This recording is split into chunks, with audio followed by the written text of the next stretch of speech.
used to do that and they can't now. Yeah, not possible for legs. Just like Paulette. We can't. Look, the fact that they're there right now, I'm devastated. Cut it in two. Cut it in two? Yes. Okay. How do you say teacher? Yes. Professora? That's Portuguese. Professora. Professora. Vici, my vici, my vici. I said the change. I'm trying to finish 6, 7. Sorry. Am I insulting the French if I don't try it? Yes. Okay. Okay, here I go. Let's 3, go. 2, 1. Oh yeah. Oh là là là là là là, c'est magnifique. Bravo.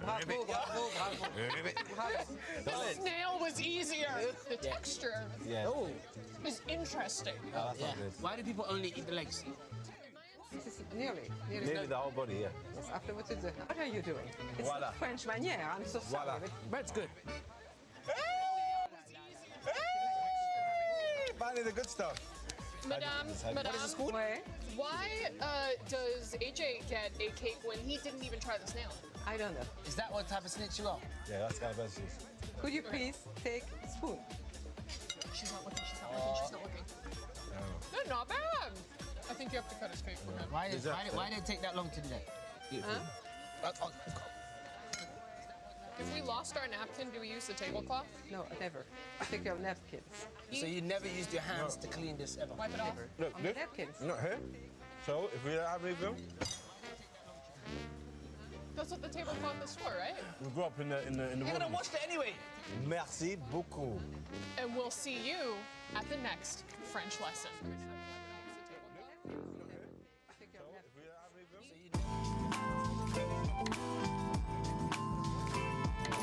Hello, it's Benji here, the PUBG Unk, and I'm here with in-game settings with Shrimsy from Falcons. How do we get a setup for an Esports World Cup past champion? I like to have my chair as high as I possibly can without my legs dangling so that I get like this 90-degree angle, you know? Right. Yeah, I like to be taller than my desk as well. So about 72, 73. I like to have like my belly button hitting my desk, you know, at the same height. And then with my keyboard and mouse, I like to have my mouse pretty far right and then my keyboard pretty far left. Right, Shrimsy, talk to me the screen settings here, saturation, digital vibrance. What's important to you when you get into a setup? For monitors, I like to have my brightness really high, so I usually do 100. Okay. My contrast is lower, like 60 usually.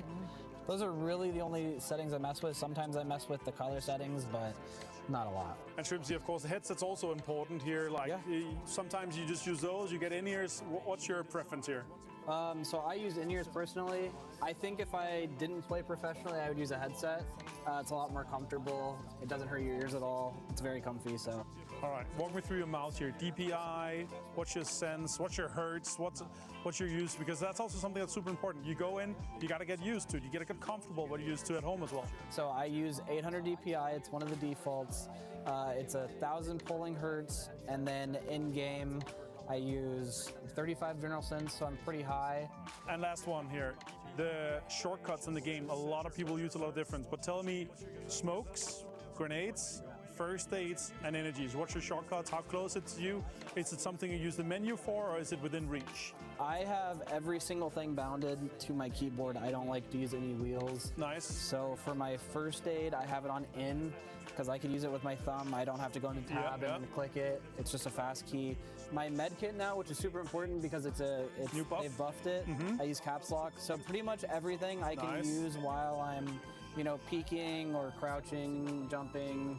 All right, thank you so much, Shrimsy. This was in-game settings with Falcons and with Shrimsy from here. And I'm really happy that you showed us how to be one of the best. Personally, you're on my Mount Rushmore. Maybe not the GOAT yet. Maybe that will show if you win here. Thank you.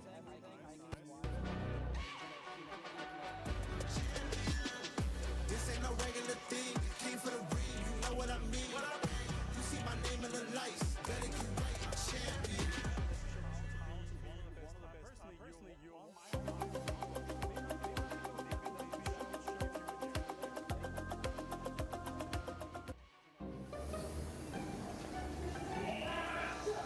What's up, man? What's going on? Not much. Getting ready.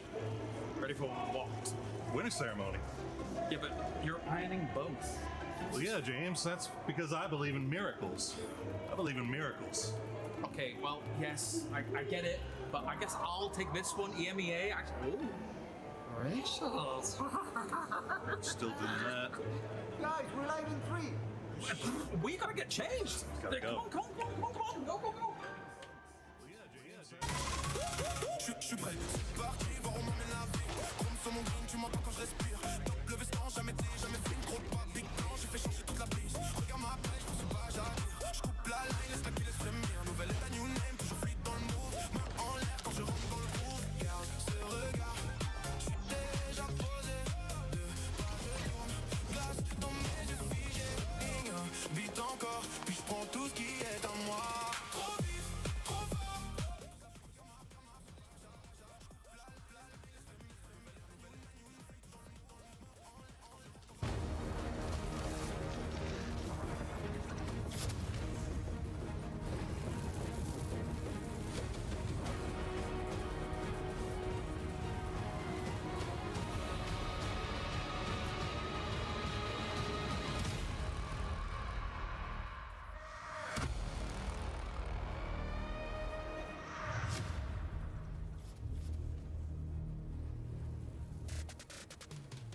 Yesterday, VP gave us hope that teams will be able to catch him up. But it didn't end up being the case because at the end of the day, they made sure they assured their dominance with a chicken dinner and kept the lead to second place with 27 points. Will anybody be able to catch them up? Because today's Smash Rule is in effect as well. Welcome to the PUBG Battlegrounds at EWC 26 Grand Finals. We'll be crowning possibly a new champion today for PUBG Battlegrounds.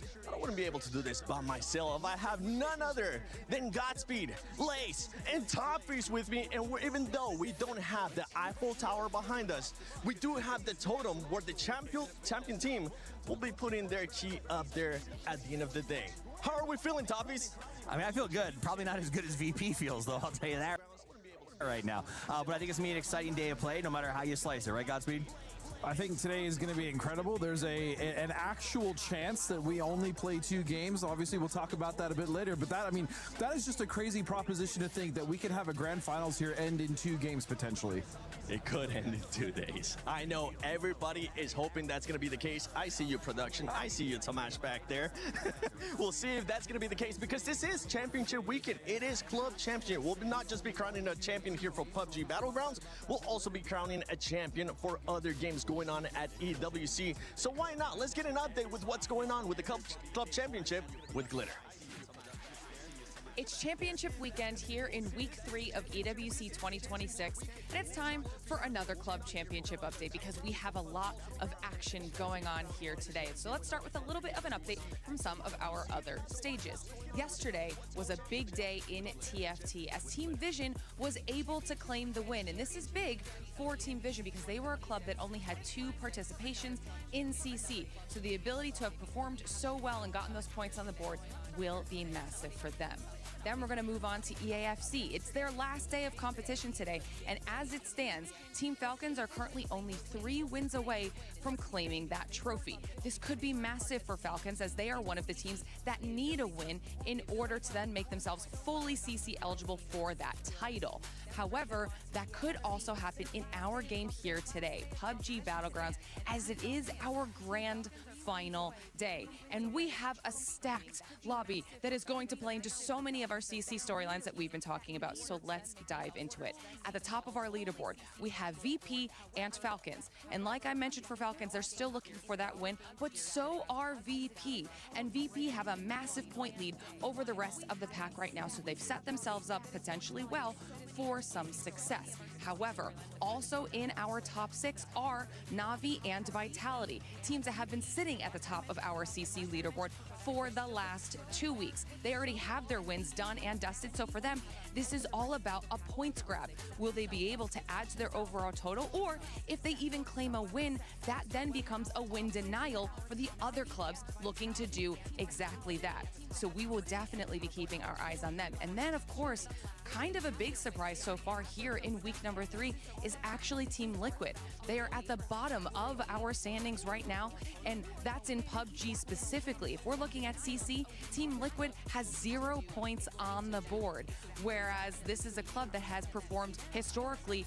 incredibly well when it comes to the club championship side of things. So an overall pretty slow start for Liquid, and they really are going to be looking to pick it up in the upcoming weeks. But of course, we still have 4 weeks of competition left in EWC 2026. So things are only starting to get heated up. I can't wait to see how all of it plays out today. It's going to be a massive day for some of these clubs. We're going to have to wait and see how all of it plays out.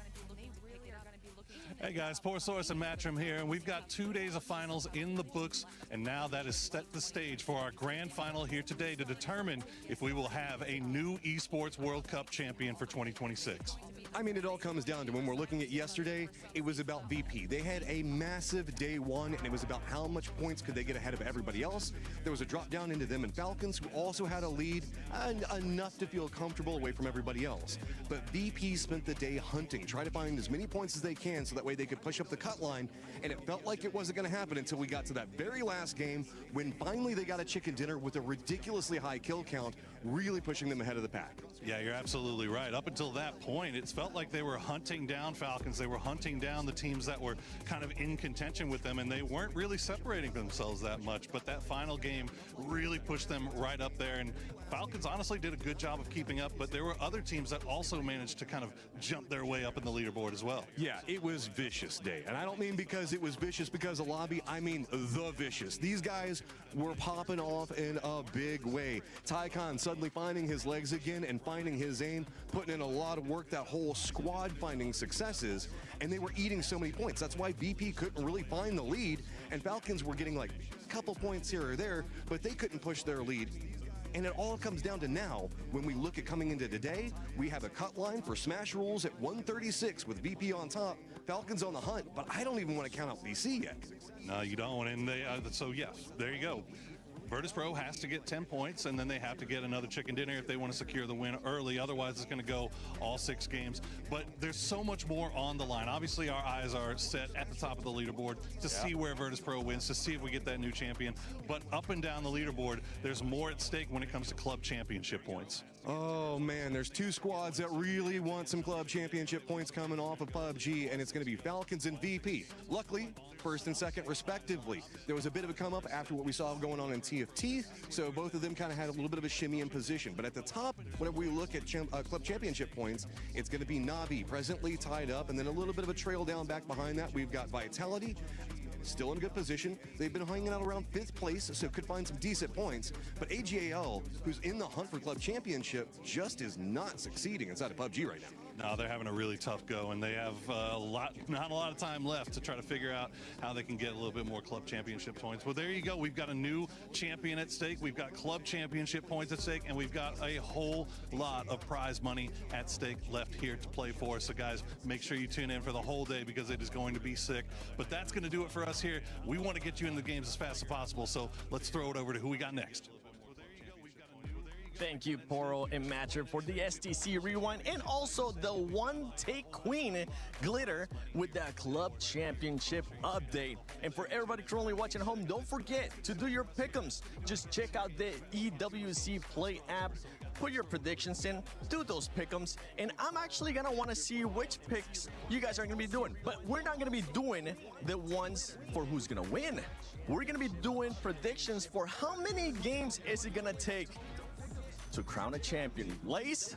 I mean, look, I love a good show where there's lots and lots of games, but, you know, we've been shutting down the end here. Let's just make it 2. Let's just make it 2 so, you know, we can kind of chillax a little bit. I've got my fingers crossed, but I like a bit of action, but 2, please. I think 2 is a good guess for me personally. I think we're going to go 4 to 6. I think there's a good chance, depending on the way that the lobby shakes out, especially with everyone going to be looking at VP going for that chase, as well as VP potentially looking to keep 2nd place down. There's a good chance we'll see 4 to 6 at the very least. I mean, honestly, it's 6. VP has no reason to do anything stupid. They're going to slow play this. I'll say 5 at the earliest, and I'm sorry. I want to believe it's going to be a cool smash changes everything situation, but unless Vicious comes out and just cracks off on game number 1 and makes it some sort of crazy race, I don't think it happens. My body's telling me 2, but my mind is telling me 6.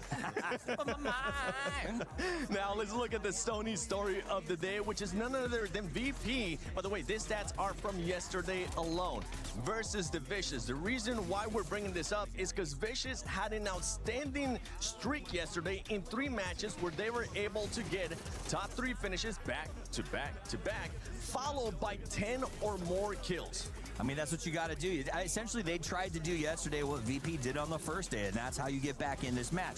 Unfortunately for everyone involved, VP had the last game, right? If it wasn't for that, then I think both Falcons and Vicious would be on a bit of a better hunt schedule. But there's good news for that, is Vicious is aggressive. They're going to come out in game 1, and they're going to put work to road, right? They're going to go out there, and they're going to try their best to get a bunch of points. You also think a lot of people forgot that VP did not have a good start to the day, right? They were actually dropping quite a few points. They had a 0-point game, so it's very possible. You know, we thought, if anything, they were going to be much higher than 126 coming into the final. So it should be interesting to see if they are able to kind of, or if anything, if they got their bad games out of the way yesterday. They were just messing with us. That's what they were doing. They were like, you know what? We're going to make them think that the other teams can catch up. And then at the end, we're just going to, psych, we're going to get a win. That's exactly what they ended up doing. It felt that way. It felt like, for the benefit of you guys up there in the studio, we're going to make this a little bit closer than it seems. But, you know, I got to give it to VP. They weren't catching circle ones. They were working for everything they got. That last game, they had to actually, with 1 car, camp the bridge to get enough vehicles to make that rotation to the south side of military. They hustled, and that's what I love to see in a champion, is a hustle, period, that results in a win. And you can see right there, VP with 126 points, 81 kills. That's the crazy part for me, because if you were to remove the placement points, this squad would actually still be within top 3, within top 4. That's how impressive they have been, Godspeed. But we got to talk about Falcons a little bit too here in Vicious, in Navi, because, I mean, especially Navi, with currently being at 78 points, being even further away from those other squads ahead of them, what is their focus going to be? Is their focus going to be trying to still be in the top 3? Because there's a lot of money on the line. If you end up being in 2nd place, it's 300K. If you end up being in 3rd place, it's 200K. Right now, they're at 134K. One placement can be life-changing money for a team, right? Yep. And I think a lot of these guys obviously have that in their mind. But yeah, we still have to talk about Falcons and VC, who VC absolutely closed that gap yesterday. We also have, as you stated, Navi, but right behind them by 1 point is Vitality. And Vitality actually won a game yesterday as well. So they were also on the hunt to try to catch that up. Falcons, I think in general, they're just going to play their game. I think this first game, we're going to see a lot of the teams just trying to maintain their game and play their way until something maybe dramatic happens. Maybe VP actually hits that 10-point threshold. I'm not sure. Yeah, and as we're alluding to it, the Smash rule is in play. And we're going to be talking about now one of my favorite things, the Smash Zone for PUBG Battlegrounds, because the Smash Zone is set at 136 points. Teams have to reach those 136 points, and after that, they're available to win via Smash Roll if they get a chicken dinner. This is what we're saying. If VP ends up getting 10 points and gets 136 points and wins that second match, they could end up finishing here. But I actually want to see what VP had to say today, because I want to see if their pressure's on them or if they're just like, yeah, we're going to win this. Hello, Avenger here. I'm here with Nick C from Virtus Pro, and you guys were looking fantastic so far in the finals. A record-breaking day 1, a good day 2, and now you're looking good to win the whole thing. What's your thoughts coming into today, and how are you prepared? I mean, we're just going to do our own game, what we did past 2 days, what we did in group stage, and yeah, hopefully win it all. Either we're going to win by 6 games or we're going to win in game 3, so we'll see, yeah. So hopefully we can win it all. Yeah, obviously you have some teams chasing you. Falcons are the closest, and a lot of people are talking about, are you going to do something about it, or like what's your approach? If they get close, you're going to have to avoid them winning by match point. I would say they should be afraid of us chasing them instead of they chasing us, because if we get a good enough gap, what is going to stop us from us stopping them? They can stop us, but what is that going to do? So yeah, I think they should be more afraid of us stopping them than. And I gotta ask as well, do you think you're gonna win by game 6, or you're gonna get a chicken dinner after you hit the threshold? It would be nice winning by the chicken dinner, because every time we won a tournament, it was like 4 games before we already knew. So it would be nice if we won at the game, you know, but you never know. I just want to win, so at the end of the day, it doesn't really matter. But if I would have to choose, I would want to win by chicken dinner. And a small statement to Falcons and maybe everyone else, Chief. Good luck. All right, let's Avenger here for Esports World Cup 2026. The other teams should be scared of them. I like that. And one team that has to be probably scared of them has to be whoever's going to be in second place. But at the start of the day is none other than Falcons. This is a team that is not only playing to be the champions here at PUBG Battlegrounds at EWC 26, but they're also playing for those club championship points. And I love this social media tweet using that hashtag EWC. Make sure you guys do it as well, whoever's currently watching, because it's pretty much VP looking at Falcons saying, we're probably going to hot drop you tomorrow. Yeah, I mean, look, I like a little bit of smack talk as well, you know, that kind of gets everything rolling. And, you know, I did say, let's do it in 2 games, but for the Falcons, that's probably not going to be the case. I mean, they have a 5.4 average in kills across the finals compared to VP's 6.5. But in the hopes of overtaking VP in the Smash Rule format, they will obviously need about 37 points. This first match for Falcons, though, is incredibly crucial. Obviously, you know, we kind of, you know, want them to play like not a slow game, but a consistent game. But they will need to prioritize these edge fights to maximize their kill points to be able to get up to that threshold. And then, look, if they were to do it, match 3 could potentially be possible, but that's obviously not to say without VP and their exceptional lead.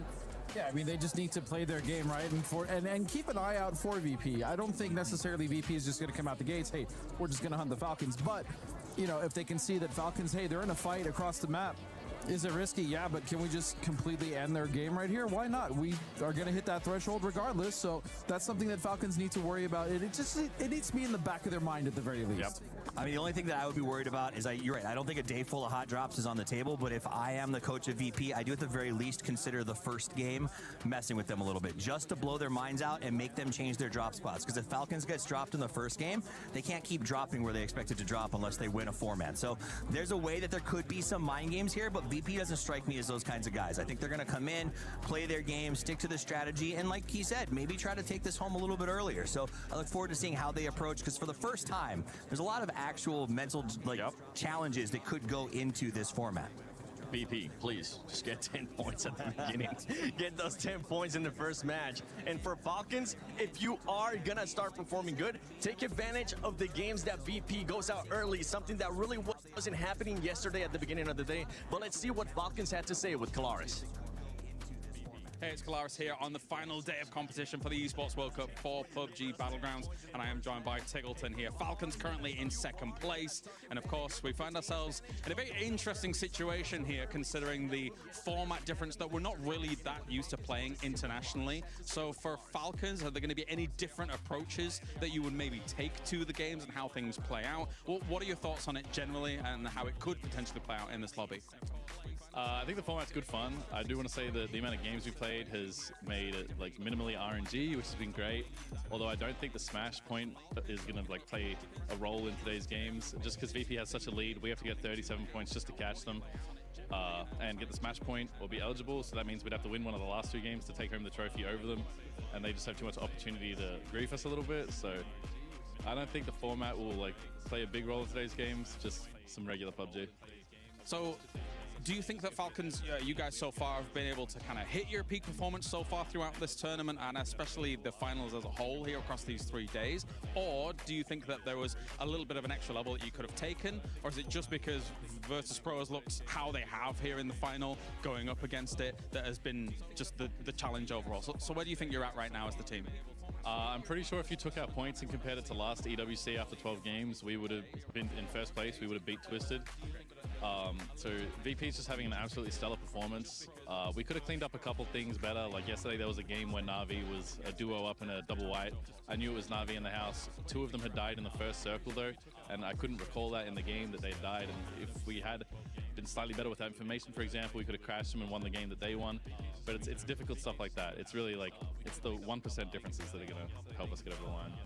So do you think that this is going to weigh on Virtus.pro's minds? I think a lot of people are trying to think right now what is going on in their heads, right? Because again, it's a foreign idea, it's a foreign concept that we're not really used to here in PUBG as a whole. So do you think that they may buckle under some of this pressure? Where do you think they're at right now?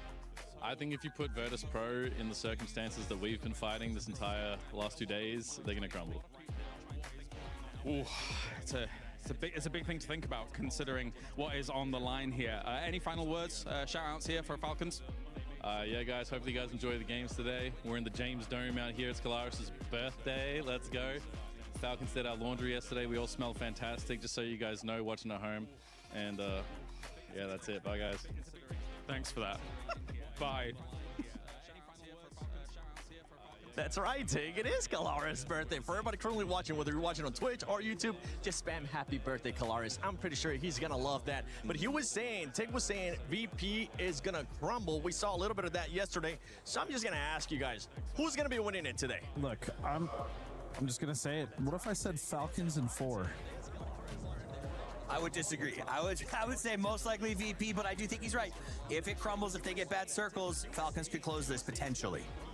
Yeah, look, stats-wise, VP is looking like they could do it the quickest. But after, I guess, the interviews and that, I reckon Falcons have the confidence today. Well, ladies and gentlemen, it is time to find out who's it gonna be.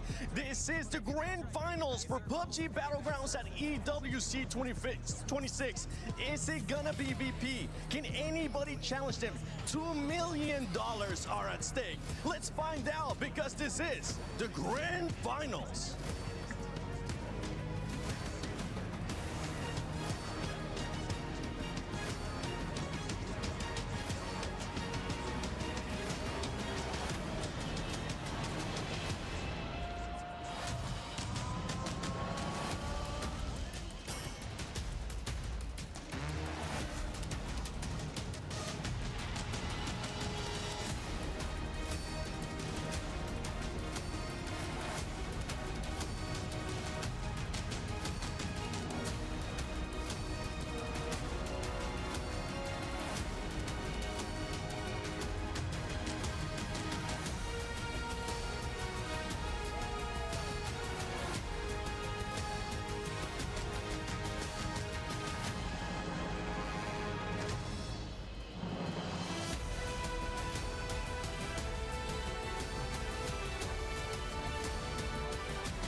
It all comes down to this. 16 teams, 6 maps, and 1 trophy. We've seen teams crumble under the pressure, and we've seen challengers rise above. But now, it's do or die. One team has built a massive lead, but with that comes the pressure, of course. And every single team is like chasing them. They are watching them. They got on their backs the biggest targets. Yes, they do. Today, Smash Rule comes into play, which means that in just a handful of games, we could be sealing that trophy. However, that's never been done on the Esports World Cup stage. Yeah, but Barney, remember, a team can score like 90 points in one day. So, of course, they can go. And make no mistakes, everything is still possible today as well. So, please, ladies and gentlemen, help me welcome the 64 best players in the world to the Kiria City Grid, starting with Shadow Esports! With Setsuna, Jexy, Henzi, and Kamal. Team Liquid. They are Alo, Purdy Curti, Cowboy, and Luke 12. AGAL with Delwyn, Himas, Sololzi, and Destroy. 17 Gaming. They are Lil Ghost, Tian Tian, Wenhua, and Xiaowu. Gam Esport, they are Cloris, Denvu, Wongef, and Dirtjuice. Myth. They are Kiss, Jacob, Scrappy, and Baron. T1, they are Ehend, Type, Hither, and Rating. Gen G Esports. They are Salute, D, Saul, and Bean. Your reigning world champion, Full Sense. They are Tiger, Velmot, Flash, and Tanalo. GK Esports. They are EJ, Akan, Pop Pro, and Xiongjan. Team Vitality. They are Genrox, Lomaibal, Livente, and Queasy. Navi. They are Faorist, Boostic, Spyro, and Hakatori. The Vicious Esports. They are Dakon, Poe, Surti, and Dugmai. Your reigning club champions, Team Falcons. They are Tiggleton, Shrimsy, Gustav, and Kickstart. Virtus Pro. They are Nixie, Lucarix, Fimi, and Curexy. And finally, your defending champions of the Esports World Cup, Twisted Minds. They are Batulins, Lou, Perfectix, and Example.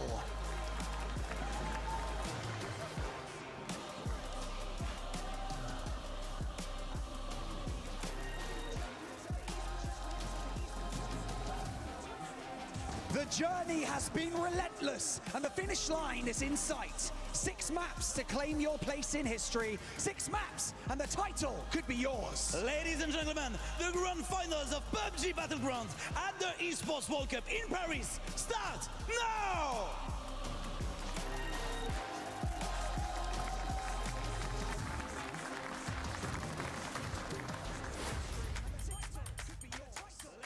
Who's going to be able to try and make the most insane run, maybe in PUBG Esports history? Virtus Pro has been a force of nature throughout this entire tournament. What a grenade from Batulin! Second place is very up for grabs. There's a lot of money still on the line for everybody else who wants to be in that chase. So the Vicious could be the one to do it, and that will blow everyone's minds. Team bọn em có thể làm được. We are the title defenders, and I would love to defend the title. But they're just going to send it right in. But I don't know if you knew it. Perfectix was right there. He'll get 1. He'll get 2. Can he get any more? He sure can. I do expect us to fight until the end. Other teams, they tend to fall over when it matters most, but that's not us. Really close. Gustav did. Oh, kick hits one. Gustav hits another. The double Panthers. We put in the work and we're here to win. What a shot. Oh my God. And another one. Ми не будемо здаватися, тому чекайте, що ми можемо вас надзвонити. Twisted Minds is always here to win. The MVP has to go to Nixie.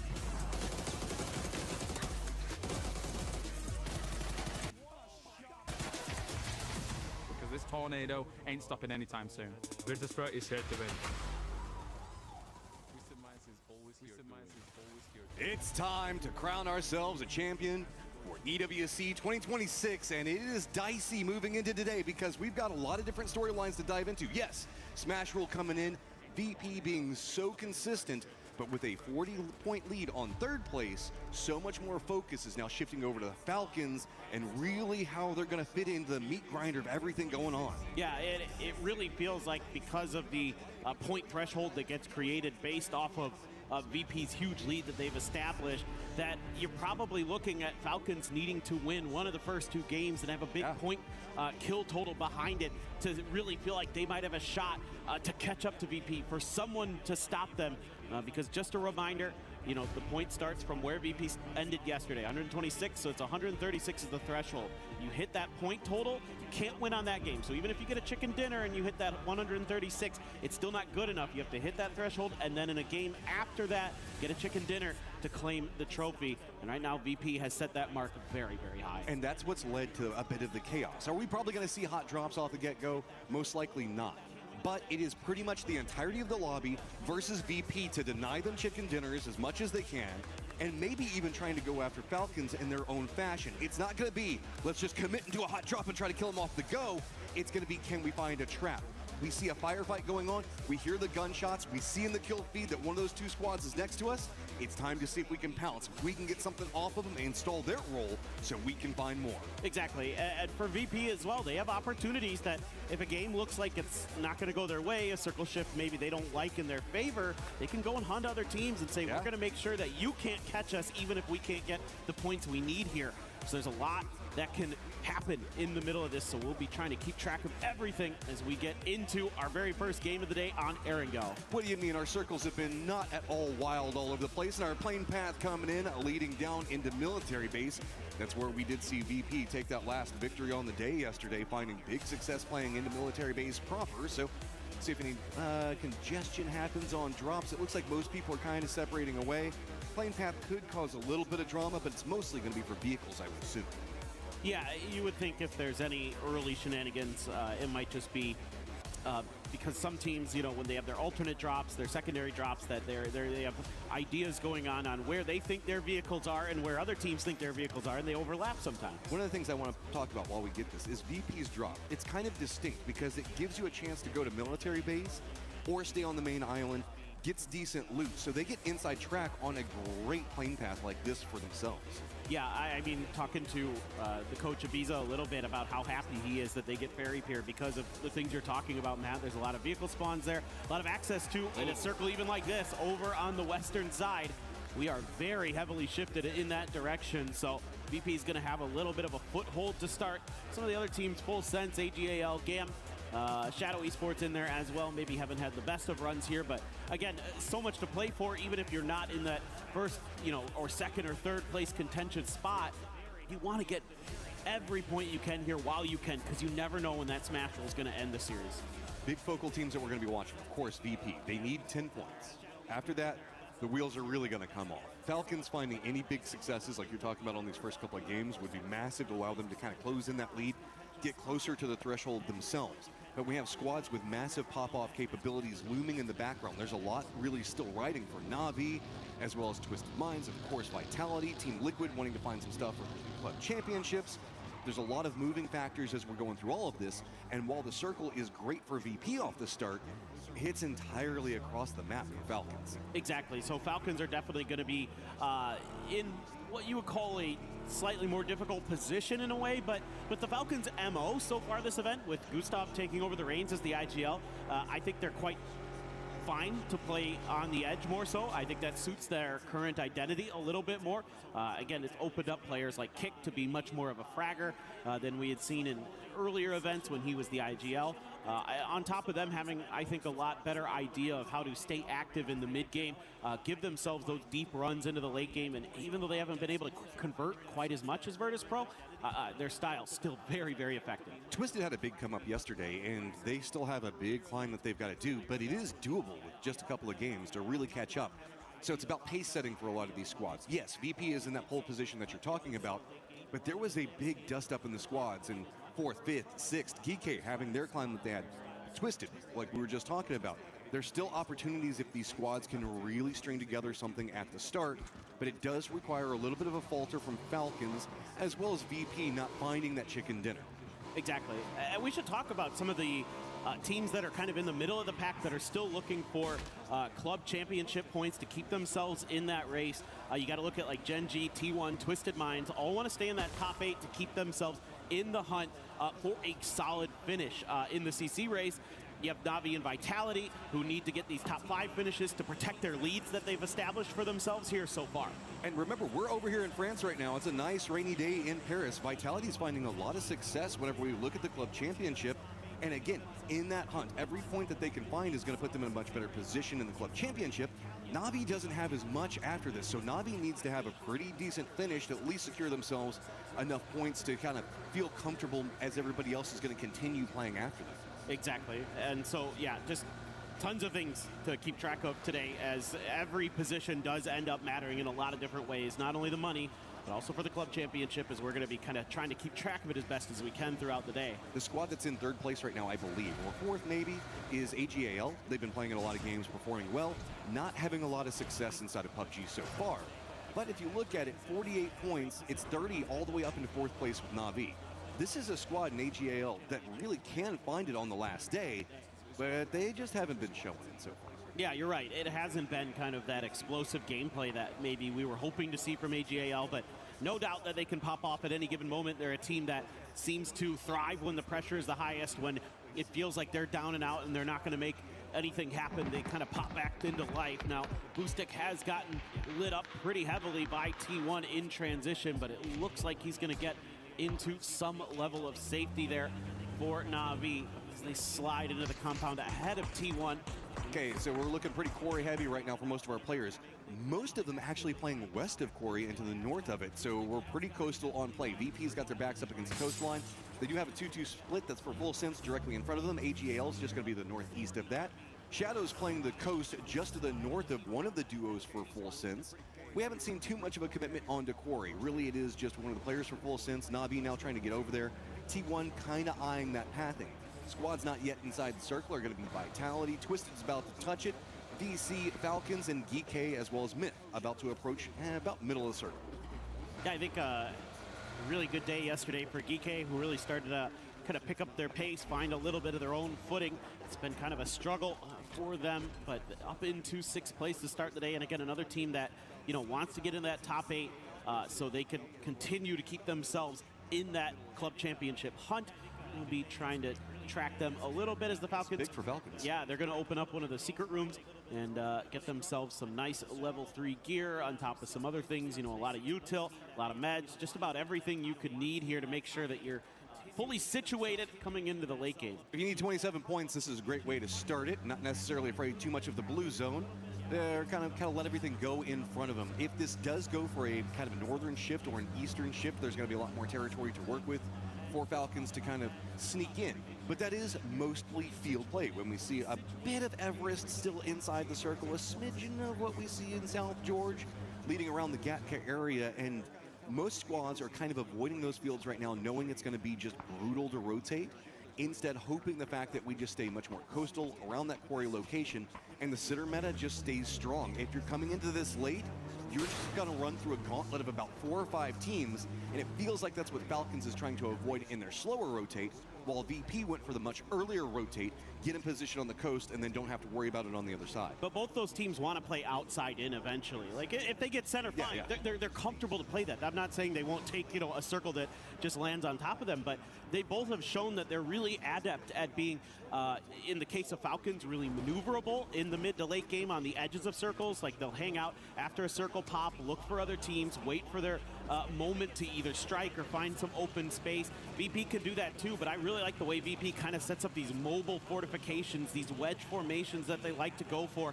that really make them really difficult to get through, because if you take a team fight against VP, it's like, okay, you might get 1, maybe 2, but they're going to wipe you out most of the time, and that's made them such a difficult team to go up against, and why they are so far ahead. They do this roaming thing in the early game where they just kind of don't sit in a spot long enough for anybody else to really know where their firm defensive positions are going to be at.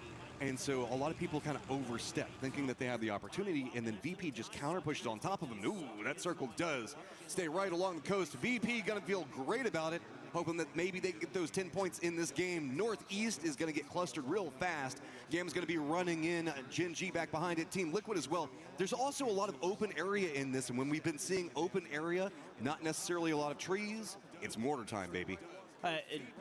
Another thing you're going to have to worry about here in terms of explosions that come from the sky is this red zone, actually, because a lot of teams are going to have to traverse this. So we could see one of those kind of unlucky moments where another one actually pops over to the side. Runs right in, right on top of full sense. They're also going to have some external positioning. 17 not going to make the commitment in. So now this is that split coming up for full sense. The northern section of it already in a little bit of trouble. Yes, the southern section can defend it, but it's a bit scarier. Yeah, this has got to be pretty clean stuff from full sense. If they're going to hang on, they are really disconnected. I mean, Tigger's trying to get over to help out if he can, but right now it is not really that doable because there's so many teams out here. And by the way, everything that's west of the road in this part of the map is relatively wide open. There isn't a ton of hard cover out here. So you can see a lot of teams are starting to die in transition just because of the nature of the spacing of the terrain. I really like T1's position right now. It gives them a lot of information on what's happening in the compounds in front of them. They've kind of gone for a 2-2 opposite sides of the hill, so that way they've got that road that you were talking about that leads into the more open sections with the hillsides. They can get some vision on one point of it, and they kind of look into the forest and everything that's happening more into the east. This is the Shadow and Team Liquid fight. Alo going to be on the low side of this. Couple of peeks coming his way. Doesn't hit the shots that he really wanted off of it. That's going to put him in a dicier position as it's high ground, and Team Liquid is out real early. Shadow looking to, again, climb the leaderboard. It's so tight at the bottom there. I mean, you can see from 13th to 16th, it's 2 points, and then it's 3 more points from them to GAM. So they want to get everything they can done here today, so a nice early pickup for them. VC's going to be rotating in kind of behind T1 there, but a little further towards the coast right now as T1's going to settle up on the eastern side where there's more trees, more hard cover for them to work with, but you can get some high ground information here as Vicious to figure out what's going on to your north. We also do have Vitality that I believe, no, Vitality's already done their emergency pickup and their shift in. There's another one that's going to be happening to the north that might go more VP-sided. We'll try to keep an eye on that. Falcons are going to be playing the northern area of Quarry, so it's going to be Na'Vi on a 2-2 split for positioning. See, Alo and the rest of the crew ran up on this hillside, already in control. Alo did manage to get the knock on to Setsuna, but then after that, it was just, it put him in too much of a bad spot. The high ground positioning, he had to go for meds and then just gets instantly pounced. Yeah, it was just rough timing there for Liquid, and with Shadow already claiming that real estate, made it all the more difficult. Na'Vi has some real estate of their own, a 2-2 split across the tops of the quarry there. Kickstart going to be getting shot at a little bit, so he's going to peel back, but he's going to be able to see quite a bit inside of the quarry, inside of these fields that are just to the outside. We're still going more west. I was kind of wondering, I'm like, is this one just going to keep hard shifting over towards these mini peninsulas? I mean, VP is loving it. We got Geeky that's making the emergency pickup on top of it. Twisted actually did call an emergency pickup of their own. They could try to leapfrog over all of this, but we do have VC that's got coastal control around the bays down to the south. VP is going to have the hillsides. T1 on the other side of it. To the north, the cluster is creating a death funnel, all stacked on top of each other. Early rotate for GAM is going to be very beneficial, but it's going to be Vitality as well as 17 mostly gatekeeping out. And it is going to be Gen G, Anyone's Legend, Full Sense, Shadow Esports all trying to make a path over there, and maybe Twisted if they don't go for the commitment, as it is going to be GK making landfall, but it's going to be right next to VP. That's not going to feel too good. No, all they had to work with over here was some of the craters created by a red zone, so they're just going to have to drop in there and try to make it work, but it's really going to be difficult because they had teams rotating in that direction. Akan already down, and you have Full Sense, who's in trouble up on the north side. The retreat away from VP's firing line opened up VC's firing line on the coast, so that's made it a lot more problematic. Also allowed GAM to squeeze in right next to him, so GK clinging to life on the coast with near on nothing to work with. You can see it's just a couple of smokes down and trying to use the ridgeline of the beach itself. Luckily, VC can't commit too much more in just due to the positioning.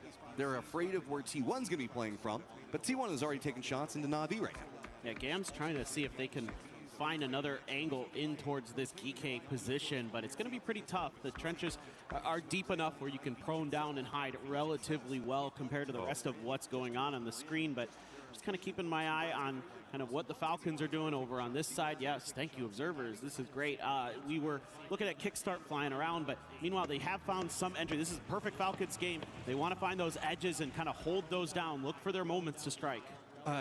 Twisted Minds did not take the emergency pickup. I think that they were afraid with Full Sense right next to them that they would just get picked apart right as soon as they launch up into the air.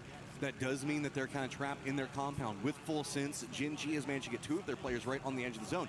Shadow's going to be back behind all of this, so this cluster of squads, while it is phase number 3, are all kind of trapped in this mutually assured destruction point where they can't move into Vitality's angle, and they're just kind of stuck there. Blue Zone's going to be right on top of them in a few seconds, and there is just nowhere to go. You're going to have to fight your way out, but the way that these compounds are set, you really can't even do that. No, it's going to be really tough. I think Twisted's going to have to make some kind of wide wrap because the road is really heavily guarded between Vitality and 17 Gaming right now. Uh-oh. Twisted's making the run. They popped in vehicles. They're going to be running right next to 17. They're going to put them very close to Vitality. Where do you go? Popping up on this side. They're going to run right in the midst of Vitality. No clean shots. Finally, Quizzy does find example. There's not much really to hide behind with those cars. They've got to stop. There is nowhere to go.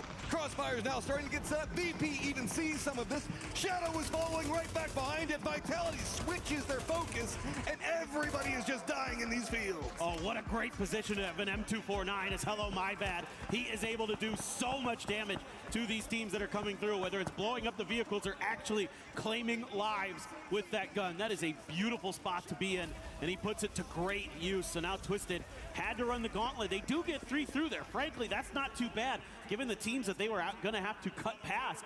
They've done a nice job of at least settling up with something, but here comes VP. It's all the kills just rolling right into them. They're finding everything. They've got a great position in the circle. Gam, GK, Jin G need to come into their west, right into an area that they've got perfect vision on. Everybody to the north around Vitality, the circle abandons them, still leans into VP's positioning, so that's more points just looming.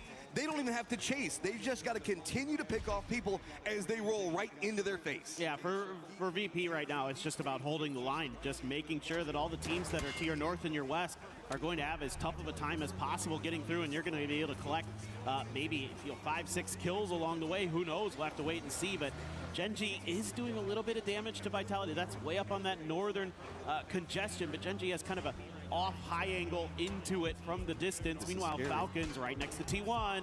Yeah, they can't go too far into this. They've got to stop right on the edge of the zone, the high ground for T1, and these trees are just going to provide enough cover to make it dicey, but you know that T1 will roam down onto this. They're trying to already get in position for nades. Falcons are all stacked up on top of each other, so that's going to make it very scary. We also have Myth on the other side. Looks like Falcons trying to take a couple of shots at, but Blue Zone now starting to fall on top of Full Sense to the north. Vitality going to be looming right next to it.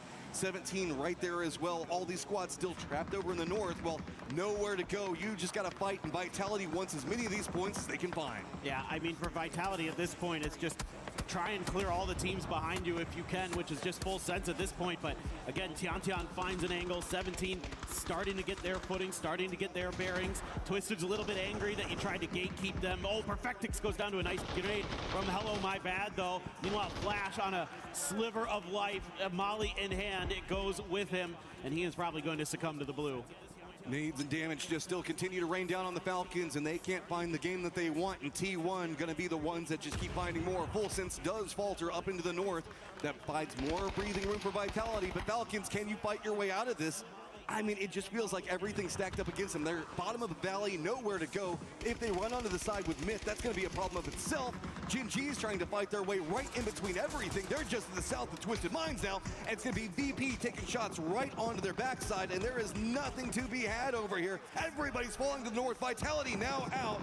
At least Twisted has a path to just barely get inside the circle. 17 just sends it in as well. They're trying to make something work while VP is busy trying to keep Gen G at arm's length, but Gen G has managed to establish themselves at least temporarily. Eyes probably got to turn around a little bit for them. Still Twisted Minds in the blue. They're hemorrhaging players, though. They're hemorrhaging health. Lou going to fall. Batulins on his last legs. Should be able to get that first aid off just in time, but it's phase 5 blue, and it is going to chew through his health so quickly. Beamy up on the roof, looking towards Genji to try to keep them pinned down, but there's just enough of a ridge line here for Genji to kind of hide behind for now. Here's the problem, though. The circle has finally left VP. They're going to have to deal with the mess that everybody else has been dealing with. 17's already moved into kind of a gatekeeping position. Not that they want to. They're just kind of trapped there. Twisted is going to get eliminated. The people that have control on angle right now are going to be VC of all squads down to the south. They've got that kind of dip next to the hillside.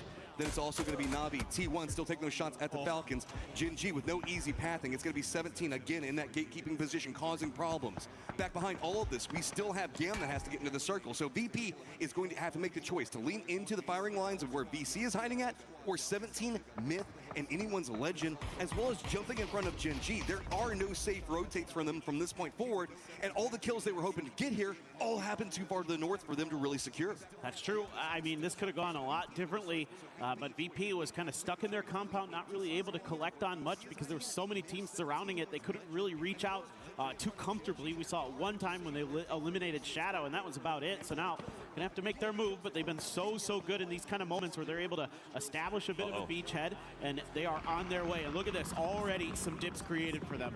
Do manage to sneak in a spot, but this is that VC side. This is the safest of all of them that they can go for. If they get up on top of the hillside, they're going to be drawing a lot of aggro.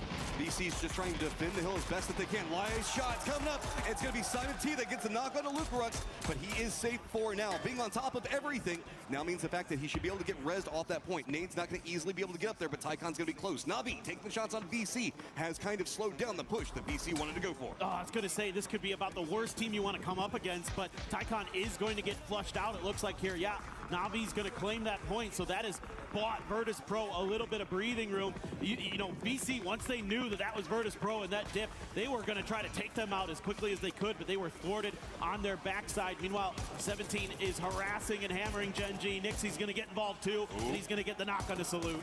I mean, they're putting up the damage. It's just really hard to find the kills. You've got to kind of curve the bullets around, and it just keeps getting stolen away. That time it's going to be 17 that finds it. Falcons still fighting, backs up against the blue zone, getting some shots on T1, Myth on the other side of it, but it's all about VP and trying to survive. The longer that they can get here and start to dig down, they can start to dodge the shots every single time they go for a profile, inherently making a bunker into that position. So now they've got high ground control on a lot, but are mortars going that way? No, they're going after Myth instead. Those were darn close. Myth already suffering a tragedy earlier in the finals when Soul connected onto all four of them. Oh, the circle favors VP. Yeah, it's right on top of that hill. So VP, you're going to need somebody to displace them here so they don't hit that point threshold. I mean, they're getting closer and closer. That 136 mark is what they're eyeing. Already got a placement point, 3 kills in the bag. But remember, it has to be a chicken dinner the game after they break threshold. So even if VP does manage to get a chicken dinner here, it doesn't count for the smash. It's going to be the game after that. They're in a great position and potentially win it, but then all wheels come off. Falcons knows this. They've got to find something over here. They've got Myth and T1, 2 squads during the group stage that were just rampaging on top of everyone. And now Falcons has to fight against them just to touch the circle. And if they do, the only section of the circle that's going to be near Falcons is that lip that drops down into the road where there is no safety to be had right on the edge of the zone, and it's going to be vulnerable to multiple positions in the egress. It's just time to fight for Falcons. They know it. They've got to just drop whatever utility they can on Myth and start finding some kills. And they have found a huge knock initially onto Baron. They're going to look to try to flush that out if they can. Scappy has a foxhole for himself, is going to remain in that safety. Jacob, no helmet here in the blue. This is not comfortable at all for him. He's just going to be able to get that first aid off in time, but the vehicle rolls away from him. He's going to have to chase it down even further into the blue. Falcons turn their attention up. They almost pay the price. Goes down to blue zone. Kiss, though, finds Gustav, gets the knock on him. The timing's going to be really bad. Blue zone on top of him. It's going to be Falcons fighting up the hillside. Nade rolls down. Doesn't get a lot. Tig's got to be careful of the blue zone. Scappy on the other side. Myth finds Falcons and demolishes them. And it's Kiss who gets most of the kills in that exchange. That is brutal for Falcons. Only 1 placement point, 1 kill. Virtus Pro still 4 up, center of the circle. Things getting wild over here. T1 gonna take their crack at trying to deal with Myth, but they are getting absolutely lit up by AGAL. They strike from the hillside. The climb trying to start for AGAL. Weakened squads galore. Nade's now starting to rain on top of VP. Problems mounting for them as well. Finally, Vicious has a way to get up the hillside. Navi had to move closer, so it denied out the sightlines on push. Notice Beamy down in the low side of the hill, though. He could be the guy that manages to turn this back around and stop VC in their tracks. Nixie would love to try to get that res off, but I'm not entirely sure if he's going to be afforded the opportunity. Duckmite has another blue zone, going to let that loose. No more damaging util in the bag for him that I can see. Meanwhile, 17 is doing a nice job up on the other side, but here comes Navi. They want to try to get involved in this. Both them and VC absolutely have their eyes at the top of this hill, but you can see it's a bit of a hedge of the bets here for Virtus Pro as Beamy is going to be disconnected from his team. 3rd and 4th place have a hill in front of them and a climb that they've got to do. VP coming more active, looking down on 17. Lots of shots coming up from Vicious as well. Ian still alive on side angle. Anyone's legend is going to get eliminated. Nobody from VP finding those points, but we're in placement, so it's going to continue to tick up. That's really all VP is looking for. They want as much on this game as they can get. Chain reses and being in the focal point of everything is fine as long as they can reach that break point. Yeah, and they've got a little bit of extra help with the smoke, so they're going to be able to buy themselves just a bit more time. C4 going to be attended here by Simon. He may just give his life for the cause because this is uphill. You can't just send this in there easily without getting enough momentum. Got to time it well. Oh, the tip in the hillside. Now it's a problem for VC. They can retreat, maybe even use this whenever it explodes to find some safety inside of the dip. But Beamy was already playing far enough away from that there was that anchor position. He hasn't really revealed himself yet. I think he's waiting for the push coming up from VC. And VC can't go for it because Navi is still so comfy cozy down in southeast. Everybody else is fighting to the north, and Navi is just waiting for their moment. so uncomfortable for Lukaruk's no helmet, so going for those peaks that much more risky. He knows that T1 and 17 Gaming are fighting each other, and he could potentially have something to say about that, but again, going for those moments has been really, really dicey. Lil Ghost looking to be rezzed potentially, but they don't have too much more time here before the circle is right on their back, so I think they're gonna have to abandon that just onto Xiao Wu. Is gonna let loose with the stuns, keep En pinned. En lets loose with a few of his own, has the good util. VP's making a push right back behind Ian. They want to get a piece of this. They want to find these kills. Ian's just trying to hold the line up on it. Ian does win, but he finds himself VP on top of him. Nowhere to go. He goes down, and now VP has control over the northern side of the hill and gets distance away from VC. They're 1 point away from hitting the threshold. Again, they could win this chicken dinner, but that doesn't mean they win the tournament just yet. But they are certainly putting everyone else onto notice. VC and Na'Vi haven't been able to establish those footholds that they'd really like. Yes, like you mentioned earlier, there have been a few craters that have been created for VC to work with, but they haven't been able to get that knockout blow to go. Meanwhile, things just going to kind of slow down here for a moment as everyone assesses the situation. So much util already used between everybody. You can see here Nixie has nigh on nothing. He doesn't even have a first aid kit left, just bandages and energy drinks, really. And so it is going to come down to some gunfights, it feels like. And where this circle goes next, that's really what everybody's waiting for with bated breath.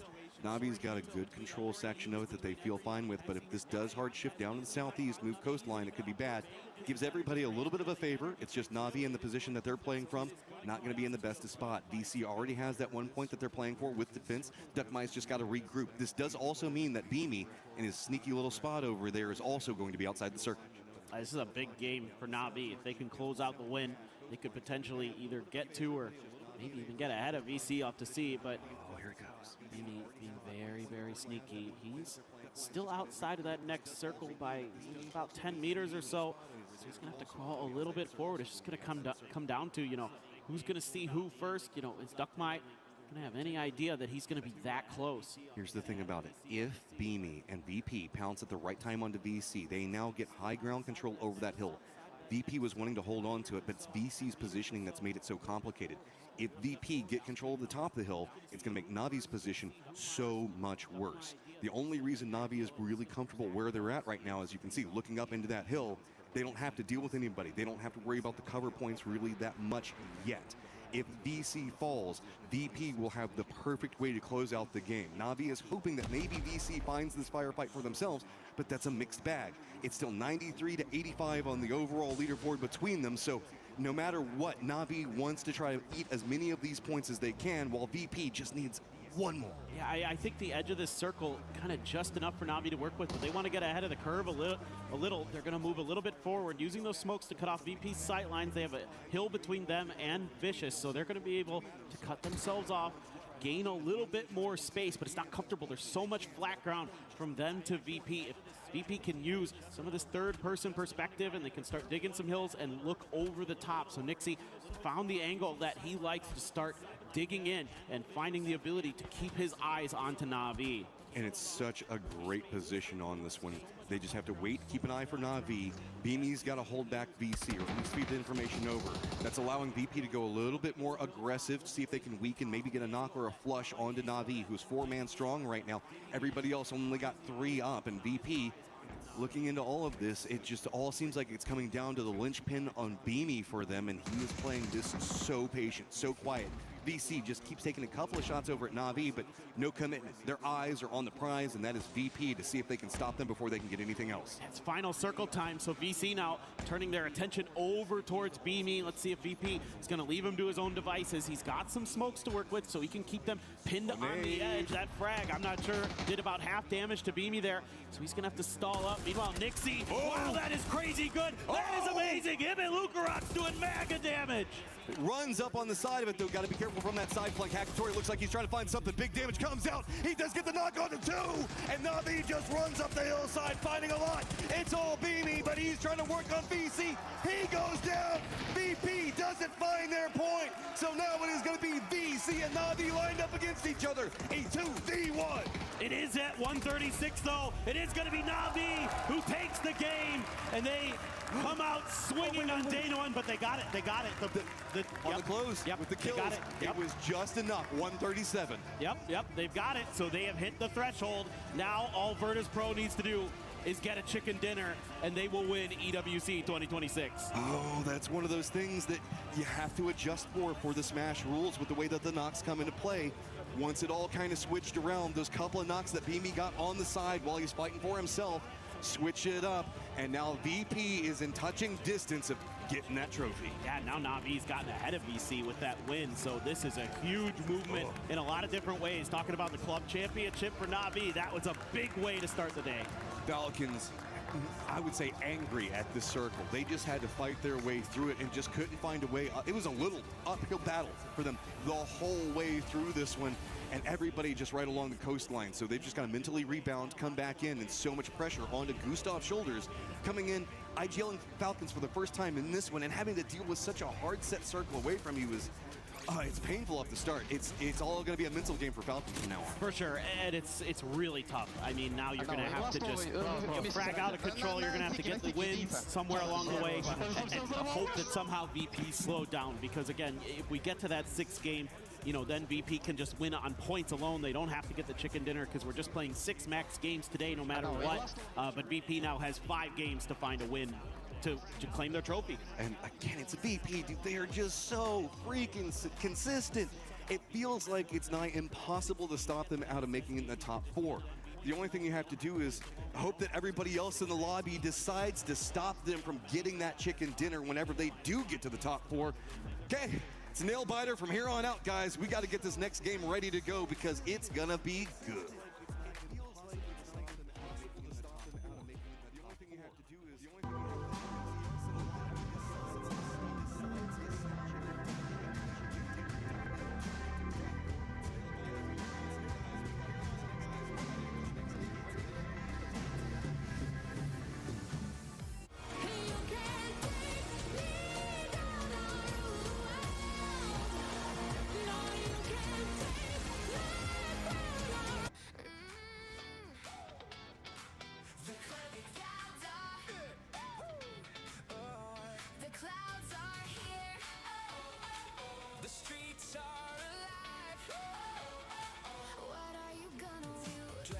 This moment is all you plan. Don't wear the past, don't dress for later. Wear the rain, wear the rush, wear the roar, wear the now. Wear the rain, wear the rush, wear the roar, wear the now, wear the now. Don't wear the past, don't dress for later. Tight schedule today. Let's go. Doc, I called perfect rotates, but I still feel empty. TPP is killing me. No chicken dinner satisfies. Classic IGL burnout. Delegate more, breathe with the zone. Next. Howdy, partner. Oh my. That last rodeo was wild. Woo! Cowboy. How many times did I tell you? You're not a real cowboy. Land safe for once. But Doc, the loop calls for me. Out. Yeehaw? I said out. Tactics, rotations, push left, push right, smokes this, smoke that. I don't know anymore. My team doesn't listen. Nixie.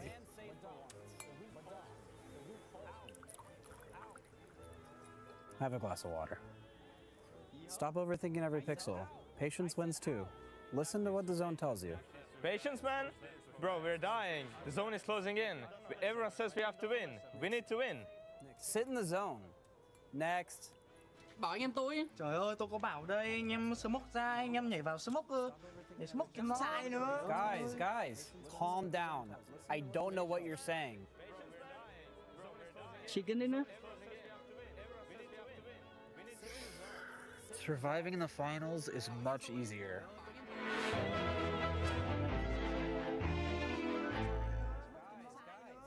What a first match. But before we actually break down what happened and how much we want it to be one more game, we actually are going to be interviewing none other than IVD Maluco, because he was able to join the Esports Foundation Creator Program. He is currently live streaming from Brazil to the Brazilian community.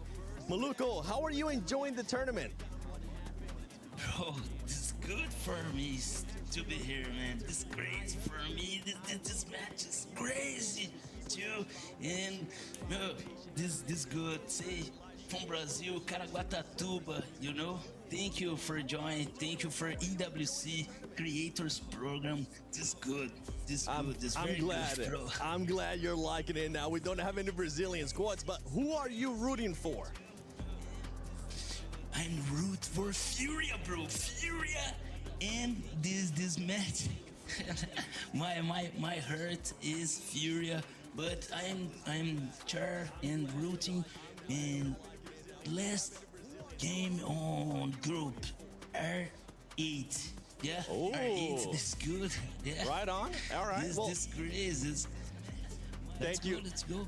Thank you so much for joining us, Maluco. If you guys want to be interviewed in the future, make sure you join the Esports Foundation Creator Program. Obrigado. But now to the actual thing. One more game. One more game. One more game. Because VP was able to get the 10 points that we needed to see, Toffees. Yeah, I mean, it was a wild game. I think there was a possibility that maybe Falcons could have stopped them from hitting that 10 if they hadn't been completely wiped out by Kiss. And VP played it perfectly. They got a good movement. They had a compound that no one could crash. And Godspeed, it's wild that they did this on the first game.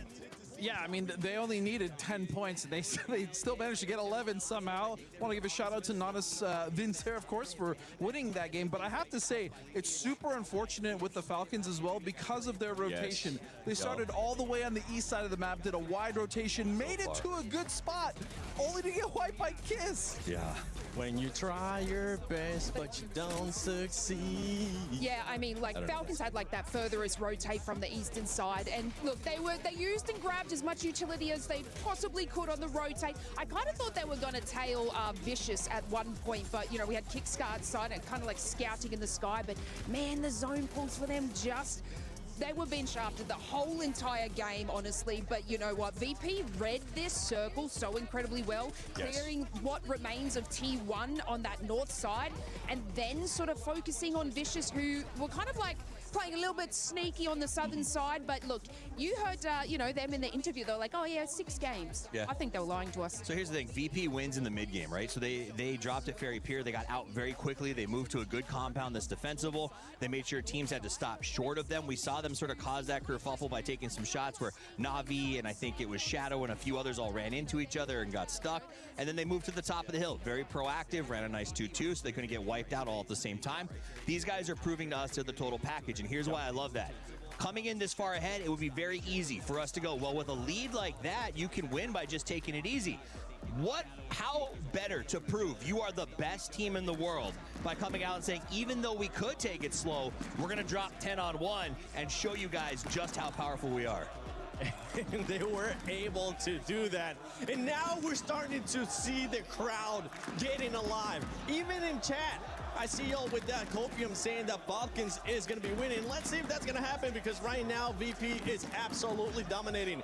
And I love that we got a chance to finally see Myth/Kiss show up in the grand finals, just absolutely destroying the Falcons. So VP is a good story, but it does something really important, Godspeed. It makes everyone else, they're on notice, right? Because the difference between, say, 5th and 3rd is hundreds of thousands of dollars. And you now know that VP could win this at any moment. So you have to play every game like it's your last and make as much as you can. That's also the big threat, right? Like, if you are one of those teams that just has no chance of winning the actual event, you still have so many spots that you can go up and try to, again, raise what you're getting to get home with. But the other thing to think about is, if you're one of those teams, if you notice that VP is in a winning position, do you sacrifice yourself to stop them from stopping the tournament right then and there? I mean, it's going to be a hard decision because everyone now has their eyes on VP. The threshold has been crushed and they're ready to go. Yeah, I mean, we sort of saw that play style from Myth. Like, yeah, they're kind of in that meter of the pack and they might not be able to make it to the top, probably won't, but they were prioritizing those eliminations,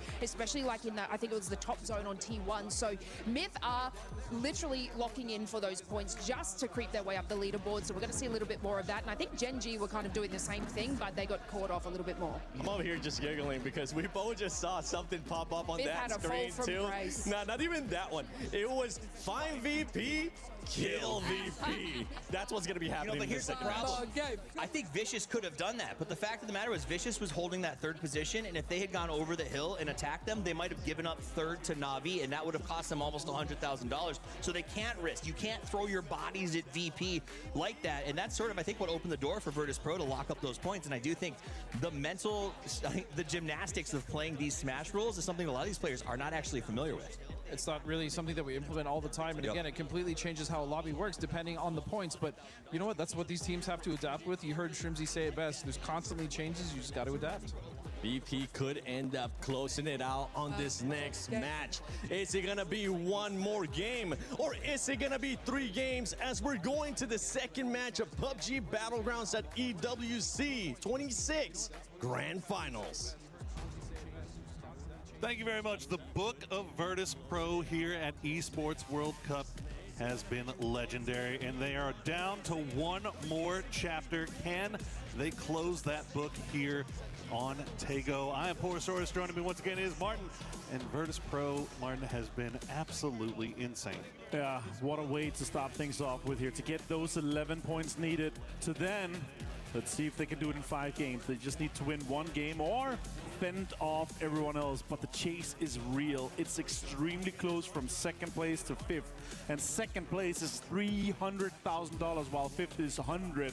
So you can jump up that leaderboard quite easily. We do go to Tego here for our 2nd game of the Grand Finals to take a look at all the 64 players. 60 nervous faces because they hope this goes for as long as possible to see if they can jump up to that leaderboard. Still so much left to fight for up and down that leaderboard. So much money on the line, as you said, so many club championship points on the line. Na'Vi making a run there in game number 1, securing themselves 3rd place overall.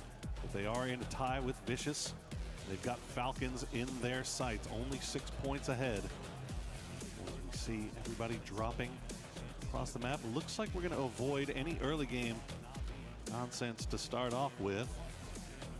Virtus Pro once again have actually split here. They got 3 on the northern island. They've sent Luca Rux down to the south. We'll see where the circle decides to go.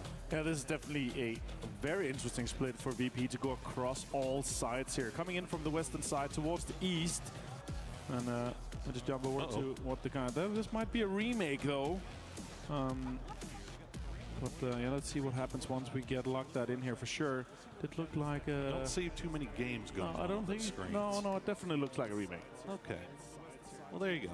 All right. Well, built up all the tension, just for the tension to build up a little bit more here as we check in with those Virtus Pro boys. They don't look like they're too stressed, though, do they? No, you saw them also in just after the game. They were laughing their ass off.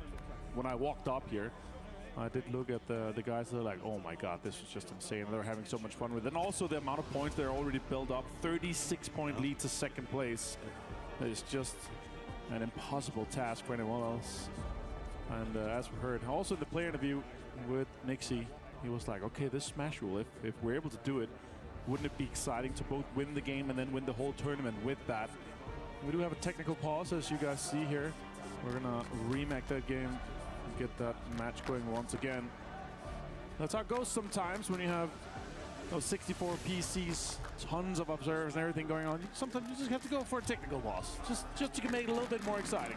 Yeah, well, we just want to make sure everybody's in and everybody's good to go. Well, obviously we talk about the teams up and down the leaderboard, and Virtus Pro doing what they're doing. Vitality fans in full voice here, trying to support their team as they make their way through. Cam even getting involved. But we also have another fight going on that I don't think a lot of us were expecting. That's the fight for MVP. Nixie obviously just fragging out. He's going insane. But Soul is right there behind him for Gen G. Yeah, if Soul can do it, that'd be crazy. Also, the amount of knocks he's had and everything that's been coming along for them has been absolutely unreal. So I'm really excited to see how far they can take it. Right now, let's go through it here. 29 kills for Nixie, 26 for Soul. And for the most damage, Nixie leads by 600.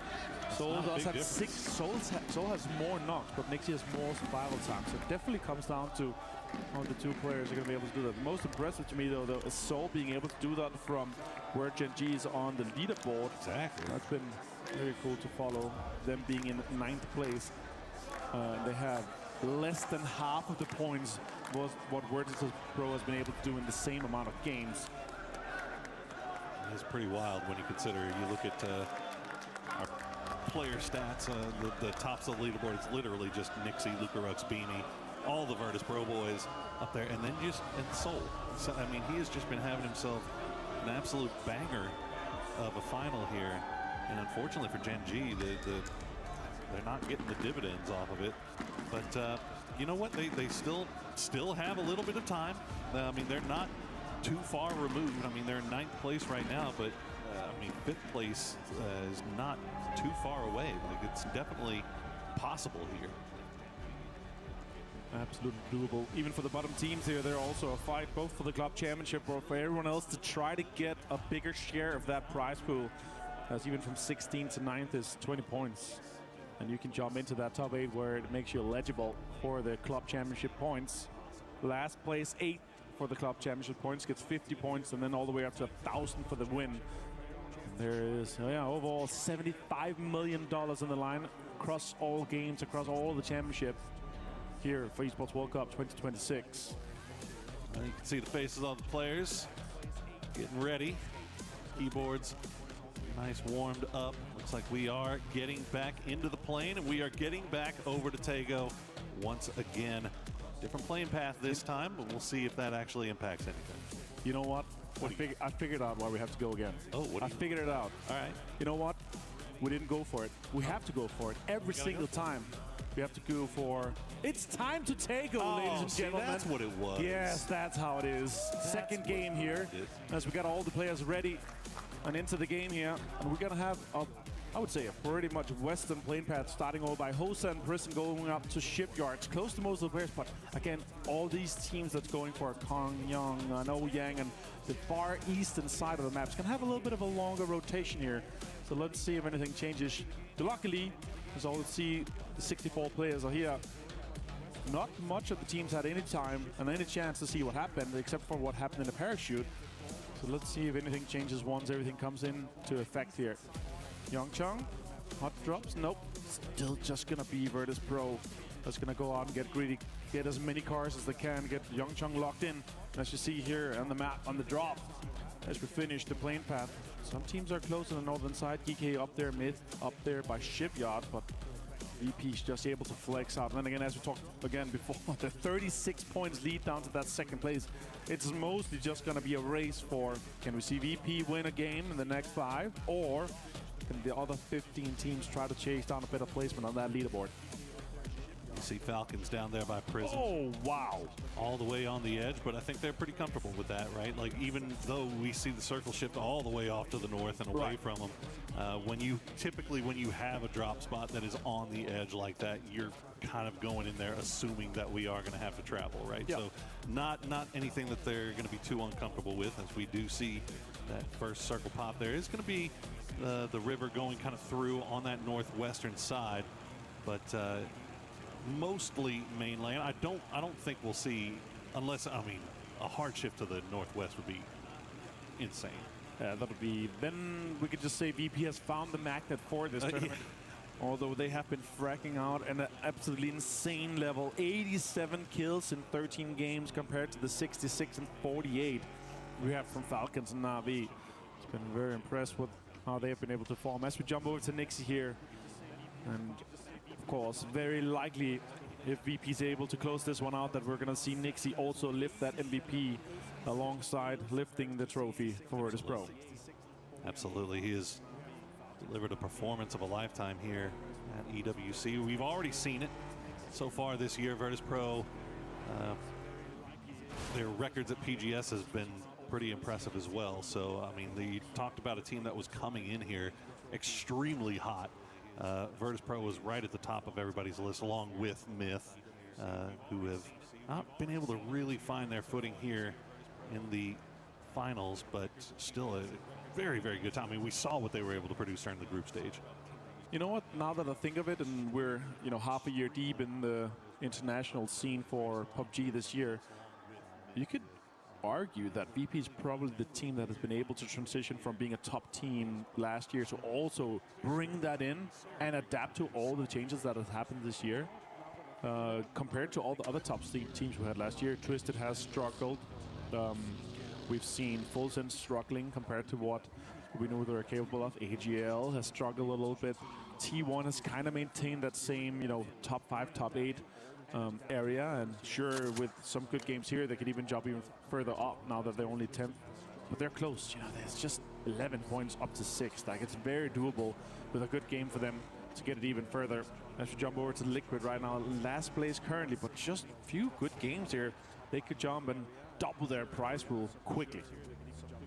Yeah, kind of cutting back to what you were talking about. If you haven't gotten a chance to watch a lot of competitive PUBG this year, or even last year, Myth, obviously last year were known as Forest Natural Gaming before they made the change going into PGC, signing on with Myth. They had success last year in FPP as well, but it was very inconsistent. They started to find a little bit more consistency here so far this year, along with a number of the APAC teams.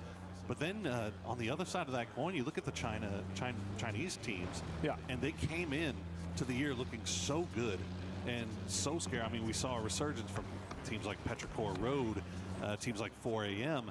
And then as the years kind of progressed, I don't know if everybody else has caught up to them or if maybe they leveled out a little bit, but it just obviously hasn't been there. I mean, we're missing 4 of the 5 Chinese teams didn't make the finals. 17 have made it and kind of underperforming, I would say, for them. They're in the struggle both along the other teams in the bottom 8, trying to compete for that club championship for sure.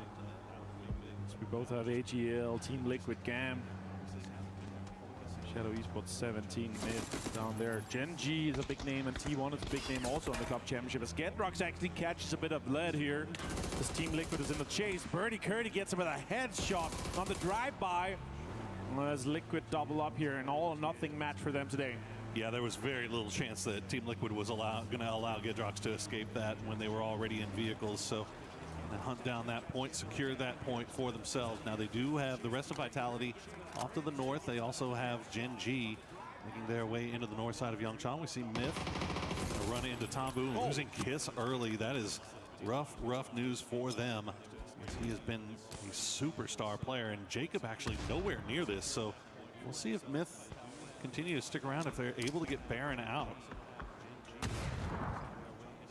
Just a fight for straight up positioning here in this eastern side of the circle, hoping for it to come back across the small river. More utilities being directed towards Myth, as Baron is actually spotted on the other side. He's taking some shots towards Tanwook. Tanwook catches a headshot, 58 damage done with the MK12.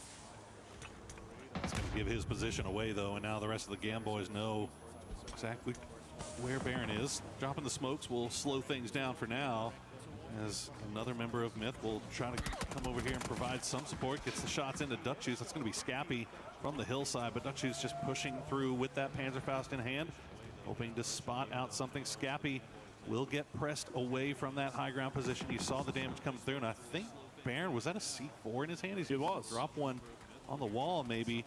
Trying to take GAM by surprise here. Panzerfaust in hand. Duckjuice will take him down with the suicide Panzer. But that is going to be 2 down now from Myth, as Scappy will just have to retreat and join Jacob. That pushes GAM in to a few points here now so far, and those points are so close in the bottom half of the leaderboard, so it's very important for them, as T1 also tries to get in further into this circle here. So many teams around Yeongchang. You could always think that they were looking for VP if VP was playing slow here. T1, Vitality, Gen G, and Liquids over in this direction, and nobody's there except for all the teams looking for VP, looking to try to stop them. Shots coming, Raining finds Quizzy as Vitality loses a member of their squad.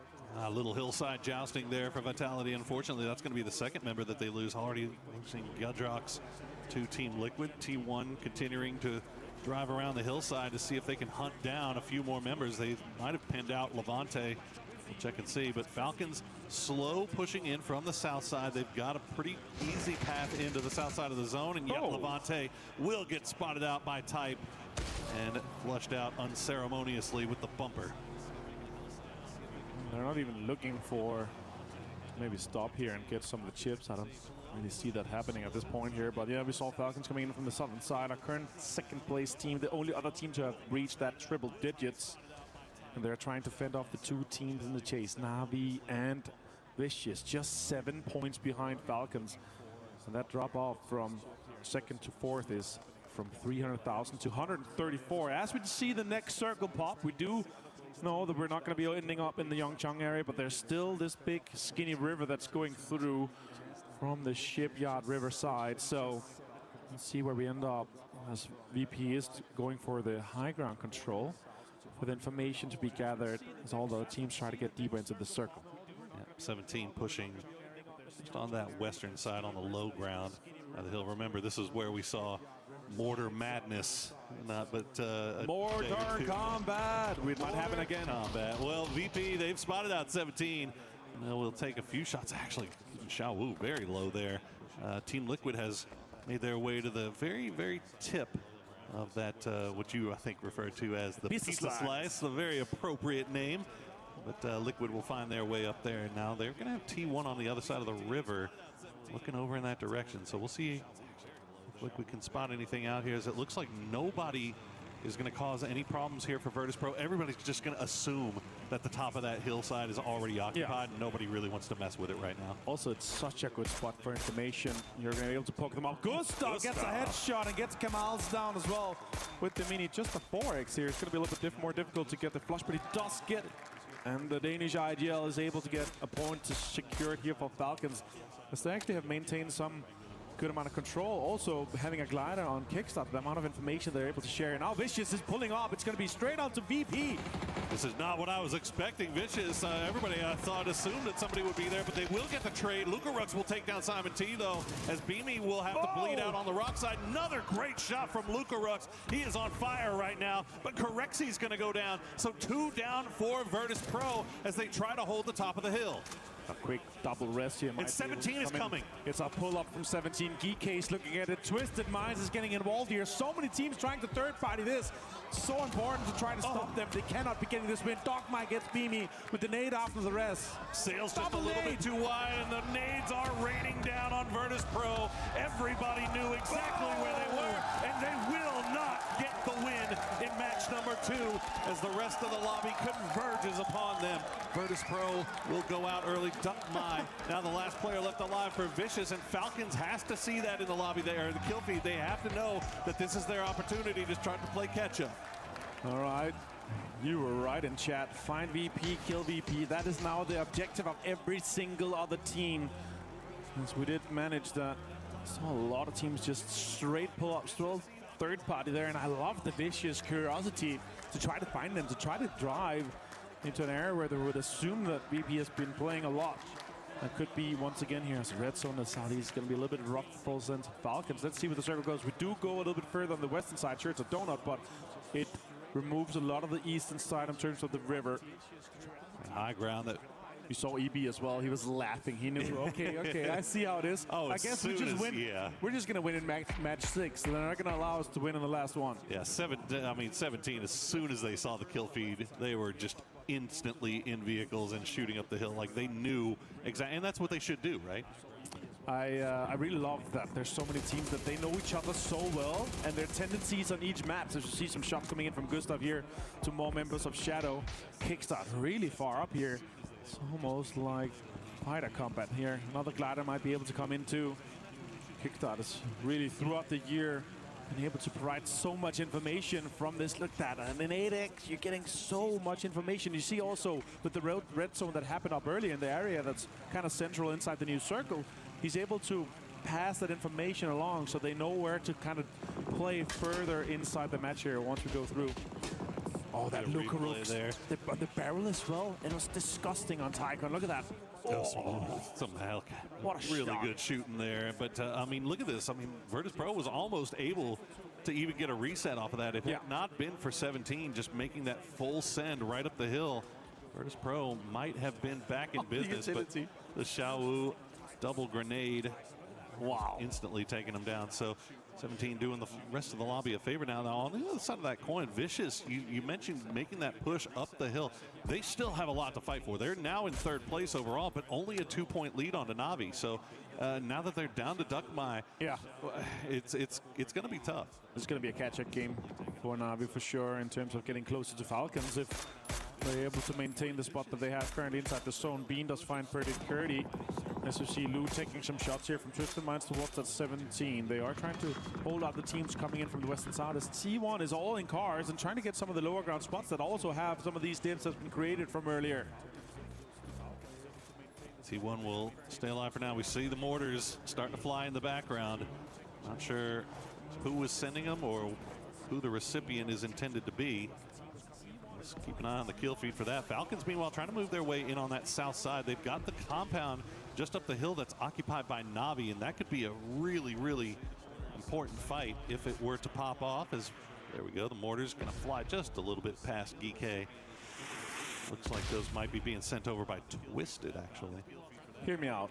Okay. 30 to 40 more points to catch up to VP to get into the threshold, but also the chase on first for match point obviously is different, but 30 to 40 points is doable in 3 to 4 games. And there's just 3 or 4 teams that can do it.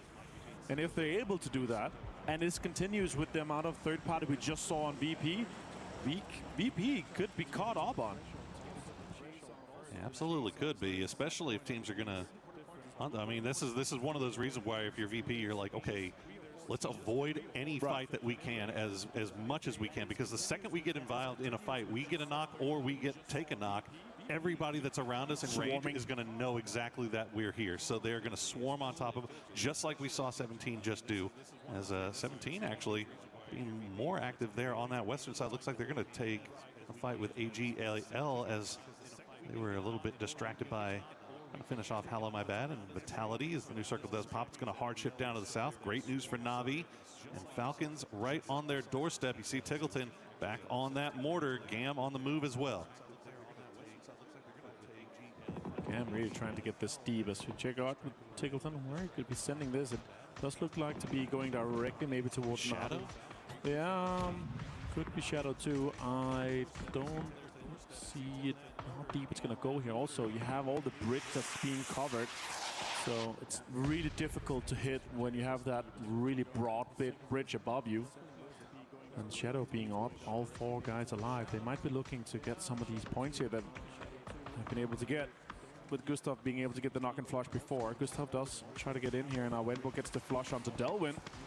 And Gustav getting and maintaining a lot of control alongside the ridge towards Shadow, so they might think that that's an opportunity for both points, but also an entry deeper into the circle if they have to sweep around on the eastern side. That's really aggressive positioning from Gustav there, but that's what Falcons needs. They need to get points. You just cannot afford to get caught out here, as it looks like Satsuna's going to take a few shots over in his direction. Meanwhile, Team Vitality will get eliminated in the end. Full sense going to run into AGAL, as it looks like nice knock and flush onto Flash, but the return onto Himass will take him down as well. Kill feed is lighting up while Falcons continue to try to pressure Shadow Esports. AGAL does get eliminated in the end, and Full Sense will keep 3 alive. AGL has really had a rough tournament considering how good players we know they are. And how this next circle closes, Shadow could really be in this unfortunate situation of being in the middle of the burger, with Gen G coming in from the northern side and Falcons continuing to consider the pressure that Gustav is going to be able to provide here, as more mortars are coming in. Coming in and straight towards Gam here. That did blow up the car, but it does provide and enables some cover for them if they swap around in some of the areas. Your next circle is going to pop shortly here, and Twisted Minds on the edge. 17-2. A lot of teams is going to have to fight this next circle. 13 teams up, 43 alive.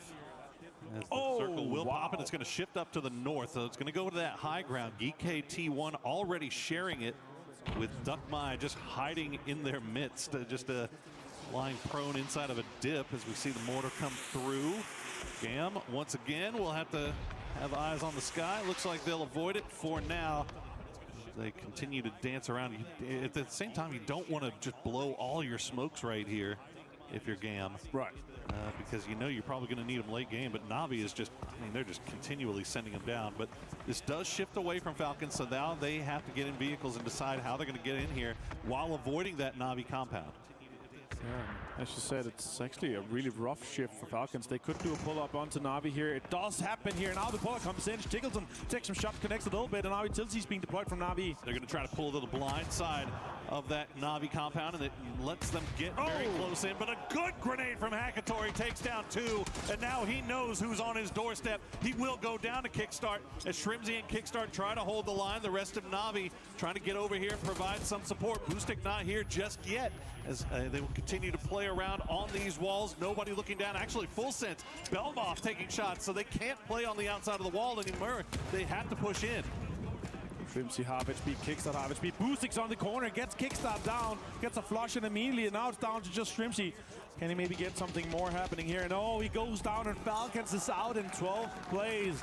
As Na'Vi gets 4 kills and gets ever so closer to Falcons on that second place on the leaderboard. That is absolutely not the team you wanted to go down to, as Falcons will now have to sit and watch Na'Vi. They do manage to take 1 off of them, so they have to play with 3, but they still have their compound in on the very southern side of this circle. As we check back in with full sense, they get a knock onto GAM.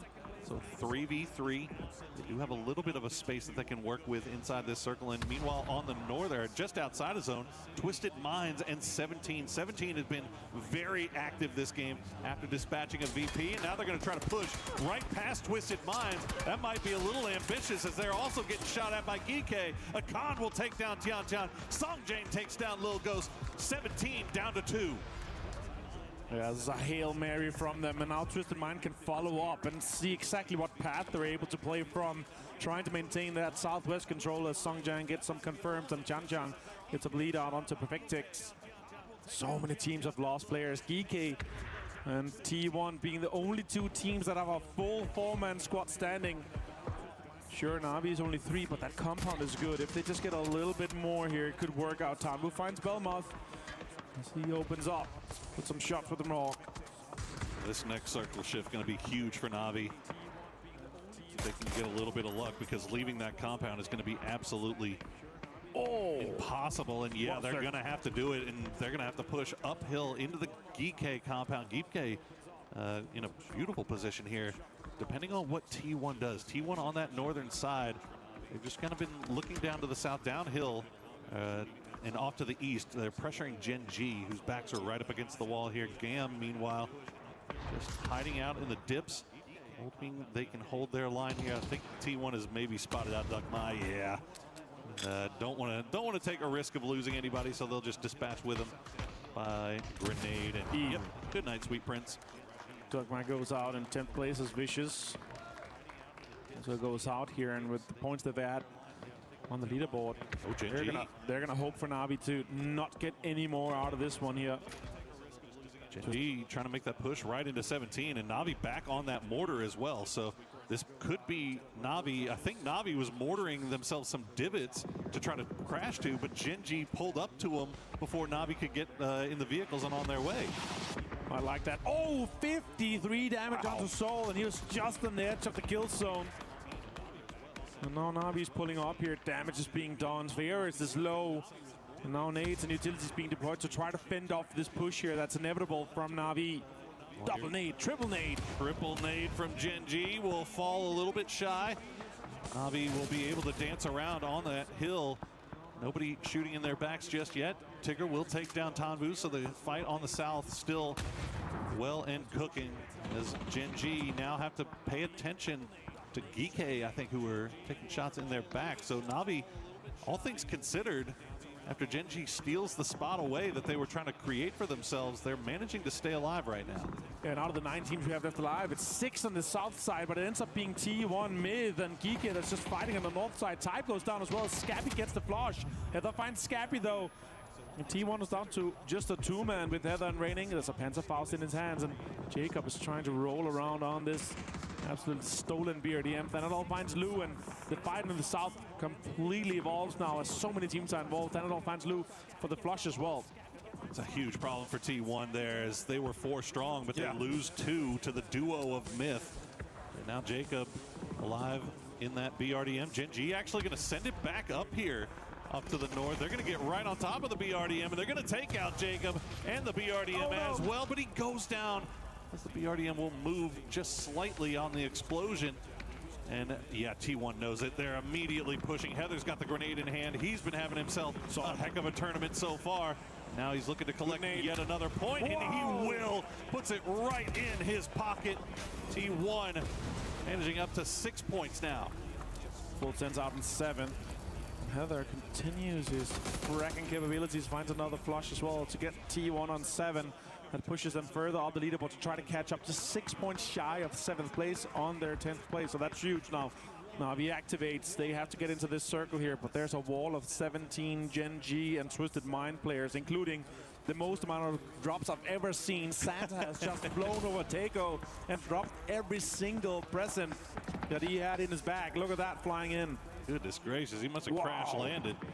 And no, double drop next to each other. Things have been going great here for Na'Vi. The fact that they were able to leave that compound and keep all 3 alive is huge. And now they're only 3 points back from Falcons, but they do have to make their way into the zone. And you can see T1 already sniffing over here. 17 obviously looking in that direction as well. Twisted Minds using that rock to try to find some kind of height. And there you go, Raining will find Spiro. Follow up with the Molotov. Boostic now on the clock. He's down to half HP. He'll take down Heather. Gets another point, but now Ferris, the last one left alive, as Raining will go and secure 2 points for himself and T1. That was massive. He's down to 46 HP himself, though. Has to go for first. And more utilities being thrown, and T1 is out in 6th place as Gen G and Soul gets involved. Now shots coming in towards Ferris. He's survived for quite a while here. Now they've breached into the triple digit in this game here. 102 might be able to break above Falcons with just one more kill or one more placement. So an absolute impossible task as 17 and Gen G staring in his direction. He's gonna have to make magic happen to push this further. No utility, no heals, just 5 bandages. That's all he's got going for him. And Geeke, for their part, they've just been sitting inside their compound and they've been laughing the whole time. Now, any offensive utility that anybody has left in the bag is being sent over towards where Ferris might be. Fortunately, he is moving. He'll get spotted out, and he's going to get taken down. Soul will take down Na'Vi, but not before they make another big leap to catch those Falcons in 2nd place. Twisted Minds trying to make the crash. Wemba is ready. They'll find Example. Batulin's the last player left alive. Flashbangs come through. He can't see anything. Hops in the vehicle. Immediately shot out by Wemba, and that'll be Twisted Minds out in 4th place. That's just making everything so easy for Geeke to get another chicken dinner here. 17 goes out in 3rd, and now it's just a push for Soul, and that's an easy nade for Park Bro, as Geeke is able to close a chicken dinner in match 2.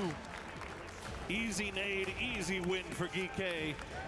Congratulations to him, but the story has to be top of the table. Virtus Pro gets swarmed almost immediately. First team that gets taken out, and then the Falcons crashing onto Na'Vi and losing that fight, allowing Na'Vi to catch up to within 1 point of 2nd place. Everything so close up there. Vicious Gaming also not too far behind Na'Vi and Falcons. They were the ones that kind of instigated the crash onto Virtus Pro to begin with, so helpful for the rest of the lobby, but they lose a lot of players in the process. Yeah, and Soul on a single mission to put himself in the MVP conversation. 5 kills in that game. Might be able to put himself above Nixie in overall kills and maybe tie him up on the total damage done. What a game from him. Beautifully played here. Batulis does find Shabu there, and that really just made everything so easy for Geeke in that match. I'm sure they end up on 4 kills, 14 points for them, and they're obviously happy about that. That's going to push them up the leaderboard. They started the day, or started this game on 6th place and 75 points. That's going to put them up into 89. And again, them being even closer and staying inside that top 6 is crucial for Geeke Esports. Twisted Minds, Gen G, T1, 17, all having big kill games that time around to make themselves a little bit further up that leaderboard. Trying to gain a little bit more cash, maybe, just maybe, If VP keeps slipping, maybe they can make a run, a miracle run. It's not possible, is it? There's no way it could happen. Well, we've still got 4 games left today to find out, as Virtus Pro will have to think about their strategy for the next few. We're going over to Miramar next. So what will they do there? Will a win be waiting for them, or will all the teams swarm on them once again to put them up against the wall? Well, we are going to find out soon, but before we do, let's throw it down to Kalaris, who's got an interview. All right, that's right. We are here with Spyro from Na'Vi, who were able to take game 1 of the day after being able to dispatch of some of the contenders here for all of this. First question, Spyro, to get things rolling. Obviously, you were able to win that first game. What was going through the team's head towards the end of the game? What were the threats, the problems that you had to solve in the end of that game? Yeah, zone was good, really good for us, but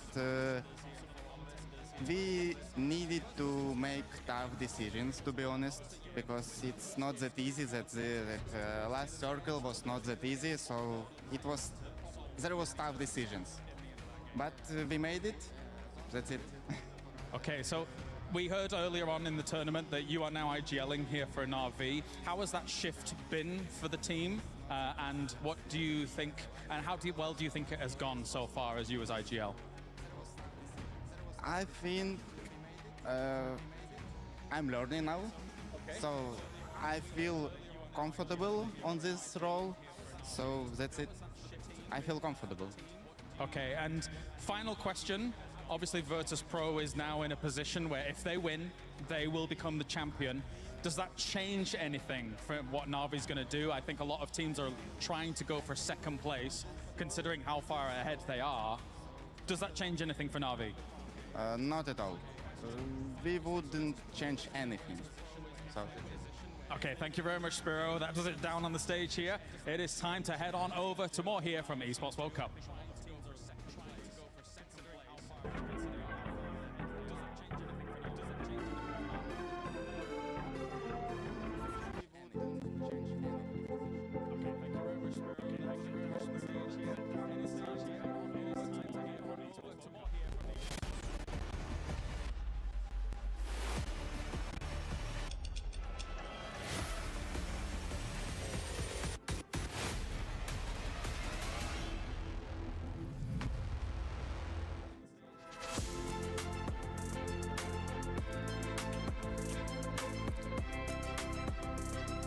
వ్యక్తిత్వాన్ని చాటి చెప్పే విషయంలో Malabar gold and diamonds ను మించిన మెరుపు మరొకటి లేదు. ఈ ఆషాఢంలో శుభలాభాలతో మీ వేడుకలను మరింత ప్రత్యేకంగా చేసుకోండి. బంగారం, రత్నాలు, అన్కట్ ఆభరణాల తరుగు చార్జీలపై, అలాగే డైమండ్ ఆభరణాల డైమండ్ విలువపై 30% వరకు తగ్గింపు. ఆషాఢంలో సూపర్ లాభం మలబార్ గోల్డ్ అండ్ డైమండ్స్ లో మాత్రమే. మీ మెరుపును సొంతం చేసుకోండి. Predict the winner of every game, every group stage, and every tournament. Complete daily and weekly challenges to earn boosters that help you climb the global leaderboard. Got what it takes? Join EWC Play now.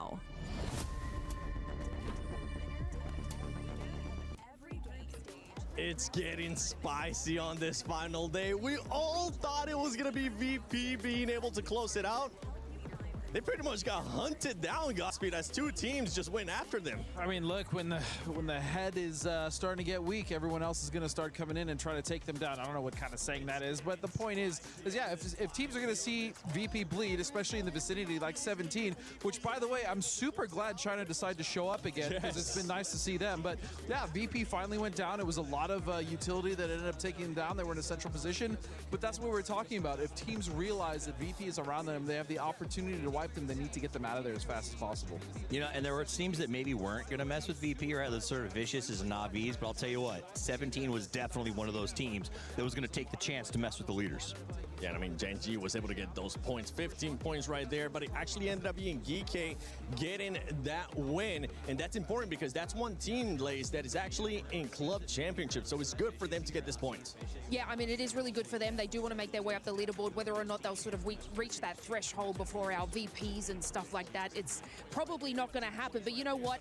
After the VP debacle and all the nades flying into them, you know, I kind of had a feeling it might have went in favor of the Falcons. They sort of did again have like a difficult rotate to get into there, but look, they're scouting, but they're not collecting these eliminations, which is making it incredibly difficult for them to sort of push up to that threshold. And I mean, that's, you know, we're a couple of games down and they have not showed up for that. But, you know, you look at GK and stuff like that, not going to be able to sort of chase that sort of tail. But, like, can we talk about Na'Vi? Because, damn, they are now just under Falcons after an exceptional run from them. And, I mean, this is the three teams that we want to be having a look at. Now, this is if we were to say VP were to be sabotaged again, we could look at Falcons and Na'Vi taking over. There's just so much money at stake too, not just being in first place. When you go from second place to third place, I believe the difference is about $100,000. So Na'Vi wants to stay as close to second place as possible. 100%. And honestly, you know, and maybe I'm wrong here, guys, but it feels like at this point, you just have to accept that, like, this is VP's tournament to lose.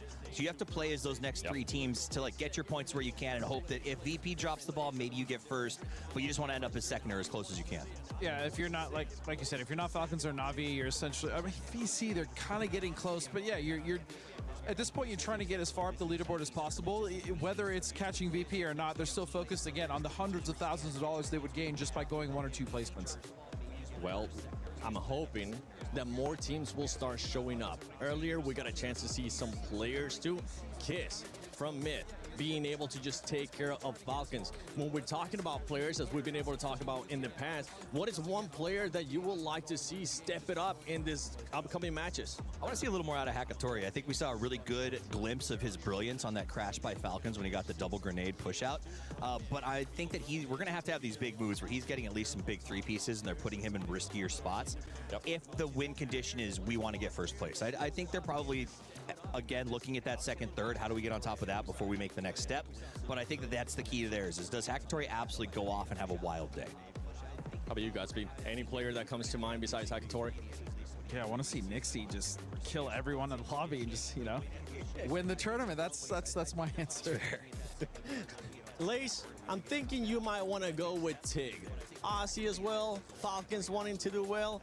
So, is that, am I on the right track here? Yes, you want to have a look at like the dynamic during in Kickstart, to be honest with you. Like, this team needs to be able to like get those kill points, and I'm not seeing too much from them. Obviously, like I said, they're kind of being like a little bit shafted on the rotate there, but they are trailing behind some other squads that they could definitely go into contention with and get those elimination points that they so desperately need. But we're not seeing that sort of, I guess, aggression from them. And after those couple of matches, they're also not making their circle rotations. So nothing is happening for them. Yeah, nothing's happening, and hopefully they'll be able to take advantage if VP does end up going out first. Talking about VP, I know Barney was able to catch up with their coach. It's Grand Finals day. It is the day to close it out, and the team that is running away with it currently is Virtus.pro. I've got the coach joining me, Ibiza. Thanks for joining me, mate. A pretty intense day so far, but you've dominated the competition up to this point. How are the boys feeling today? I mean, everyone's feeling, of course, super confident, but with the Smash rule coming into play, and as you could see the last game, everyone instantly was coming for us. There's a lot of pressure. Also myself, I'm kind of sweating like watching it, but we're keeping composure. We're going to talk after this game, some things over it again, and yeah, we're going to build on that, so see from there. How was it after game 1, seeing the boys get into Smash zone so quickly? It was really nice to see. We instantly we were also in the late game. We're like, get that point, because they were counting themselves. So that was really, they were keeping track of it.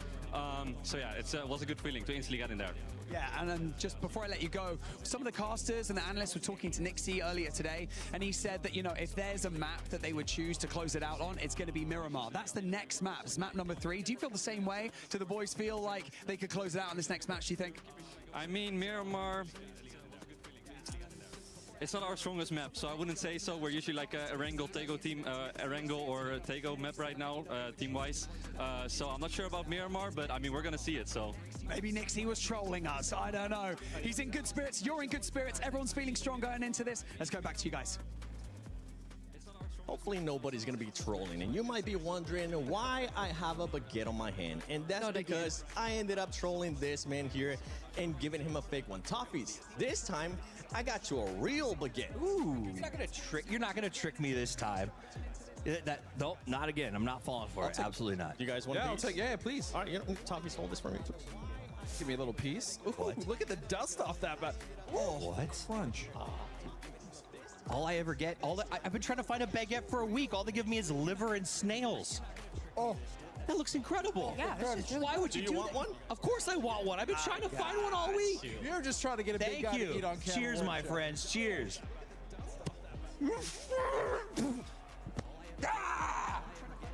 Well, you didn't want a real one, so this is very good. It's delicious. Yeah, this is fantastic. It is delicious. You know what, As a big Kalaris? man, I approve. Take it away. We'll be enjoying this baguette. I want a piece now. Yeah, all right, where's my baguette? I want a baguette. That would be fantastic. But yeah, of course, I am here with Avenger as well to talk about what we've seen so far. Because I guess my first question for you is, did you think we were going to see Virtus.pro break the limit in game one? That's nuts. No, I mean, you can see how happy they were about it as well. And, you know, as you just heard from EP as well, they're counting.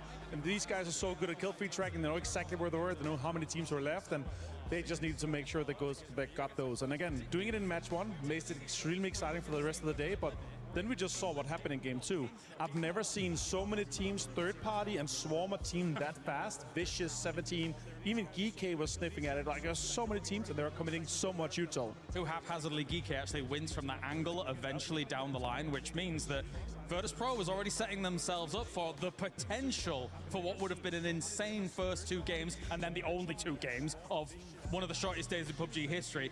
That said, though, the way in which 17 Gaming rolled up to that third party, even if it wasn't Virtus.pro in a position where they could have potentially won that game, that was a great third party anyway, right? Talk to me about it. It was up, and again, we have to talk about it because that's usually the area where Virtus.pro is coming in from. They like this high ground area, and a lot of teams they know because there's so much information to be gathered, there's so much control to be had, there's good rocks to be played. So teams know, and they know each other so well. So I like the idea from 17 that they came in from that western side because there's a potential of it being VP because they want to play as many games as possible.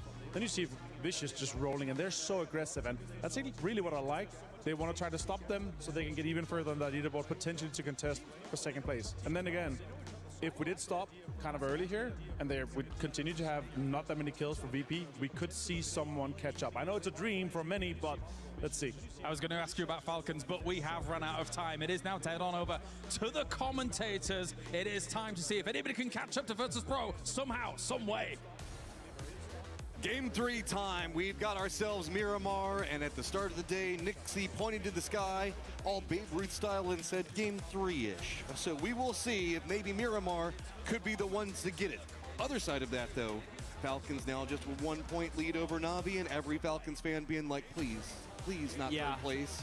And all the rest of the Falcons as an organization praying that they can maintain their position. $100,000 between those two spots. That's correct. That's just it. And it's the money, it's the club championship, it's so many different things on the line here as we go into game 3. And will Nixie's called shot be a portent of the future?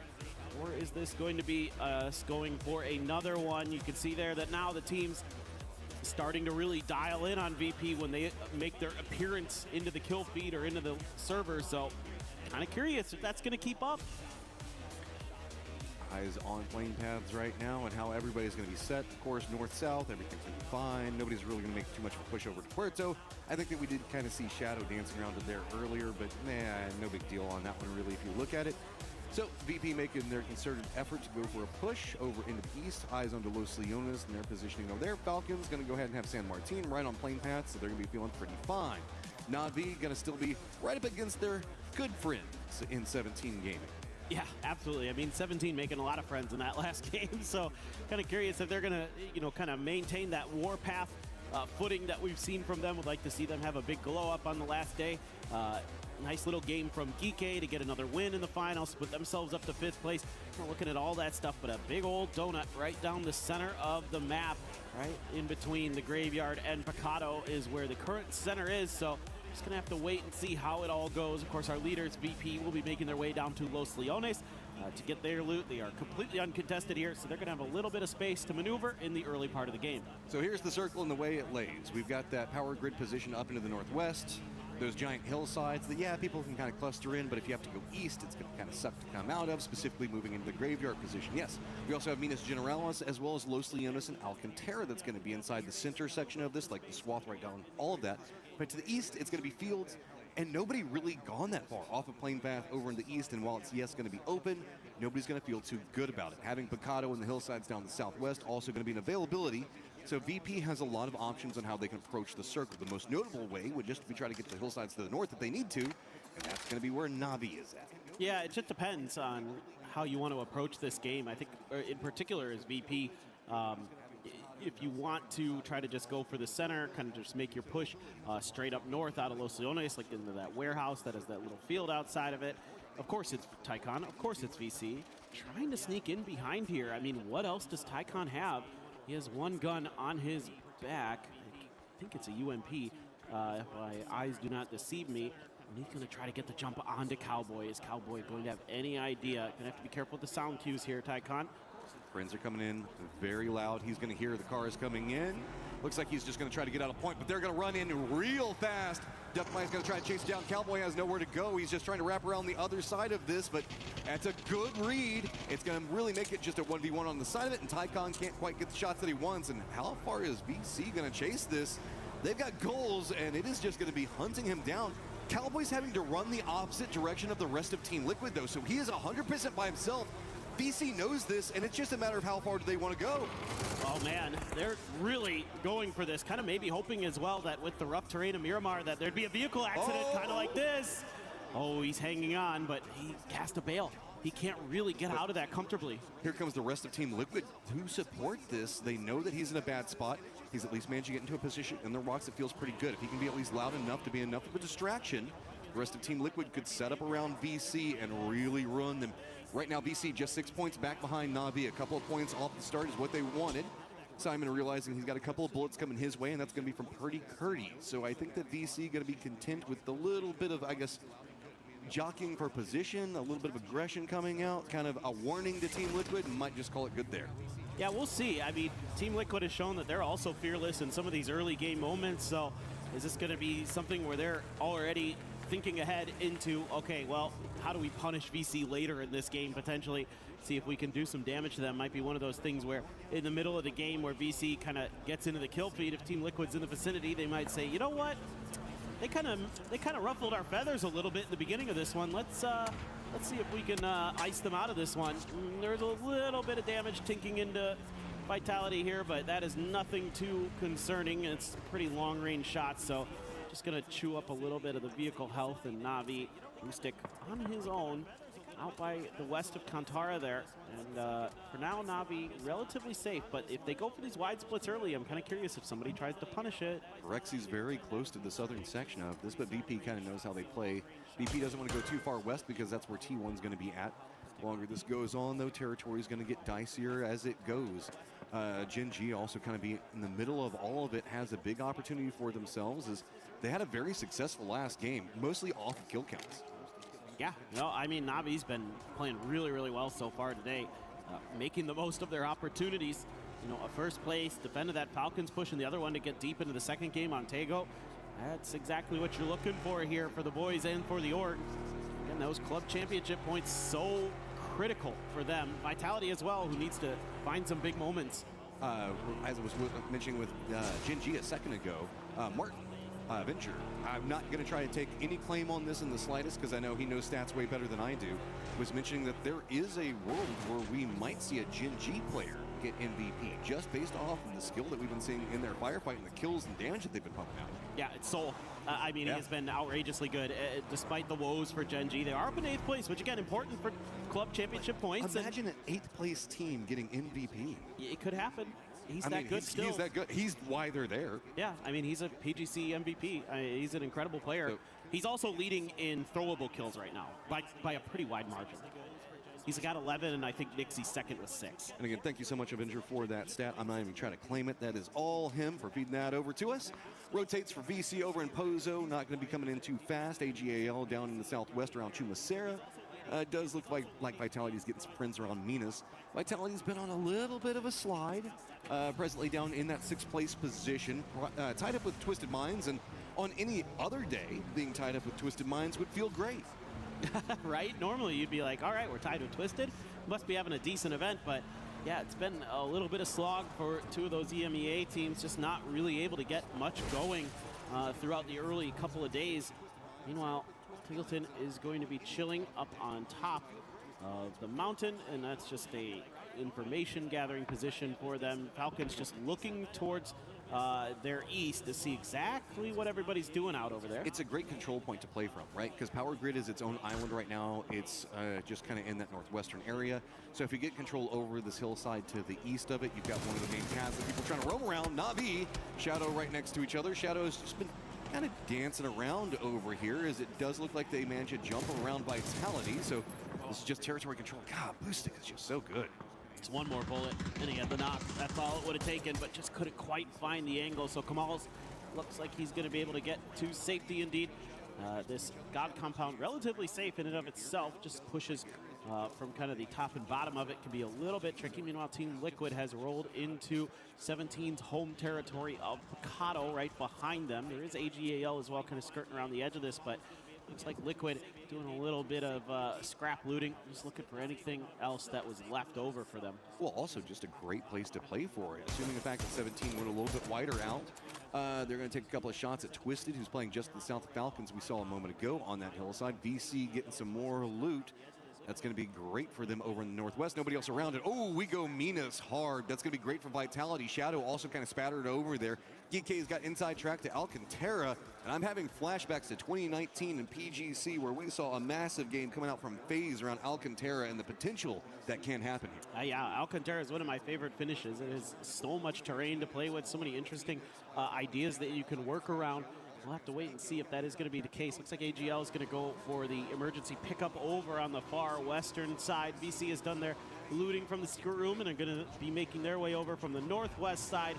The Liquid boys have to leave Picado now. They're trailing 17, doing a little bit of harassment, but meanwhile, Falcons have established a presence in Graveyard. That's that great scouting ability, that great pivot ability that you were talking about earlier, Matt, from that spot that they had taken. They're going to be able to watch everybody else around them moving away and finding the open space behind it and backfilling it, and that is going to be a nice little find temporarily for them. They should be able to lock that down pretty well. VP playing this safe in that warehouse I was talking about earlier that kind of has these fields around it. And it's going to be in the circle, and okay, hello. Bit nervous on the couple of things going on here. As I was going to say, a couple of nades being exchanged between Gam and Jin G. Being already down and flushed out. A lot more focus coming over here as Vitality also has a player that's playing around Minas Generalis that is not, so might be a bit more of a reset coming out for them as, yep, they're going to get the res, and Minas Generalis can support a lot of teams. Yeah, it's got all these little mini walls and corridors that kind of create all these different little sections that you can hold down inside of it, so if we end up going that way, it feels a lot bigger than it is on the map, just because it can support so many different squads over there. Really, though, I'm looking at Na'Vi in the center of all of this. Falcon still holding that graveyard, but has left Tig back around San Martin. Yeah, so Tig is just doing some of the back scouting, watching the flanks, making sure that nobody's coming behind them. AGAL is indeed up in the air. They're currently center over the circle. Where do they want to get out is the big question, as they're still eyeing what's available. I mean, they could go north, they could go far to the east if they want to try to maybe get lucky and grab some vehicles. Maybe they've spotted something out there, but nope, they're going to be heading right in towards Kantara. North felt like it would probably be safer. There's a lot of guys already over here down into the south. Na'Vi not going to get too much vision on this. It's going to be mostly GK taking the shot. Smith on the other side of it. My lord, look at that mini-map.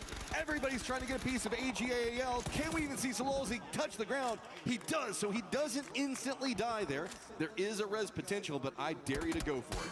Yeah, you can see that Full Sense as well has some oversight of GK's position. That's actually from behind EJ, and they're keeping him from being able to really dial in up towards his north. So kind of an awkward situation. A lot of these compounds in this part of Miramar are really odd because they have a lot of narrow, thin windows, but they can be seen through from a couple different angles, so it can make it tricky to kind of go for the plays that you want. Over towards the west now, still keeping Minas Graveyard in the mix. Kantara as well.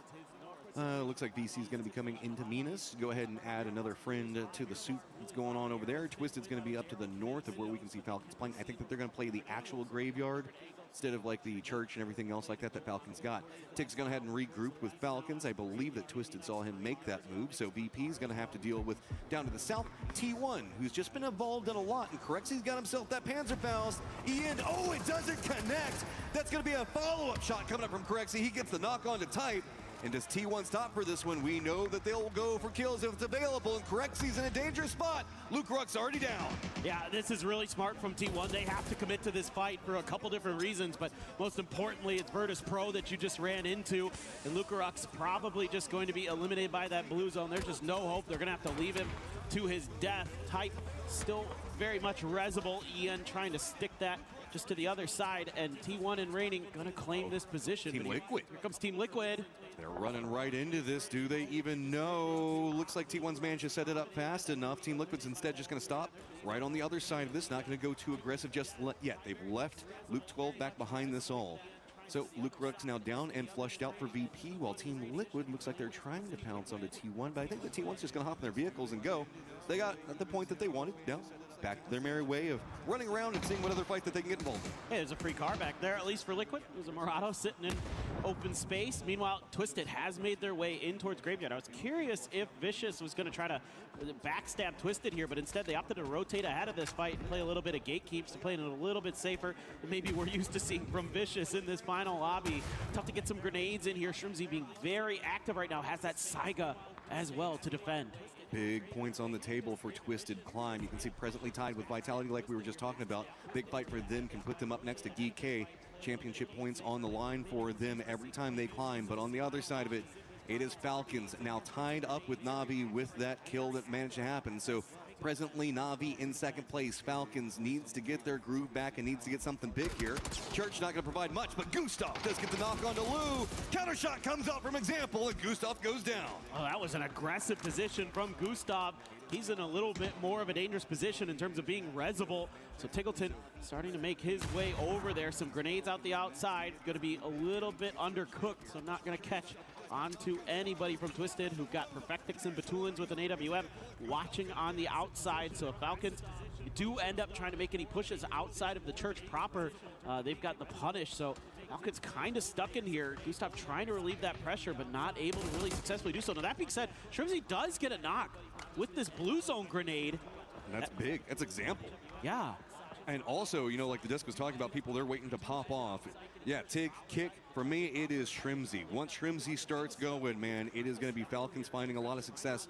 Perfectix can't really do much. I mean, he can make the run over next to Example, but you can see that Falcons were using the TPP angles and vision to look through those windows, and it just doesn't feel good to make the cross. Instead, is this a bait? Maybe try to see if anybody goes for Gustav. Perfectus is thinking about going for the nade on it. I think it's a little bit too far to the right, though. Yeah, it looks like he just doesn't quite have the read onto where that would be, or maybe it's just trying to go for a timing play on the player leaving the church. Shrimzy is going to send out a grenade in response to keep Perfectix at bay. So far, Twisted Minds not able to really get this fight to go their way, and they're on the outside of the new circle looking in. But the longer this fight goes on, the kind of worse it gets for both of these teams. Now, Falcons will be able to get Gustav. Vitality crash right on top of Na'Vi. This is a big fight for the center. Vitality has one of the players go down near on instantly, and that Hakatori finds a lot, and that is big. Na'Vi at 5 kills and climbing. Yeah, it's not the player you want to see get heated up. We know what Hakatori can do, especially on this map. He has dropped some absolute bombs before on Miramar. He's already 2 kills deep. Meanwhile, Shrimzy tries to go up onto the roof, get punished a little bit. Batulin still anticipating that he might be trying to chill up in there, but Falcons, the rest of them, disconnected, trying to make their way through right into VC. Oh, man, there's nowhere to go on the circle. It has abandoned this position. Falcons runs right into the waiting arms of VC, who finds a lot. They're trying to climb, and now it's Falcons surrendering points to the team that they don't want. Back behind them again. Shrimzy and Kick starting a lot of trouble as really Twisted hasn't left position. They're waiting to pounce as well. I mean, if this is clean for Vicious, they could find themselves up into 3rd place, getting ahead of Falcons. They're only 5 points behind right now. Shrimzy will end up claiming that point onto Example. He maintains his position in the bell tower of the church, but so far he hasn't really been able to help out in this fight. Meanwhile, he's trying to track Twisted Minds' movement, who reached out into the blue to try to make their next rotation. Gam gets up into a pickup there, but they already had a couple players center circle. Gike has Kantara Crater. It looks like that might be where Tanbu was thinking about dropping. Alo with the bolt hitting T1 players off screen. I think that really Falcons are just trying to wait for VC to go for a more controlled position. Genji is going to be coming down, wrapping from Minas Generalis. It's going to be pretty close. Navi's going to take the shots, might force them a bit closer into VC. Shrimzy's been keeping an eye on what's going on with Twisted, so he's going to take a couple of shots. Now we know Falcons, well, at least Falcons now know that Twisted's no longer on that point, but they still have to deal with VC in front of them, and now Gen G as well. This is going to be a really hard rotate for Falcons. Yes, it is not feeling good, and that makes it just that much worse. Already in the blue, taking a bunch of damage as kickstart. Soul is looking to try to play spoiler here on the other side. You can see Gen G starting to formulate some kind of plan, but Tom Fu just died after getting called back in, I believe. Yeah, it happens. Just think. He was just floating around. I was watching him on the map, just looking for info. Yeah, just scouting out for the squad. I mean, it works out. Gem's in the middle of the circle. 17's going to be right next to him. One of the duo splits coming up from Na'Vi is going to be in the east. T1, now the new gatekeepers over to the northwest, trying to hold back where it's going to be Twisted Minds, VC, Na'Vi's northern duo, potentially Gen G and Falcons. Mid still needs to find a way to circle over into the east, and that's going to be next to Shadow as well as Alcantara itself, now kind of getting abandoned by the circle. It's going to be AGAL as well as Geeky on that path. Solid enough work from Twisted Minds to not just be down. Kickstart, though, not much he can do. He is completely gate-kept by multiple different players. Soldo looking for that point. Not going to be getting there. Pow actually steals it with a grenade. DC finds another one. Now it's all down to Shrimsy, alive out in the blue zone, watching it all go awry in front of him. But it is also going to be Gen G right now in trouble next to BC, and more point potential coming up for them.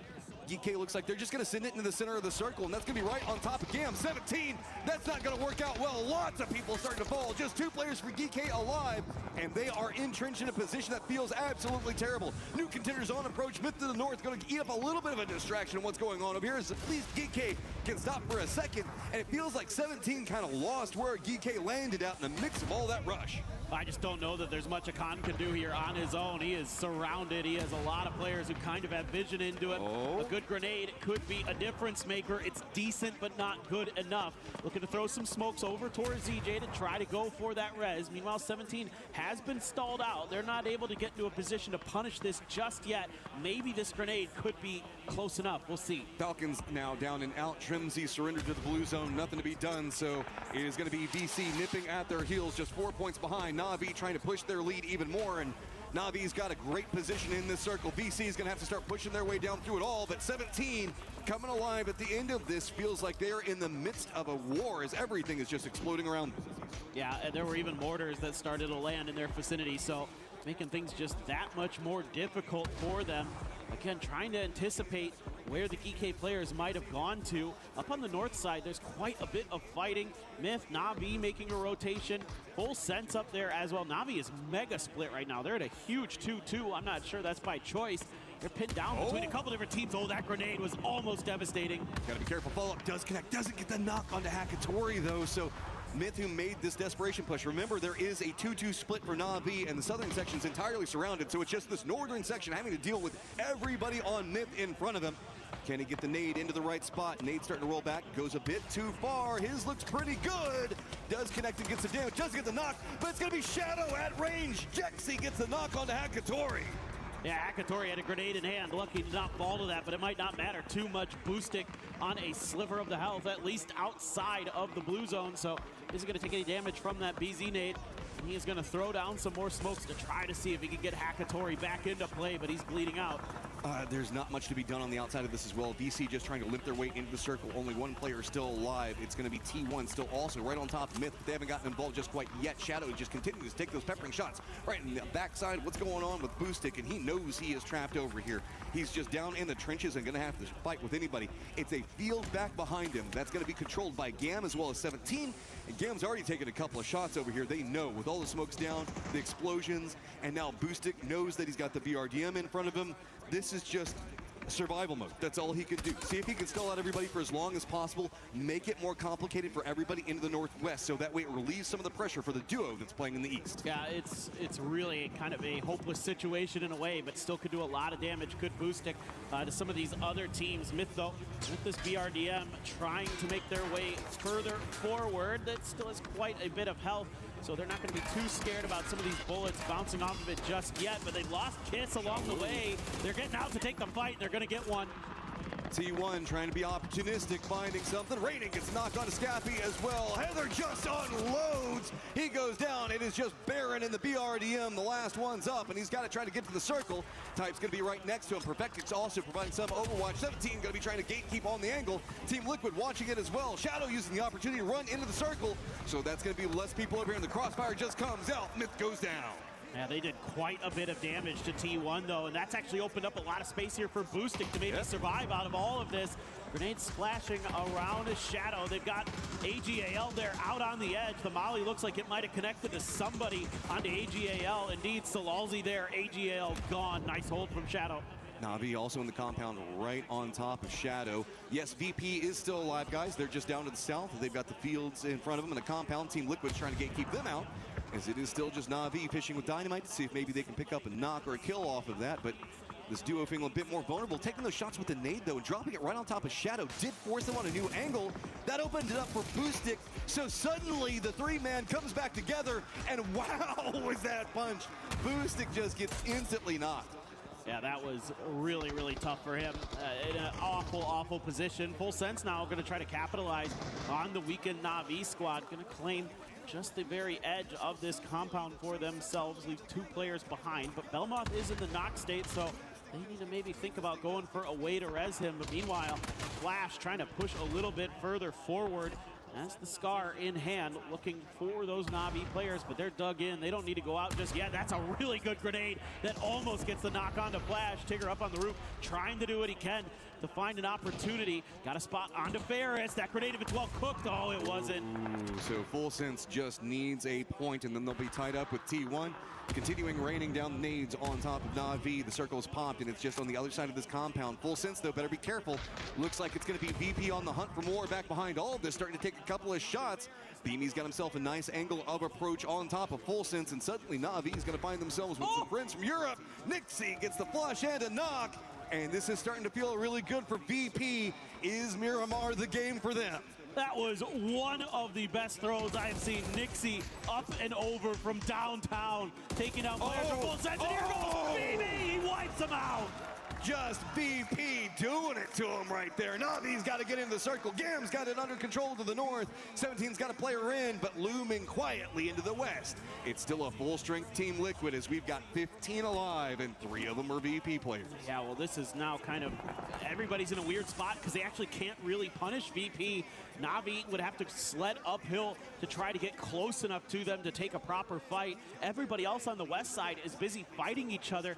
Gam is completely blocked out by 17. Team Liquid just trying to play this slow and cautious to clear their edge. So for right now, VP, all eyes down onto Na'Vi while this fight on the west side just continues to break out. They know the target that they need to deal with in front of them. Team Liquid on a climb of their own, creeping up the leaderboard, still just a little bit back behind Gam, who's got themselves in the northwest. But Team Liquid has a great high ground position. You can see Cowboy up on top, looking at a lot of what's going to be going on. This is very vertical coming down. Beamy does spot out Ferris, gets the knock. Should be able to get the flush. Where does the last player in Spyro go? It's Team Liquid. Great shots coming up from Cowboy. Suddenly VP in a lot of trouble. Cowboy, he needs to get this flush, and it looks like he should be able to, you would think. BB trying to dance around it, cannot. That is huge for everybody else in this event. Uh-oh, Nixie. Ooh, it's so close. All right, narrowly gets over there. That is also going to be Na'Vi going down 114 points. They are on a climb, to say the least. So it's Gam, due north, kind of hunkering down, hiding it out while they've got 17 right on top of them. 17 can't really go anywhere. It's going to be Team Liquid on top of all this, watching it. They've got control on the entirety of the circle. VP's trying to use this opportunity to counter move more up against the top of the hillside to see if they can get a better spot, but it's going to be Team Liquid with a focus on the 17.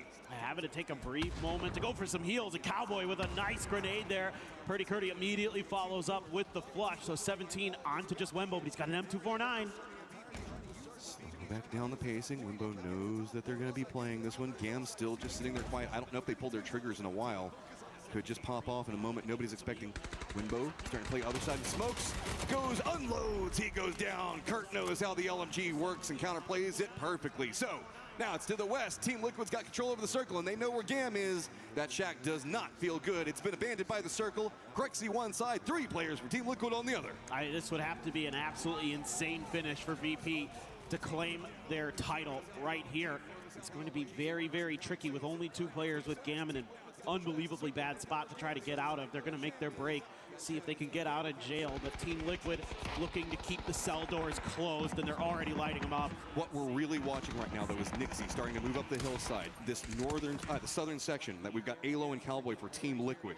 They're trying to keep lock on the circle itself. If Nixie can get an opportunity to go for anything on the Team Liquid that can counter all of this. But yes, it is presently a 2v4 as we see the res starting to come up from Team Liquid, and Gam just, hey, what are you going to do? Not much. Yeah, but it really matters maybe which way they peek, because Team Liquid would really like those points, but Crexy says, nah, that's mine.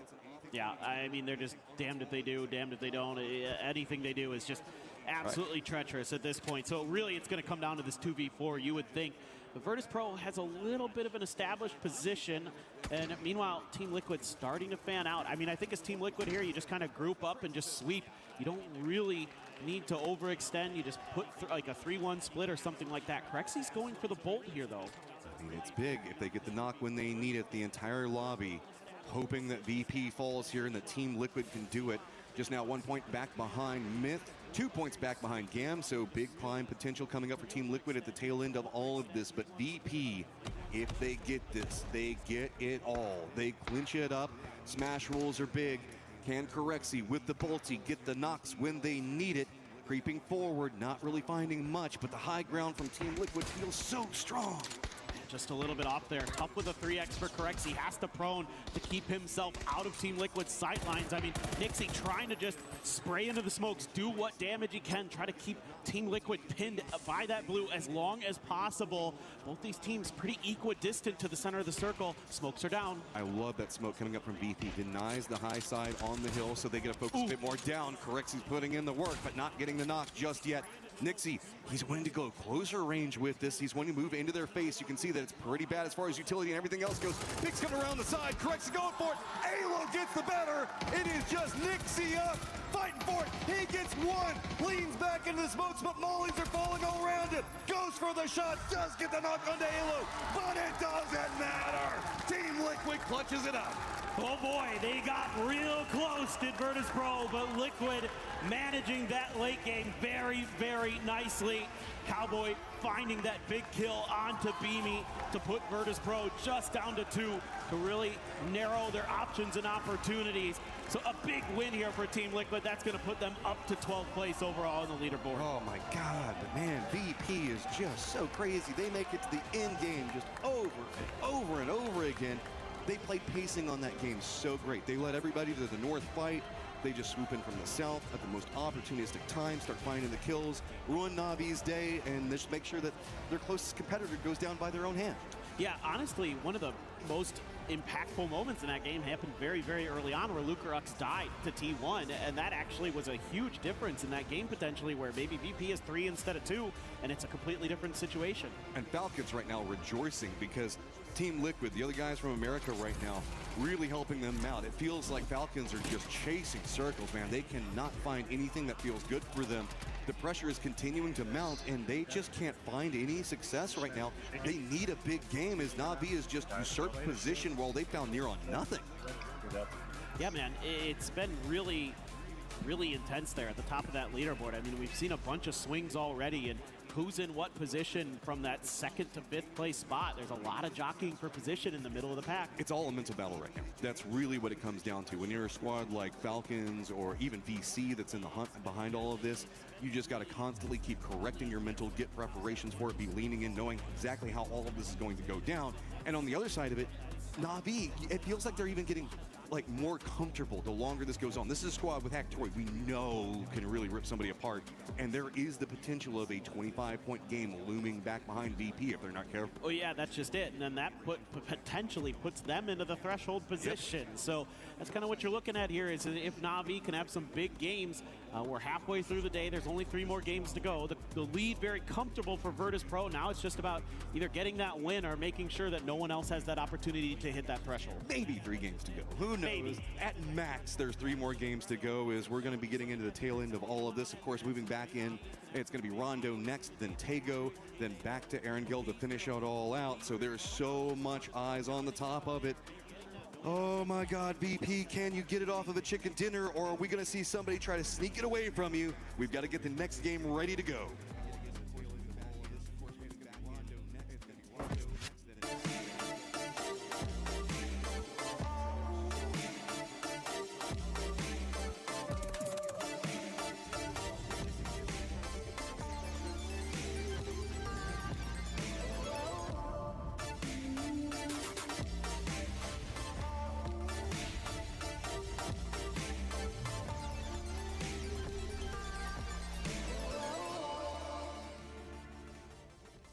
He thinks he can come in here and play my game. He knows nothing but go! Tyler 1, you're done.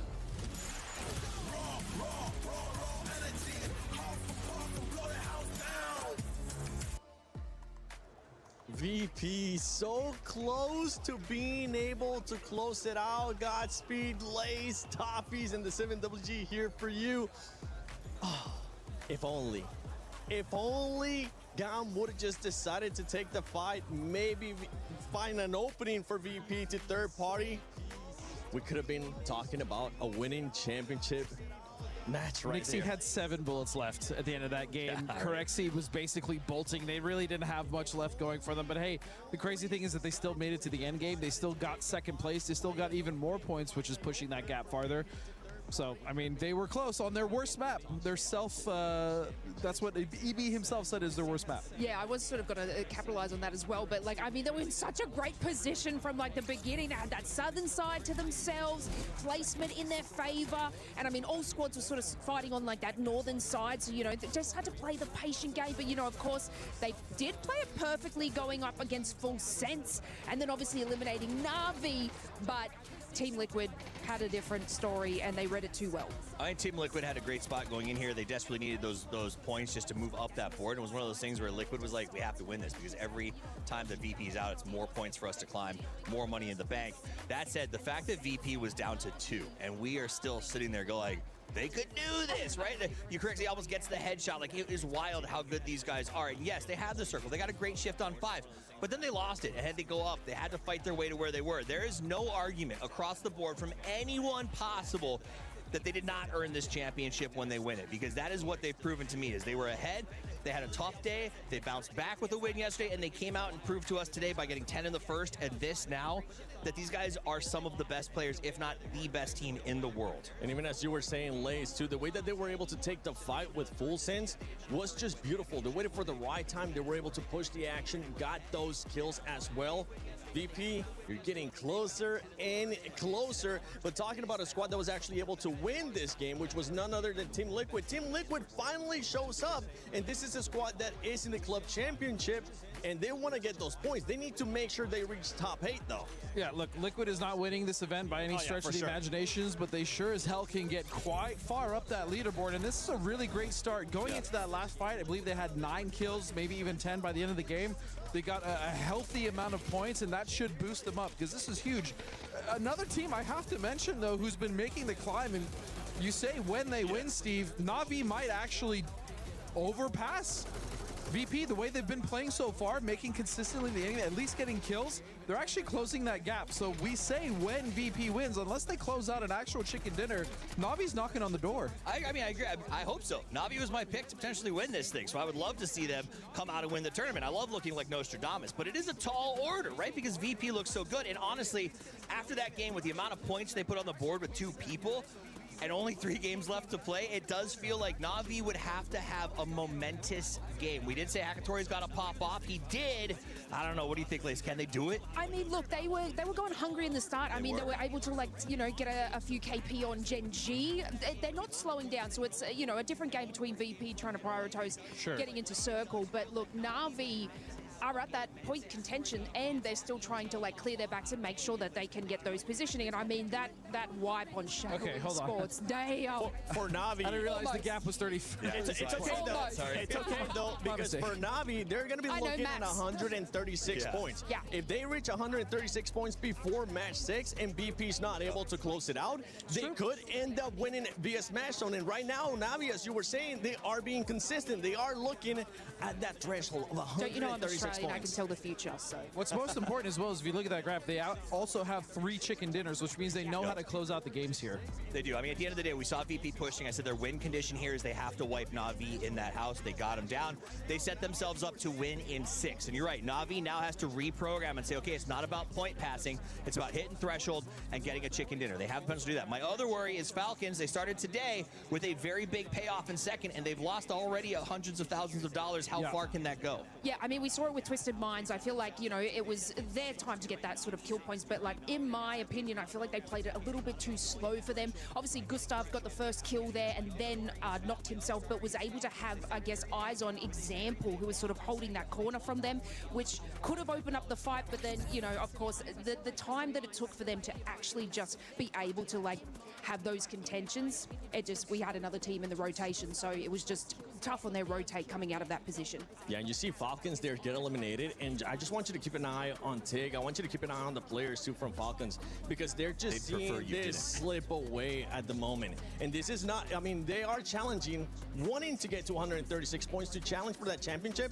But once again, we got to talk about Falcons in regards to the club championship. They want to make sure they continue to get those points because they really haven't been able to do that well club championship wise. Falcons is starting to get to them as we see the players in a bit of a distress. Yeah, I mean, you talk about that pressure. I guarantee you, if you ask those guys, they're probably not thinking about the club championships as much as they're purely focused on this, but you're absolutely right. I mean, Falcons are champions in the past of the club championship, and they're an org that absolutely wants to get it here. And so there is that extra added pressure. I mean, you want to talk about in the past, I think it's safe to say, boys and girls, we won't have a repeat champion this year as far as EWC and Twisted Minds. Damn right. Yeah, it's looking like it's going to be VP or Na'Vi if they're able to pick it up and get the 136 points. It's a long push for Na'Vi, and they've got to do it in the next game, essentially, because VP has made a statement to the entire world. They were like, you guys spent too much time talking about myth. We are the legends. We are going to change the world. And honestly, after how they've played this, even if they for some reason don't win, they're still my pick going forward towards PGC at the end of the year. That's a these guys are phenomenal. Safe pick. Honestly, they've been playing this year all great. It is a safe pick for Falcons. And Falcons, we were able to actually get an interview with Falcons. Let's see what they had to say. Hey, Claris here with Gunnar from Falcons. After a few difficult games, gonna have to ask you the hard questions, unfortunately, Gunnar, for this one, because it's not been the easiest start for Falcons. Talk to me about what you think might be going wrong here for Falcons. Sorry, it's hot as balls up there, so I was sweating. I mean, honestly, there's a lot of hard zones. I'm not like going to use that as an excuse because obviously we definitely could have got more points than we've gotten thus far. I mean, mainly the thing that's gone wrong is that like we haven't stuck to like one structural play. Like our crash on Na'Vi on the Tego game just could have been better. It could have been more organized since we had a lot of time sitting right below them. And then the last game as well, like we just got to Graveyard and we just needed to focus on our setup the second we got there. It was pretty unfortunate that we were playing the dip and the church, and we were just getting ready to hold what like we call like the long. And if we had someone on top of the roof on the long, we should be able to win that fight pretty easily. But yeah, I mean, just some hard zones and some misplays on our part, and obviously like here we are. It's a tough time with the kind of butterfly effect in PUBG because obviously as soon as Twisted Minds rocks up on your position, surely the alarm bells are going off and that's delaying your move in, and then the Vicious is above you. So is that what's going through the team's mind right now? You're listening to the comms. What's happening in the team at the moment? I mean, honestly, it's like even on the Wrangle game, a lot of teams just aren't moving. Like we want to speed up fights and we want to get them over with. But like the Wrangle game, like Myth is like sacking their game in the blue zone, which inevitably is sacking our game when we're actually trying to take a fight against them. I mean, not that like they did anything inherently wrong because the zone was not good for them either. It was basically like we were going to get 4 points on them, they were going to get 4 points on us. But yeah, I mean, we just both died. But yeah, I mean, it's PUBG. It's obviously the game's going to be tough. We're going to go out there, reset, and you know, I mean, hopefully get over 20-some points this game. Thank you very much, Gunnar. Best of luck in the next games. Thank you, sir. Thank you very much, and we are getting ready to head into our next game here today. Virtus Pro making us hold our collective breath last game as they almost get in a position to secure their win, to secure their championship. but Team Liquid will deny them, and now we have to go over to Rondo. It is iForcesaurus, it is He Avenger, and Virtus Pro now on the clock once again, trying to collect that win and end the day early. 15 matches played so far here in the final, and on the grand final day, VP isn't able to get a second place with kills, putting them on 150 points, averaging 10 points per game. Absolutely insanity here for them. So now they have 3 more chances to either deny a second place to get to that 136-point threshold, or to get a chicken dinner themselves. Poro, 3 games to go. Did they get a chicken dinner, or are we going to go to match 6? Ooh. That's a tough one, man. I feel like we're probably going all the way. It just feels that way. It feels like every time you see Virtus Pro start to get involved in a fight, especially early, especially if it's in the first 3 circles, then there's always going to be a team that's nearby that immediately will just rush them. And so VP, I mean, you saw it happen last game. They only lost Luka Rux, but they then had to play that game forward as 3 and still almost managed to get a win there coming down to the very end. Felt like they just ran out of ammunition and ran out of space. Team Liquid was able to clutch up. But now they have a little bit of another problem to worry about, and that's Na'Vi. Navi's been having a burner of a day, and they're, what, I think 22 points, he said, removed from that threshold. So 22 more points for Na'Vi, and they're going to be in the same position as VP. And as we start our game here on Rondo, 3 more chances to go. And you're right, 22 points is what Na'Vi needs to aim for to be eligible to be in that smash position in the second last game.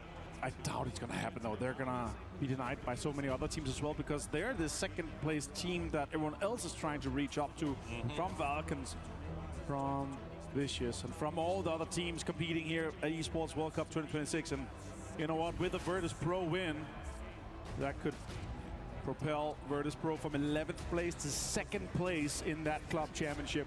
They're already eligible from having 2 teams in the top 8, but here with a win would be insane. That'd be absolutely huge for the org. Hope for the best. We see, looks like teams pretty much avoiding each other. Test Track Neox, this Twisted Minds Na'Vi sharing situation has been going on since time immemorial. Looks like Falcons going all the way down to the south. They have not had any bit of luck go their way so far today. Maybe they can find a little bit more luck here on Rondo. We'll see where the circle decides to go. Wow. It's going to go right on top of Zhao Tin. So very early start here. And Vicious, another team that's in the hunt, is right there dead center. Yeah, in that last game, they were able to reach the triple digits, 101 points. And as you see here right now, Nixie is leading with almost 5,500 damage done. BGMI in 2nd place. And Nixie is leading in the wall kills. Longest time survived, so he's really putting himself in a great spot for that MVP title. Soul's still trying to make an argument for it, though. Absolutely. He's right there, so Nixie, he's sniffing at the heels of him. He is. He's right there. So Nixie needs to hear those footsteps, because that's a pretty large prize pool chunk itself for that MVP award. And despite all of Gen G's struggles so far this tournament, sitting in 8th place right now, that would be a huge feather in their cap if they're able to get an MVP nod for their frontman, Mr. Soul. As we check in with VP, they will have to make their way in from the south. Looks like they have AGAL and possibly GK, possibly 17.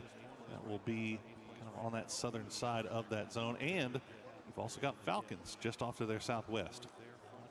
And of course, VP and Hongchang here, such a strong looting spot. One of my favorite ones to go at. It's both fun for hot drops and also great for loot. Yeah, you like this one? Luka Rux and also further head inside the circle here to get that point man information too for them. As we all jump over to Vitality, currently 7th place.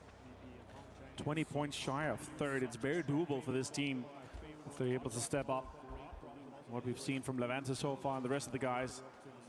We know they're able to clutch. We know they're able to win games. They just need to do it in one of the next 3 ones here. And with this circle being this central on Zhao Tin, we could end up seeing a pseudo or even a full urban ending.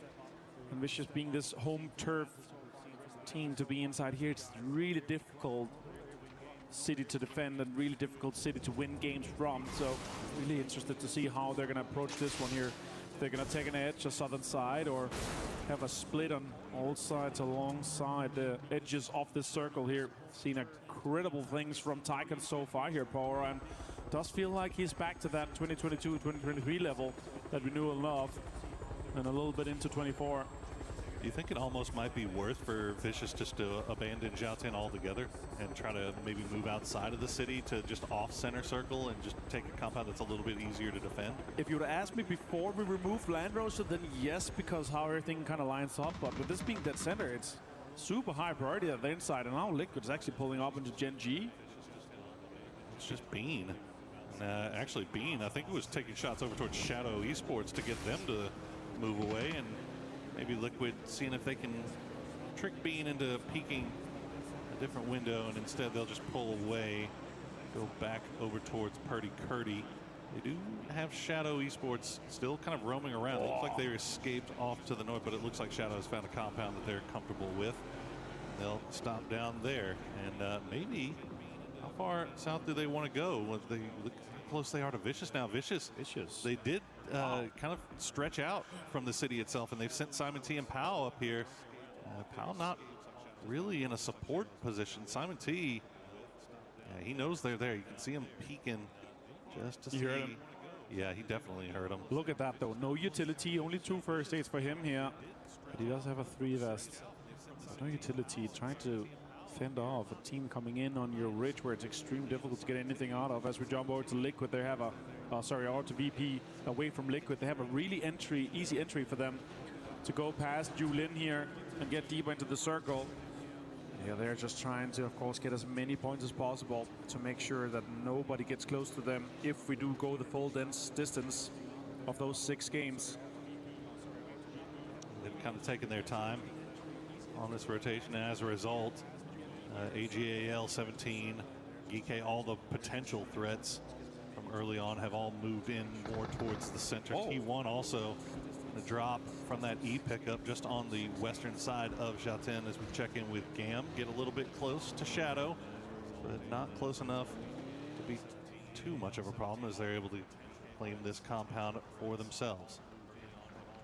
And as much as Shadow has impressed in some games, it's mainly been Miramar they had success on, where they were able to take down AGL and get a chicken dinner. Now they are sitting in last place, not even close to the top 10. It's been rough, but you know, to be fair, making the final was probably about the most that you could really expect from Shadow. I mean, it's been a fantastic tournament for them. I mean, nobody really had very high expectations, relative unknowns, and they came in and they made the final when a lot of more historic teams with a lot, you know, better lineage, PUBG didn't. So you got to give them all the credit in the world here as we check in with AGAL. Playing around those towers, GK moving around just off to their west. They hear the vehicles. They know they're close, but they don't have vision. And him is obviously always in that conversation. He's been far and away from anything that happened. 10 was ahead of him in kills. So is Tycoon. He's on 16. Nixie and Soul untied on 31 kills. With one more kill, they're gonna double him as his kills here. Now we over to the glider off Kickstart, and Falcons have a UAV inbound as they're gonna be able to see the information coming in on all the cars driving just below them. Kike, he sees the cars, he has all the information being shared to the rest of the guys, and they're driving far behind him, so he knows exactly how to play around this. I'm gonna swing around just a little bit here, and he's got plenty of gas in that, just above 60% on the gas, so he's gonna have plenty of time for that. Definitely feels like Kickstart has taken a shine to that role as the eye in the sky for Falcons.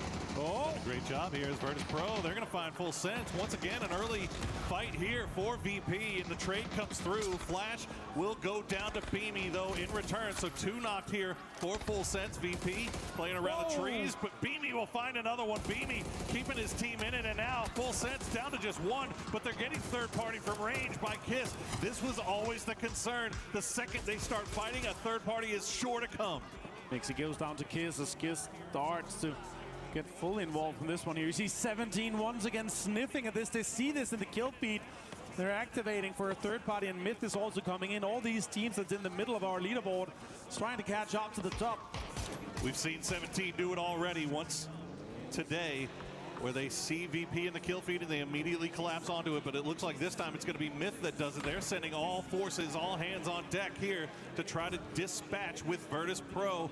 They're down to 2, but it looks like actually down to 3. Nixie able to pick up. Extracting him. Yeah, they pick up their fallen teammate. I believe that's, yeah, Nixie's the one who's knocked. Yeah. So they're able to retreat to Yulin as, I'm not sure. Well, I wonder if they were able to get the blue chip. They might be able to. No, they didn't get it. Lukaruk died as they were driving away from him. So I think the call from Lukaruk was like, okay, Myth is coming in. I'm dead. If you can pick up Nixie that had more health left, would be way more valuable for them. Tanmo goes down to his own nade after he got knocked here, as Navi is now trying to develop this fight here with Gam. More cars are driving in here, and utilities being deployed towards the cars, and Boostic disengaged from that location quickly. Smart play by him. The young prodigy from Navi gets a headshot onto Cloris as well. More damage done, but he runs out of shots, swaps to the SLR, and tries to connect some bullets with 8X. Goodness gracious, Boostic almost takes him down. But the good news for Navi is that Gam does disengage off of that fight after Navi pick up 1. So they do have this compound. It's off center, but they don't have to worry about anybody trying to third party their fight. They're so off. I mean, they're the most northwestern team, or northeastern team rather, that we have. So, but you can see already hopping in vehicles. They don't want to take the chance of somebody sneaking up on them and taking them by surprise. Sitting here with fingers crossed. Or because so many teams inside Xiaotin right now. It's crazy. I'm really having my fingers crossed here for a proper urban and an inside Xiaotin. We've seen them so rarely because of the land ratio and how everything worked with all the pillars is just around. And as we see here, they're trying to maybe sniff out a Lukaruk's chip to get him rest. Yulin is close. There's a rest station there. Myth is potentially trying to deny it. Kiss is standing over here with a Dragonov and with an 8X. He has no extra bullet though. There's just 0 in the spare. Sure, he's playing AUG on the other gun here for the 5.56. Got plenty of that, but is it worth it for Myth to fully deny a potential rest for them? I don't know. It's again, Myth is super far down on the leaderboard. They need as many games as possible played, but they actually have a quite deep and central location already, and now they have hurt them left. VP is definitely trying to sniff out this blue chip as we see this next circle. Xiaotin, please, guys. Can we get an urban ending? We do go close. I would say it's a 50-50 right now, but look at the amount of teams that's already posted up inside. Myth is full sending it. They might be greeted by all the teams already inside. There's so many teams in there, and as soon as Myth gets close, they all start opening up as Virtus Pro. Look at all that. That's correct. See, in the blue, yeah, look at the, I mean, look at the lines coming through. Hackatory, of course, Hackatory is going to get the first knock there. As where even is Hackatory? Is he in the city? I see the rest of Navi all the way off to the northeast. Yeah, they have one building east there and then like a small square setup in the store, a little bit more central inside Xiaotin. A lot of teams on the edge here. They're trying to get ready to kind of leave that. Lukaruk's on screen here. Live from Paris for Esports World Cup 2026. And Virtus Pro on screen trying to, of course, survive the most of it here. And now Myth is playing the edge. After losing Jacob, their IGL, that they praise so highly. It looks like Virtus Pro might be going for it. I think they managed to retrieve Lukaruk's chip, and now it is worth noting that Tigger has been hiding out in Yulin for quite some time here, all by himself, just eating blue zone damage. I wonder if he was possibly camping the revive station. No, they lost some of the players in the fight with VP earlier. I don't think he managed to get many chips. I think he just went there to try to go get some loot, try to get some heals so he can actually heal it off here, and he doesn't even engage on towards Nixie. He's a couple of 100 meters away, so it's not really worth for them. Now we have Liquid potentially fighting with Gen G here in the northern side alongside the ridges. And really kind of develops this fight here that Liquid's fighting on earlier with VC, and now it's a new team. Gen G's trying to pull off maybe a drive-by from being here, but he's sitting up for a little bit of a bridge play here, trying to bait some utility potentially. Shots are coming in. It doesn't connect just yet. Just a little bit of damage onto the car. You can see on your minimap there, Ferris from Navi also looking over in that direction. So Navi could be once again in a perfect position to third party here and collect a few more points. Remember, they have to hit that 136-point threshold to be able to then qualify for the win in this Smash format. They could break the dreams of Virtus Pro if they do so, but that is a tall, tall task ahead of Na'Vi. We'll see what they decide to do here as we get an overview of Zhao Tin. Still very occupied. Lucarux now back in the helicopter and will join up with the rest of Virtus Pro on the south side. Just seeing how all the teams are kind of developing here with Na'Vi coming in from the north. They're engaging on to the location of Liquid, trying to pull him up here. Shrimpsy finds Setsuna though. Some other teams are coming in here, and Lucarux coming into the city here could be him dying quickly. Boostic finds Cowboy for the flush here as Na'Vi is engaging in the third party onto Liquid and the Gen G. Virtus Pro is wrapping right into Falcons. Falcons was a little bit split here. They had retreated to go back and claim their vehicles, and they get there right in time as Virtus Pro is driving past. The sprays come through, but the damage is just not landing, and Virtus Pro is managing to sneak through this. Will able to get to some hard cover for the time being and reset. See if they can turn their attention back over towards Falcons. But yeah, look at this. No damage. The chasing really came through, but Falcons, yeah, they're absolutely chasing this. Gustav going to send it right in the middle, but nobody is going to get hit. He's going to pull out, try to see if he can maybe find the shots, but Virtus Pro somehow gets to breeze right through that Falcon split.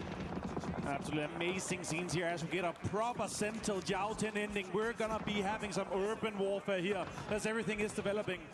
So many teams engaged with each other. Let's focus on some of the teams that's on screen though. Here Na'Vi, Liquid, and Gen G involved with each other. Boostic finds Luke.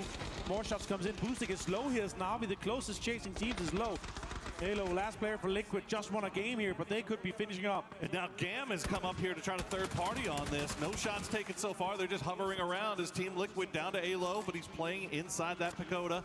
Looking around to see if anybody peeks their head. Boostic going to retreat in as he hears the engines come through. Gen G sniffing around, want to make sure they at least secure these knocks that they've managed to secure or get themselves. Grenade come through, but Halo on the other side. Stay alive for now. Another one well cooked will drop down. Will avoid Halo once again. It's kind of an off spot here. Now shots come in. There it Dean is. finds him. Gene stays engaged with this fight between Na'Vi and Liquid. Oh, Res could come in from Boostic. As Gen G's holding on to this edge here. That's a blue zone. That's a great blue zone. Might get some points here for the Liquid boys as it's being dropped from the top. Rel played. He finds him. Ferris might be able to get the rest on Boostic here as Na'Vi, even though they're down 2, they did get 4 points, but very unlikely to be able to get the 22 that they need. He heard the footsteps. That was such quick work there by Ferris to take down Halo, to take down Liquid. But now Falcons also have made their way all the way up north, and they're third partying Gen G, which might open up a little bit of a door here for Na'Vi. They're retreating to the east on foot. And I think they've managed to escape Gen G without them seeing where they've gone. You can see what Falcons is working with right here, not committing to the city just yet, although it looks like Gustav may be sending it in, trying to find at least a foothold in the north that they can then go to. As we check once again, it is 44 alive, dead center of the city, as Gen G will find Na'Vi in the end. They will take them out. Pulsen's also going out here inside that urban warfare, as we talked about before here. Next circle does pop soon.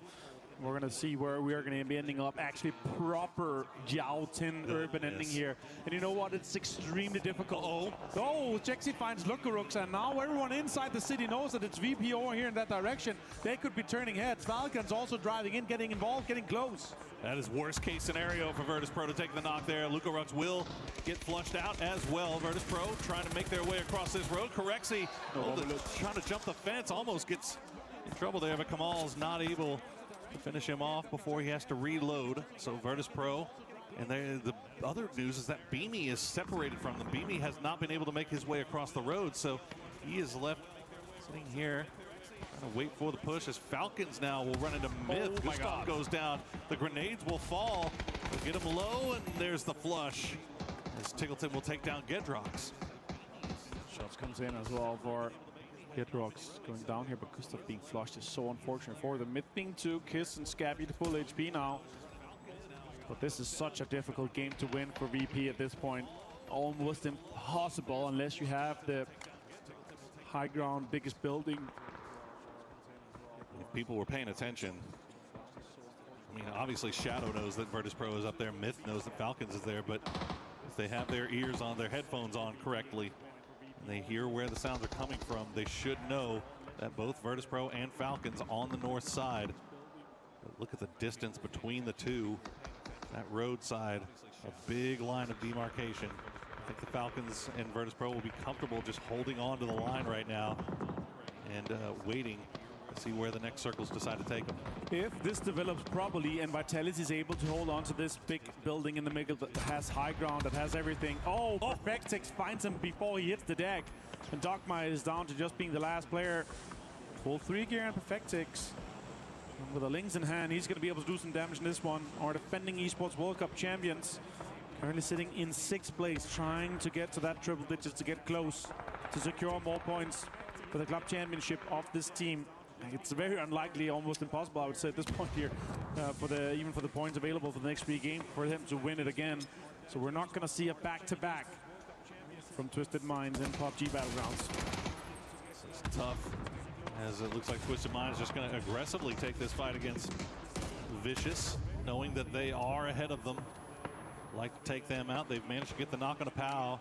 They knew exactly where SatanSid and Duckmai were, but could not find a way to pin them out. That is the problem with fighting in these urban environments, is you can get a knock, but flushing that knock once you've gotten it is so hard. Now SatanSid able to get to POW, see if he gets him back on his feet. As we see 17, they're going to send it into the south side of the city, just boldly going through. Shadow will take down one of them.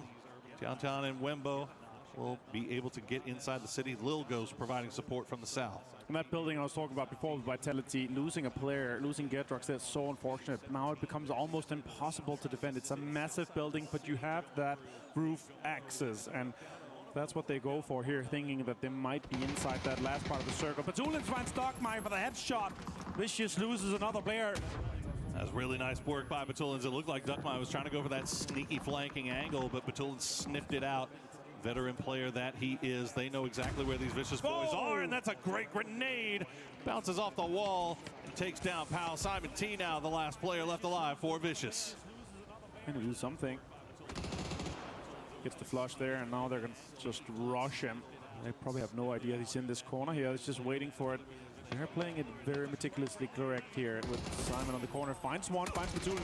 Now the other guys are going to swing. He's going to try to go for a stun grenade on the hand here. Stuns himself a little bit. Dogmai goes out, shotgun in hand, but Perfectix gets it. And Twisted Minds gets another kill on another point on the board. See if they can get this revive up. Gen G has kind of sent D and Soul around on this northern side. They heard the shots. They saw the kill feed. They get shot at themselves, so can't make that full commitment to the straight up push. Instead, they'll just try to put themselves in position to maybe catch Twisted out. And they're looking in the opposite direction. While all this is going on, Falcons and Virtus Pro still 3 up. Beamy has not been able to make his way across the road to rejoin his squad. Shadow still keeping eyes on that. So keep eyes on their situation as these circles progress. Batu able to get across that line and get to cover thanks to the smoke and thanks to support from his teammates. We know how crucial it is to win games when you're all 4 alive here, but urban endings just makes it so difficult. It's such a crapshoot, isn't it? You never know. I mean, you could all the best laid plans, and it could just come down to a smoke battle in the middle of a field with 20-something players left alive. As Shrimsy is going to get knocked by D, but that should be a fairly easy res here for Falcons. Good news is even if they lose helmets or they lose armor, they're still inside of these facilities that probably re-up. But look at Virtus Pro. They've actually managed to get everybody back over here. Oh, Beamy going to take a lot of damage, though, from Shadow, and he's going to get knocked. He tried to send it across, but Shadow, so patient, waits till the very end. And they will take down Beamy, so now Virtus Pro down to just 2. Now next circle does pop here, Porte. Do we end up where in the middle where we're thinking, are we getting a hard shift here towards the later stages of the game? It's gonna get really tight onto that big building that Vitality is locking in. And close to that courtyard, in around the open space in the south and west side here, we're going to have a big fight between 17, T1, and GK eventually. AGL is out. Twisted Mind's going to have to move in alongside Gen G on the northeast side. This VP and Falcons is actually in the same area. Looks like VP is setting up for defense towards Falcons. So see them here on screen, and AGL and Shadow continues to have an impact in the lobby. You see that kill feed lighting up. That is going on the south side. So a few knocks coming through. Most of the, many of those likely to get revived once again. But this is the story right here. Falcons, how can they make their way into this next zone? You see Nixie, shotgun in hand, holding up. But the problem right now is Kiss.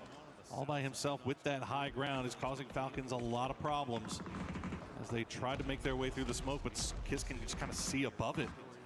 And Falcons have to re-rack here, trying to figure out if they can find a way to get back in here. And Corexy still on the other side of the street here for VP as well, so he may have that's a great angle. Yeah, there you go. You can see what he's looking at. And if Falcons are unlucky, Shrimsy gonna take the spray. Yes, Corexy will get the knock. Can he get the flush as well? He can. Kickstart gonna go down as well to Nixie. And now Falcons down to just Tiggleton with the Panzerfaust in hand. Luzon goes out as well. Utilities being committed to get Falcons stopped here. They do not want them to continue on this chase as Nixie gets the confirmation on Kickstart, making it practically impossible with Na'Vi out for anyone to catch them, as second and fourth is already dead. Tiggleton being that last player. Luzon on top of the roof here. That's smart for a double one. He's going to force him on the low ground, and he has a Panzer in his pocket. He could get 1 point and stop Nixie from doing any more damage to Tiggleton. See if Kiss gets involved. He's still on that roof side. Yep, he's looking, and that's going to do it for Falcons. They go out in 10th place. Now Virtus Pro know that they have lost all of the teams that are chasing them. They can play with a lot more freedom here. Scabby finds Quizzy. As Twisted Minds goes down in 9th place, making placement points activate here. Scabby having an impact vitality. They have that central location, and they are pushing it. Gen G taking L on the way in, but that knock on the vitality, as you said, opening up a little bit of a door here. Nixie will get spotted out by Kiss. Kiss causing so much havoc from this high ground position, but he is all by himself. So Scabby has been taken down. Shadow Esports, meanwhile, they've been hanging on the western side of the city for so long. And they still get to hold on to this building for a little bit longer as Corexy try to go fishing with dynamite, see if he can maybe find somebody, get a little bit of some measure of revenge here on Shadow before having to make his way in. It's a lot of the road that's in place still here, the big corner of that building, the courtyard in the open here. So you really need a lot of smoke, so you have to hold on to that utility, especially if you have more lethals that could have such an impact. Once all the teams are going to have to get out in the open, what it looks like, we're going to be finishing on the corner of this big building here, as you see from the bird's eye view, as Corexy finds Setsuna on Shadow. He's trying to really get some more points on the board for VP here. Looks like it's impossible for him to cross this without Shadow denying any single step inside. These points for Corexy really just putting the rest of the lobby on notice, right? Like, they know that Na'Vi is out, Falcons are out, VC is out. All the teams that were nipping at their heels. And Na'Vi, unfortunately for them, going out very early. So not able to really put too much of a dent. Oh, grenade. Oh, does 42 damage. Now he's going to have to start healing. Oh, that blue zone's taking too hard. That's yeah, he's so going to go much down. damage. Yep, that's going to do it for VP. But job done as far as they're considered. Now we cut over to Gen G, trying to hold off Myth. They will take down Kiss after Kiss was able to get the res on the Scappy. Let's see if Scappy can maybe return the favor.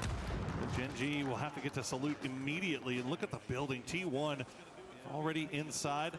Vitality in here as well. Gen G have a couple of players. Meanwhile, Shadow Esports just gets a vibe. But there you go. Nice grenade from Scappy.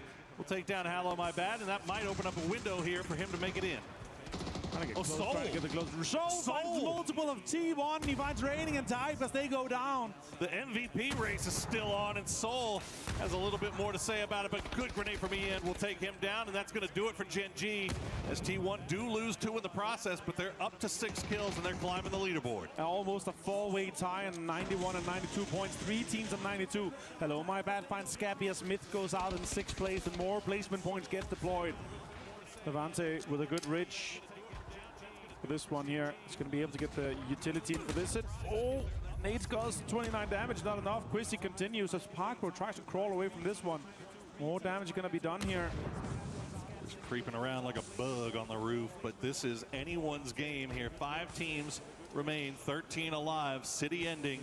The dot right on top of Quizzy, just inside the building.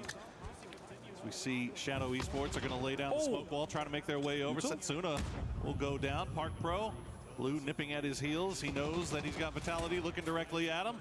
Trying to pop up, take a shot, but he's going to go down to the blue. Handsy going to go down as well as Shadow has made a way in. Vitality, though, will collect points off of 17 Gaming. They're up to 9 kills. They're climbing the leaderboard, and they have a shot at a victory here in match number 4.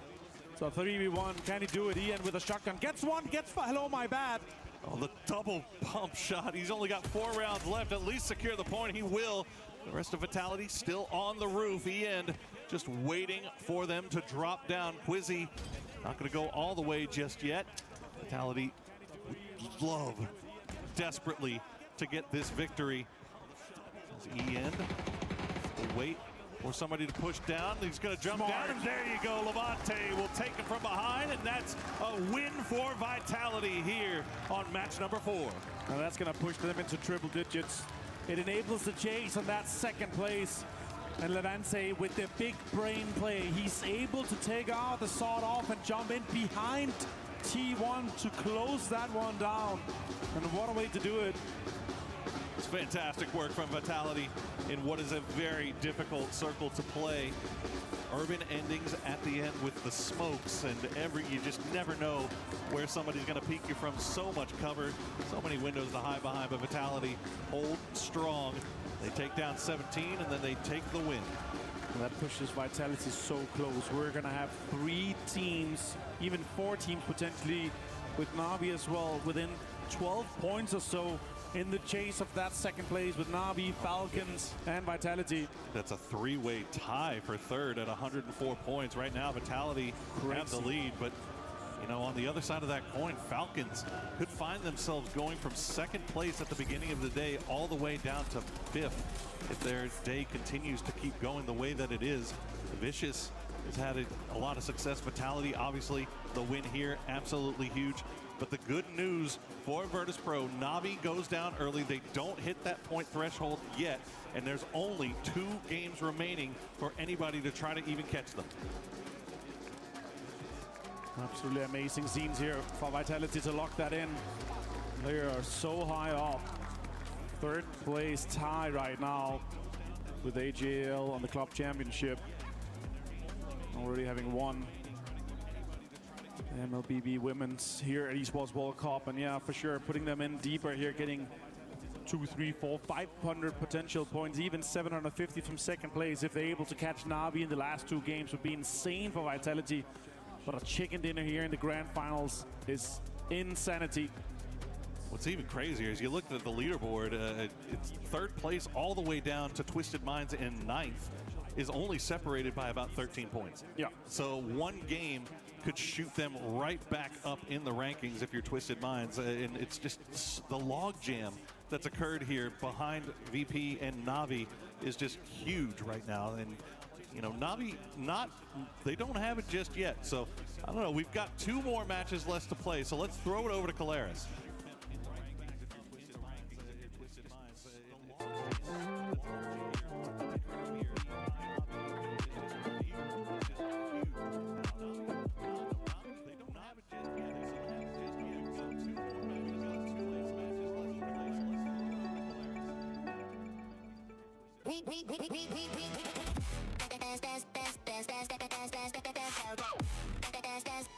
We booked Esports World Cup. Crazy, crazy, crazy sale. CMR, crazy sale. వచ్చేసింది. CMR ఆడి శ్రావణం crazy sale. వస్త్రాలు కేజీలలో సంతోషాలు టన్నులలో.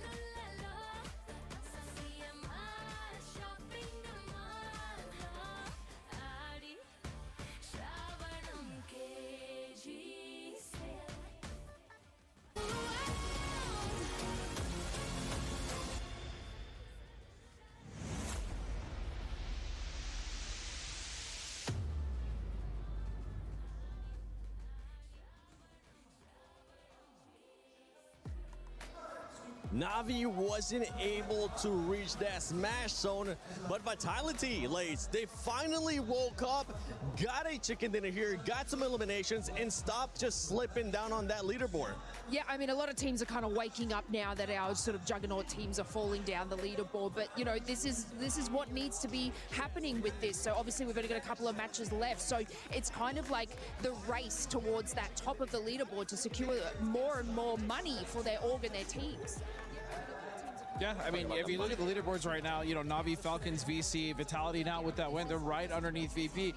And again, we thought maybe a team like Na'Vi or Vitality even could kind of catch VP, but it looks like the way we're going with only 2 games left, it's unlikely that not only are they going to hit that threshold, but then they have to go for that win as well. Now, the good news for these teams is even if they can't necessarily take first place, there's still so much to play for. Second place, as we stated, over $100,000 of a difference, right? Third place, fourth. As we look at the leaderboards here, 156 points of VP. My goodness. That's why when VP went out, they looked so happy. They were still like fist bumping. They're like, yeah, we got this. We got this. But for Na'Vi, there is still a chance. They would have to get 18 points to reach the smash zone, and they would have to do it this game, because if they reach it in game 6, honestly, it wouldn't matter because they wouldn't be able to reach it and win that game. That's not how that works. They need to reach it this game, game 5, and hope that VP doesn't finish it and win game 6. Yeah, I mean, it's I said it, they had to do it last game, so this is going to be like a little bit more detrimental for them going into this. But look, to get that amount of points, and especially the way that I guess all other teams are sort of trying to get that positioning, it's probably not going to happen for Na'Vi. But man, I thought it was so close for VP right at the top there, that when they got the reviver on Lucarix, I was like, yes, okay. And they were able to make that rotation past the Falcons into such a good position in zone. But I guess it sort of all fell short there when other teams were sort of pushing into there as well. But then again, they were able to sort of take out the Falcons just as a duo, and that was like a 3-man team. So like the firepower on VP is completely unstoppable. Yeah, and we saw it in the last game as well. They kind of took out Na'Vi towards the end game. Now they're doing it to the Falcons. So even though they're not securing their win with an actual chicken dinner, the important thing is they're securing the win. They're just making sure the teams underneath them are just not even getting to the end game to get those amount of points they need to get, you know, even within shooting distance of VP. And the thing is, Falcons just keep dropping down as the crowd is just going absolutely crazy behind us. Come on! We want it to happen in this one as well. But going back to Falcons, Falcons just keeps going down that leaderboard, man. This last game, a big old donut, Godspeed. Yeah, I mean, if you look at the start of the day, it's been losing fights, unfortunately. That first crash against Na'Vi, they lost that fight, and then the game after that, they got kind of picked apart. We saw them get destroyed by nades. Even that last game, they got crossed up by VP. As Lace was saying, it was a 2v3. They still got held off by that cross, so I'm just hoping they can at least get it together in these last couple games, because again, the Falcons absolutely also need these club championship points, I'm sure, as well as the boys would like to get more money, right? But yeah, there's a lot on the line for those boys. I'm just laughing at that last comment. This is okay. I appreciate the sarcasm there, but yeah, going into this next 2 matches, especially this 5th one, right? Do we think? I know you said that Na'Vi needed to get to the threshold within that last match. Yeah. Is it going to happen this one coming up? I mean, you can get to the threshold, but then trying to win that last one against everything else, it's going to be an incredibly difficult thing. Like I said, at least if they did it the previous game, they would have had 2 chances potentially to be able to overtake VP. But look, I think they fell a little bit short there. But yeah, I guess we've got to kind of have a look at all those teams that are on about 104 points each and how this is going to sort of map out, because again, VP are just looking so strong getting into these final zones and whatnot, but that it's going to be incredibly difficult for anyone to catch them. That was something else to think about when we talk about VP, is like maybe the pressure of trying to get a chicken dinner would get to them, right? But the issue is that's not even a factor anymore, because of the fact that they've blown past so many teams, on top of the fact that, I mean, Na'Vi would have to get 18 points in game 5 just to make sure they hit the threshold of 136, let alone then have to win game 6. Well, the pressure's there. Na'Vi, are you gonna do it? VP, can you close it out this next match? But before we go into the match, let's send it to the birthday boy, Kalaris, down at the stage with the towers. You love it up there, don't you? We love it down here as well. I am with some very familiar faces as the Vitality fans in the audience are going crazy right now here to round out the day. I got Toffees, I got Avenger here to talk about everything that's going on. A city finish to get this run in here, Avenger. I know you were casting it, and I'm sure you were losing your mind just a little bit. I had to run my way down here, and after it's just been screaming my lungs out. What a way to get that game kicked off. I was hoping for us, crossing my fingers, and also it's extremely difficult to win some of those games. Vitality being able to lock that central spot down. Yeah. What a way to do it from Levante too. Honestly, for me, the biggest beneficiaries of that city was VP, because there was no one who was going to come away with a super powerhouses from that, right? So they were stoked, they got inside, they caused trouble, and you can hear the Vitality fans, James, and I think there's a good reason for that. It has become an insane three-way race there with 104 points with Falcons, Vitality, and Vicious right on top of each other, but so close to Na'Vi that Na'Vi has to now decide, do we go for the long shot Cinderella story, or do we defend our position? The funny thing is, we were talking about it in the backstage, right? The fact that this Na'Vi roster, actually, when they are functioning at the very highest level, sometimes you see them functioning at a higher level than Virtus Pro. They can string together back-to-back wins if needs be, so they could be a Cinderella story here. Their highest highs are some of the highest we've seen in the game. If all activated all at the same time, that could be amazing. We just saw some amazing performances out of Favors. That's also why we've been moved into a more frag-heavy role. And if they all activate at the same time, we know it's possible. But they need 18 points in this game to be able to steal it away from Virtus Pro in the last one. For me, this is a manifestation of the changes in PUBG. Each of the teams, 3 big changes this year. Na'Vi adds Boostic, Virtus Pro adds Corexi, Falcons, they add Gustav. All of them showing their impact here at this event, how big a deal one player can be.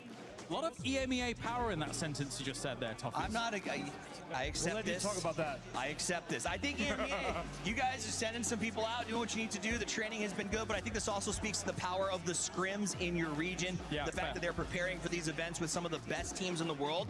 It's not lost on me that NA says, oh, we're double blocking with EMEA whenever they're prepping for an event. Yeah, it happens a lot, and we obviously, there are scrims across the world, but EMEA is definitely really a hotbed for those kinds of things.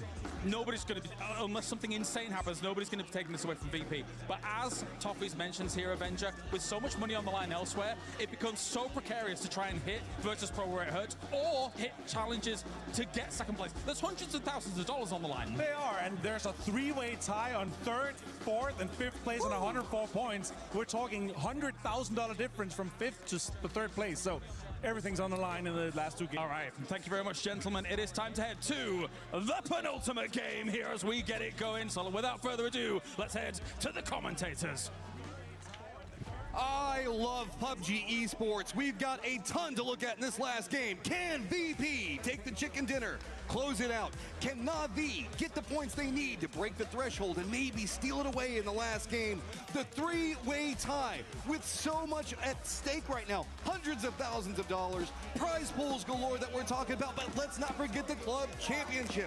Vitality, Falcons in the hunt in a big way, and you can hear this audience loving what Vitality is doing today. Yeah, absolutely. That game got the Vitality fans fired up. It got the drums banging there in the stands. They have been non-stop since that one, and you love to see it. So we'll see if Vitality can continue on this warpath, or if a team like Falcons, like Na'Vi, is going to be able to start running away with some more points to give themselves a better chance at something. And again, it basically needs to be back-to-back wins for Na'Vi to have any chance to shut Virtus Pro down. Falcons need to find something, man. It has been an absolute miserable, terrible day coming up from them. Everybody is now just coming up tied, nipping at their heels back behind all of this. So much opportunity for everybody else, as it feels like Falcons have sand slipping through their fingers as every game just can't find anything. Oh, yeah, it is. It's just one of those things where, for some reason, today it just hasn't been clicking. You know, their team fights have looked a little anemic. They haven't really been able to get those moments that I'm used to seeing them, where they're, even though they're running around the edge like they normally do, they're not able to find those moments, the third party to capitalize. You know, a lot of teams have been kind of putting them into bad positions, being really diligent about watching their flanks themselves. Everybody kind of tightening the screws here for the final day. And that's definitely giving Falcons a lot of trouble. It's all about superstar time. Circle pops real far down to the south. The entirety, southeastern 50% near on entirely open except for Myth over there. Got Shadow going to stretch over, but as I was talking about with Superstar Time, whenever we look at VP, Na'Vi, Vitality, Falcons, VC, there's a lot on the table for that. And let's not even forget, just a couple of points, with that 3-team stack in third place, DK and T1, as well as Gen G, have now started nipping at the heels. Gen G is managing to find a way to really turn this around. These squads are only about 10-ish points away, as well as Twisted Minds, from trying to get into that third place position. Yeah, and it's really important just to get up into 8th place, so you get at least some, Yes. club championship points. So for Twisted Minds, they're 1 point behind Gen G. They would like to leapfrog ahead of them, and Gen G, same kind of level importance to stay ahead of Twisted Minds. And even though they've been playing pretty well today, with those 3 Korean teams stacked up in the middle there, who knows? Anything could be possible. Big call out right now as it is going to be Spiro way down to the south, away from the rest of his squad. Got control over the center of the circle to start. Na'Vi's trying to give themselves the position off the get-go to take control over this game because they know it's got to be big. If they want first, they have to have a massive game. They've got to get kills. They've got to make it into the later stages. And then maybe they could swoop in and take it in the last game. But it's also, we've got that looming VP. You mentioned it. They're usually good for 1 chicken dinner a day. And now we're getting into their more comfort maps. Yeah, exactly. I mean, you heard Ibby talk about it during his interview. Even though, Nixie tried to call his shot that they'd win it on Miramar, and they were darn close. These are their 2 better maps, he feels like, and I tend to agree with him. That they're a very solid Tego team, they're a very good Aragel team, so looking towards them getting the win on this map potentially, or that if we get to the next map and nobody else has hit the threshold, that it just doesn't matter. Oh, Hakatori finds one off the start, and it's Kamal's. Do they get the flush, or are they going to make the commitment for it? I mean, that's going to be a bit more of a bold push off the hillside. Boostic's over there. Remember, this is going to be Ferris coming in back behind it all. This was that center control position that we saw a second ago. It also has supervision over the res beacon, so it gives you an opportunity to go for a couple of kills as people are going for reses. Kamal's does get thrown into the car, and it looks like Shadow's going to try to get away. I don't think that Spiro can get on top of the hill in time to get the vision, and oh, that was almost 1 more point for Na'Vi when they needed more. He didn't have the comfort there to rush out of the compound to go for the grenade throw. Yeah, because the rest of Shadow was over on the other flank, so they would have been able to cut him off if he had tried. So well positioned there by Shadow to keep their player alive, and Na'Vi, everybody else in the lobby, going to be very happy that they're not able to claim that point. As again, it needs to be 18 points in this game alone for Na'Vi just to have a shot in the final game. That's what they need here on Tego. We're probably not going to talk about VP for too long here, as they don't seem to make an entrance into the circle until about 2 or 3. They're trying to avoid all that center jockeying for position firefighting. Then they just watch, figure out where the firefights are, and then they just kind of squeeze their way in the right angle of approach time and time again. It has been costing them one player, often Lucarux, and they rotate early, so they've been coming in as a 3-man in the later stages, but they're still getting into that late stage time and time again to make sure if this comes down to points, they got tons of space to work with. No, for sure. I mean, it is kind of the name of the game right now. It's just trying to get there. We already saw that Team Liquid doing some damage early. Now, thwarting POW. It's been a bit of a slow roll today for VC as well. They haven't had as bad of a day as Falcons, but it hasn't been the best, that's for sure. They looked confident and aggressive early, but since then we've been kind of not hearing much but whispers from the Vicious team as they are just going to try to reroute, go a little bit wider of Liquid. So for Liquid, kind of job done here because you're able to keep VC from cutting out of your rotation path. Navi's got that 2-2 split, center of the circle, feels pretty good. They just shoot away Shadow a moment ago. Myth is going to be down to their southeast. But there's this problem that happens whenever you do have do-up center control in a position like they're playing with that 2-2 split. You can cover each other, but not a lot of people are going to be making really dedicated pushes to kind of close the gap on you. That means that while you've got center control for later stages, it's going to be hard to get those kills later on, as Myth, the squad that we had massive expectations for, starting to find a little bit more onto Calories, but this is just off of center. Yeah, this is on the south side here. Cam was very wide split, and there's just no helping poor Calories. I mean, Hongaf and Tanvu are in Songam basically, so there's just no hope of getting here anytime soon. Myth going to come through that relatively cleanly as long as a red zone doesn't unfortunately land on one of our players, as they will run on over there, scoop up whatever extra loot is to be found. VC has made their way through. They're actually ahead of Team Liquid now. Liquid went to the way western coast to kind of watch, maybe try to set up another camp, but VC ahead of the curve and are going to be ahead of Liquid. VP coming into the circle, gonna find territory galore in front of them. Wide out, fine. I think that we might have had Gen.G over into the west, maybe gone for an emergency pickup, but they didn't opt into taking it, so they're going to be going a bit more on that western approach as well. So the hillsides are going to be very much in the control of Twisted over into the northeast, Myth more down into the south, and then we've got the Songam hospital positions that a lot of people are going to be playing. Control area over in the west is going to be a lot harder to deal with. That's going to be where VC, AGAL, as well as Team Liquid most likely making their approach. That's going to have a nice setup moving into Hosan that's pretty flat. So whenever we look at the hillside positionings for Full Sense and T1 like we're talking about, they're going to have good control on angles of approach for these squads, so it's going to make them have to take a much longer rep, maybe even down to Songam in that general vicinity. Yeah, could be, for sure. I mean, look at VP once again as they are starting to settle in up on this northern edge. Do have 17 and T1 within spitting distance, and you can see Lucarux has been shot at a few times here and there, but he's just using this to get some info, pop a tire, and make life a little bit more uncomfortable for 17 in that compound across their way. It's just slow and steady, kind of wins the race here for VP, and I suppose if you get into a position where you're close enough to Na'Vi, you see them in the kill feed, you could just dial in on them and ruin their day. I mean, that is well within the realm of possibility and something they very well should do, in my opinion, if they're afforded that opportunity. I was kind of curious if maybe they were going to try a rotation trap or something, but didn't even bother. They're just going to play their game, and I think that's generally how teams approach PUBG esports as we get later and further into events. Falcons going to go ahead and have Gustav down to the south. They're going to get themselves a compound. Feels pretty good. Crex is going to be taking shots of Vitality after their big come up in the last game.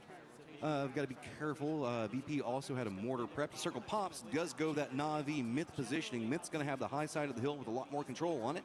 Falcons just getting control of the compound is going to feel really good. But notice T1, Full Sense, Shadow all kind of stacked on top of each other. 17 going to be the gatekeeper of the north, where it's going to be VP and Vitality trying to find a game for themselves. On approach to the west, it's going to be Gen.G, getting pretty close to VC. So a lot of these squads that are tied up at 104 right now probably not going to stay that way for too much longer. T1's found a nice path. Oh, that was not so nice. Ran into something there, and that's going to be a flipped car. That's a real problem right now for Reigning in EN. And there's a knock up here onto Heather. This is a disaster for T1. And that is Na'Vi that managed to get the knock and a flush. Nade's going to be rolling down. Goes a bit too far. Should get some damage, but not flush.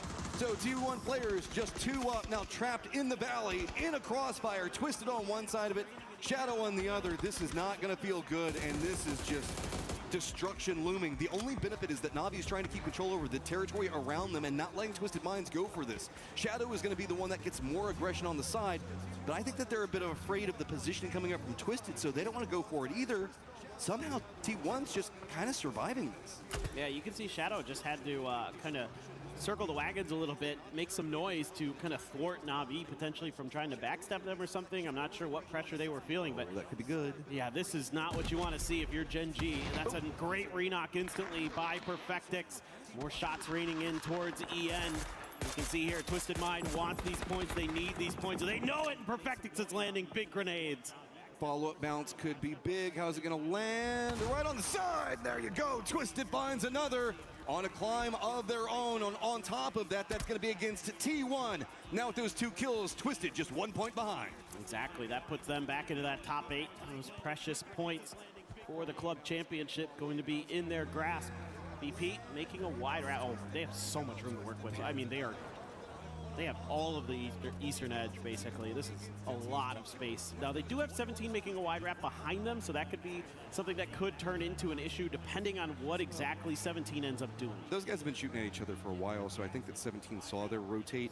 VP's going to have some decent high ground on it, so 17 might opt a little bit more over the cross around boots on Sa, something else like that, be a bit spicier. Vitality not having the easiest of rotation, though. They are going to be moving pretty close to Full Sense. Even if they bypass Full Sense, that's going to put them next to AGAL, maybe even VC. Yeah, VC just trying to get a little bit of information of their own, but Full Sense going to be watching Vitality wrap around their western edge. So Vitality actually, if they cut in, they're going to run into AGAL, and that might be exactly what it's about to happen. They're driving right towards their compound. Yep, and no good options means the fact that at least Destroy was already inside of his vehicle. VP's got so much space to play. The new circle pops and it goes down to the south. Team Liquid's going to feel really great about that. Gen.G running a 2-2 split. pretty fine. Everybody's going to hop in the vehicles. Time to rotate, and that wide wrap coming up from 17. Going around Buksun Sa means that they could actually be timing this and bumping into VP at the worst opportunity. This is going to be really close. Yeah, so 17 opted to absorb some blue damage to make the wider wrap, the faster wrap, the better timing on the pre-rotate. VP was circling around using their high ground for vision. They're going to be cutting into each other relatively soon, potentially. It looks like VP doesn't want to fully commit to this. Just kind of like a naval battle brewing. Falcons as well kind of shooting into that fight. Here we go. Well, a longer wrap to the south, but it could give you a compound that's free, but it feels like 17 wants to go for the hillside stop. That's going to open up more movement for VP to continue on their path to the south, but it's going to be under duress from 17's positioning. It looks like 17 has found that compound. They're going to go ahead and stop off there. That's going to feel pretty good. AGAL is doing a long wrap on the other side of it. Navi's bumped into Twisted. There's a knock on both sides of this as 3 players still up for Navi. Can't quite seem to find where the other Twisted players are at, but Batulin seems like he has an idea on where one is. Cooking the nade, going to toss it out. Does he get the knock? Yes, Boost it goes down. That's massive for Twisted and devastating for Navi. Batulin's going to find another one here. It's actually Example who got the knock. Shadow, Jacob on the other side, starting to try to find angles onto Twisted. That's going to allow Ferris to try to escape, but there's nowhere to go. He just has to run away from the circle to the north. Shadow's going to try to flank on the side, but Batulin's already reads it. That was a decent grenade there. Caught quite a bit of damage, but Setsuna just letting loose with its stuns. It doesn't matter. It doesn't bother the IGL and Twisted Mind. VP. Here goes VP right at again. Just runs into the face of Tanvu, goes for it, but Hong F holds the line well. He goes down in the end, but BB, the last one up, has to drop to his belly. Shots popping off everywhere. He goes down, VP out. Okay. I don't know that it's going to make too much of a difference at this point. They're able to take down Gam. Gen G almost getting some points for themselves. They actually don't collect anything out of all of that. That's devastating for them. Now they're turning their attention towards Duckmai, who's stuck out in the open. I mean, he's just dead. There's just no hope. He is finito. And Salute looking back towards his other side. He needs a little bit of help here. I mean, Gen G still so spread out. Soul trying to find a new angle. Yeah, there's not much to be done. I mean, this is a great position for VC. At least managing to take it away from Gen G gives him a bit more position towards the center. Falcon's been watching this. Gustav taking a couple of shots on the side of VC right now. Team Liquid's running a wide wrap down south. It's full 2-1-1. Vitality's got a couple players in Songam, and Gedrock's leading in just to the south of Gen G. So with this, it's going to open up more kind of awkwardness, I would say, into the north, where Example still the last one alive for Twisted. Right as they touch that point 95, I think they managed to tie it up, but it feels like Jacob is on the hunt. Yeah, Baron's taking a couple of shots. If not, Setsuna's going to try to find it. Poor Twisted is just stuck here in a bad spot as the circle pops, and it feels really good for Team Liquid. Ferris went into hiding mode, and he did tag up Baron a little bit up there. Example as well, having to stop the heal. Baron is going to be knocked in either by the blue or by Ferris. Looks like it is the blue that gets that. Example just trying to claim what he can, and he will take that point away. Every point so crucial for Twisted Minds, and here's this crash again. Just jumps out. I mean, poor Tanvu, what are you going to do? He needed to hit the shots on the approach, doesn't get the knocks. And Hung F at least manages to get something back out what was a pretty bad situation if you really look at it. But Example, I think, starting to spot out more of the myth players, and you know this guy is always going to be hungry. And now, yeah, Twisted's at 96 with that last flush that managed to pop, but touching distance of our 104s, but not there yet. Nobody on the three-way tie at 104 has found a point yet. That's crazy. I was just noticing that too. I was like, geez, it's donuts across those 3 teams. And to make matters worse for VC, they've already lost a player. Hello, my bad. Time for the mortars. Those are long-range mortars. I think, yeah, nobody's there. I'm not exactly sure if this is a kind of setup for a future rotation potentially. You do see teams do that a lot, where they're going to try to create dips ahead of time. Or if they maybe thought that somebody was chilling in that forest, but we'll have to wait and see exactly how it turns out. Yeah, Example gone. This circle's just kind of screwy. Everything's already been claimed on it. Myth making the run across the circles, left to Jacob behind. He's just kind of trapped over here. He's got Shadow down below him, but Shadow's got to try to get in the circle. It's going to be Falcons trying to keep out. Gen G on the other side with a good angle of approach onto it. With a long shift down, Myth is going to be able to spot out what's going on with Full Sense, AGAL, and 17 all jockeying for position down at the south because there's nowhere to really go. So I guess AGL is just going to send it after Full Sense. Sure, why not? I mean, you're playing for every point you can get at this point, so got to do what you can as Full Sense, I suppose. You got 17 cutting through. They're going to be kind of crisscrossing with, there's a vehicle explosion. That's going to take down Gedrox. I mean, BRDM trying to come up big for Vitality. Here's Shadow in the rotate. Falcon's going to spot it. Doesn't get the knock, but that does force Shadow down more to the south, so VC is going to try to get vision.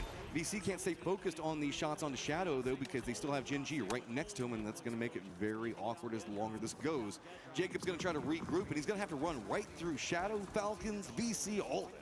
Should be noted here that this is VP's tournament. They have won.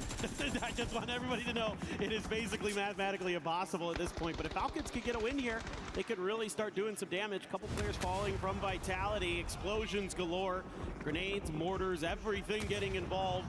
You can see 17 wanting to try to do something about this. More mortars on the way. Hello, my bad. Just gonna prone it out and pray that he's able to dodge these. That one got awfully close.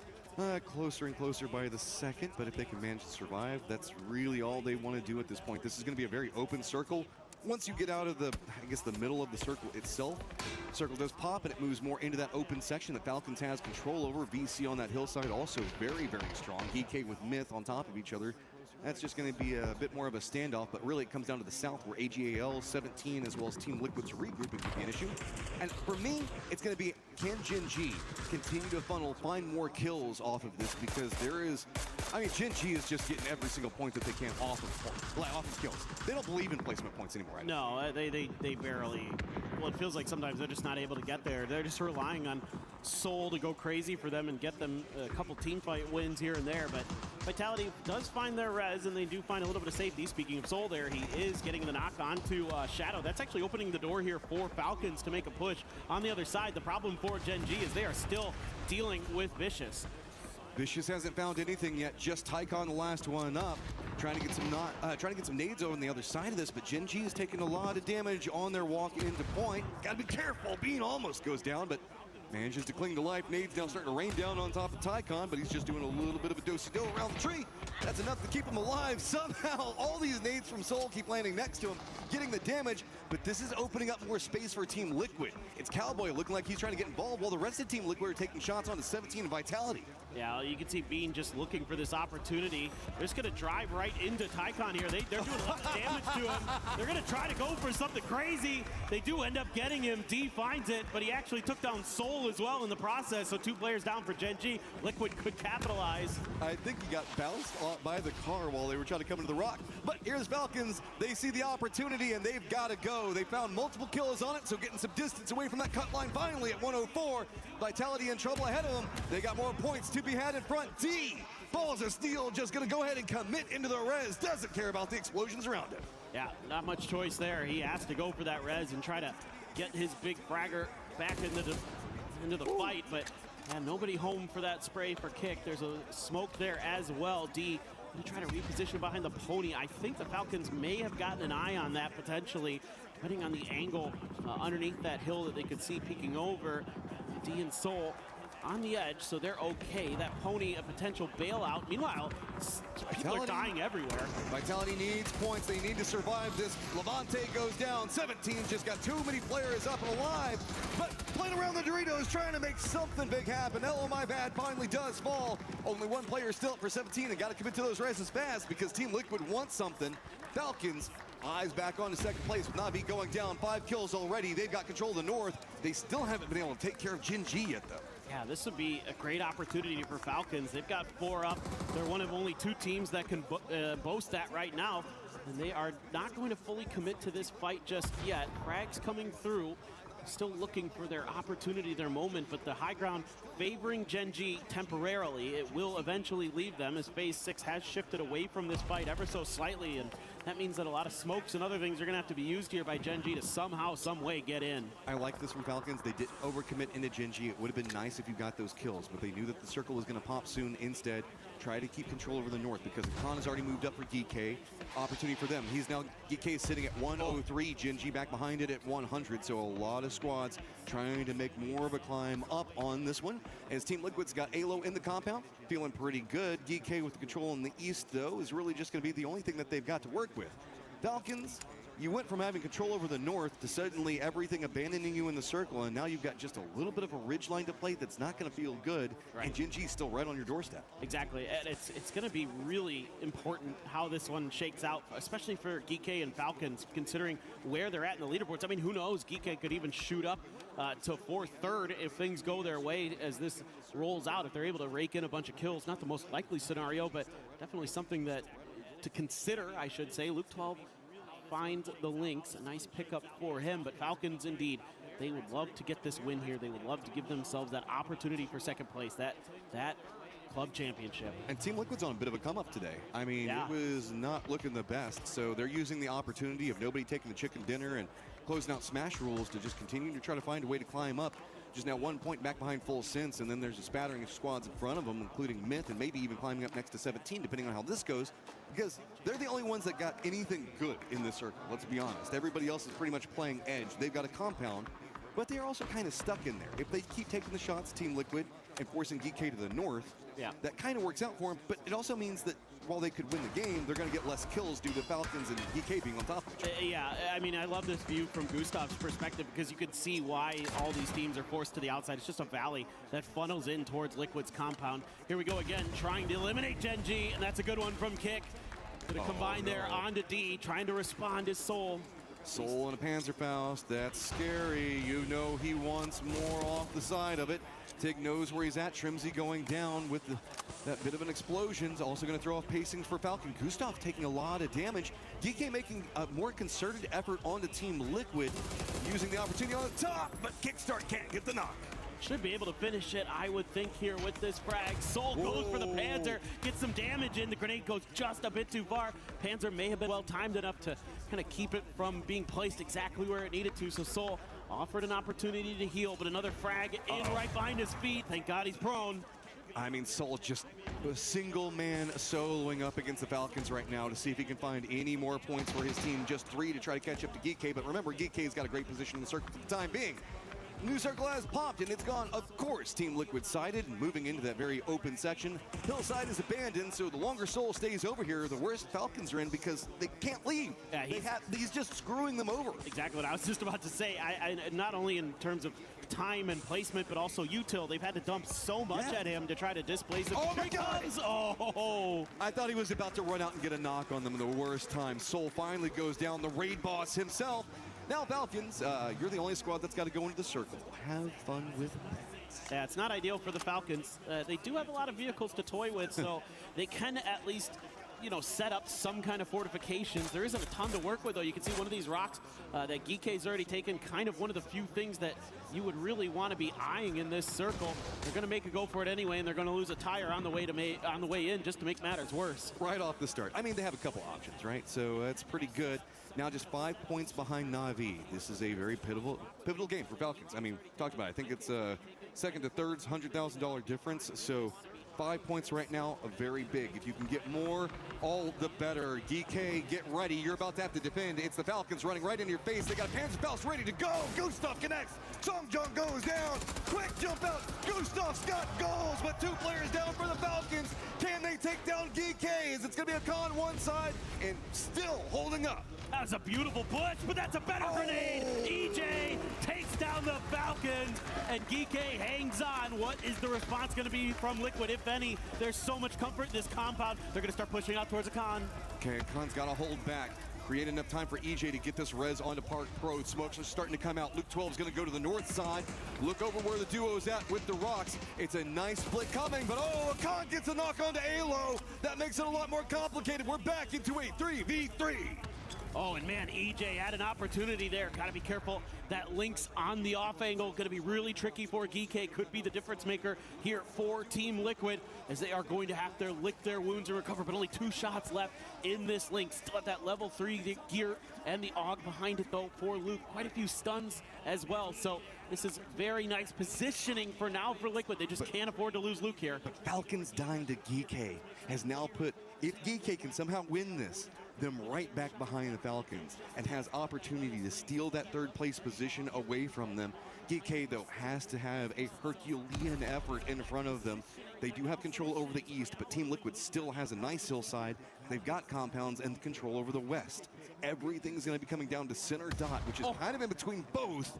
Luke 12's just got to stay alive on this rock. He's the guy, odd man out on the side, going up against two, while Akan is going to be going up against Cowboy and Purdy Curdy to the south. Park Pro doing his darndest. You're going to bleed out some of that util. Oh, the follow-up from EJ. Just too far, but that's a good one. Park Pro, 3 grenades, ends up taking down Luke 12. Makes it feel a lot more opportunity for GK. They've got the rock. They can look over. They can't really deal with Luke 12 down below him, feeding information still, and the rest of Team Liquid can counter move around that.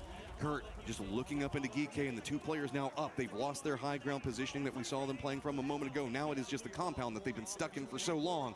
Can the duo do it, or can GK try to catch up to the Falcons? Well, now the percentages are favoring GK. They've got great positioning. They've got the control over the center of the circle, which means eventually Purdy Curdy Cowboy going to have to leave the safety of the compound to try to make their way through, and you can see it is a lot of flat nothingness. Kurt only takes a minor amount of damage here. No need to try to flush Luke. He's dead. There's no hope for the rest of Team Liquid to get to him, and EJ has been instrumental.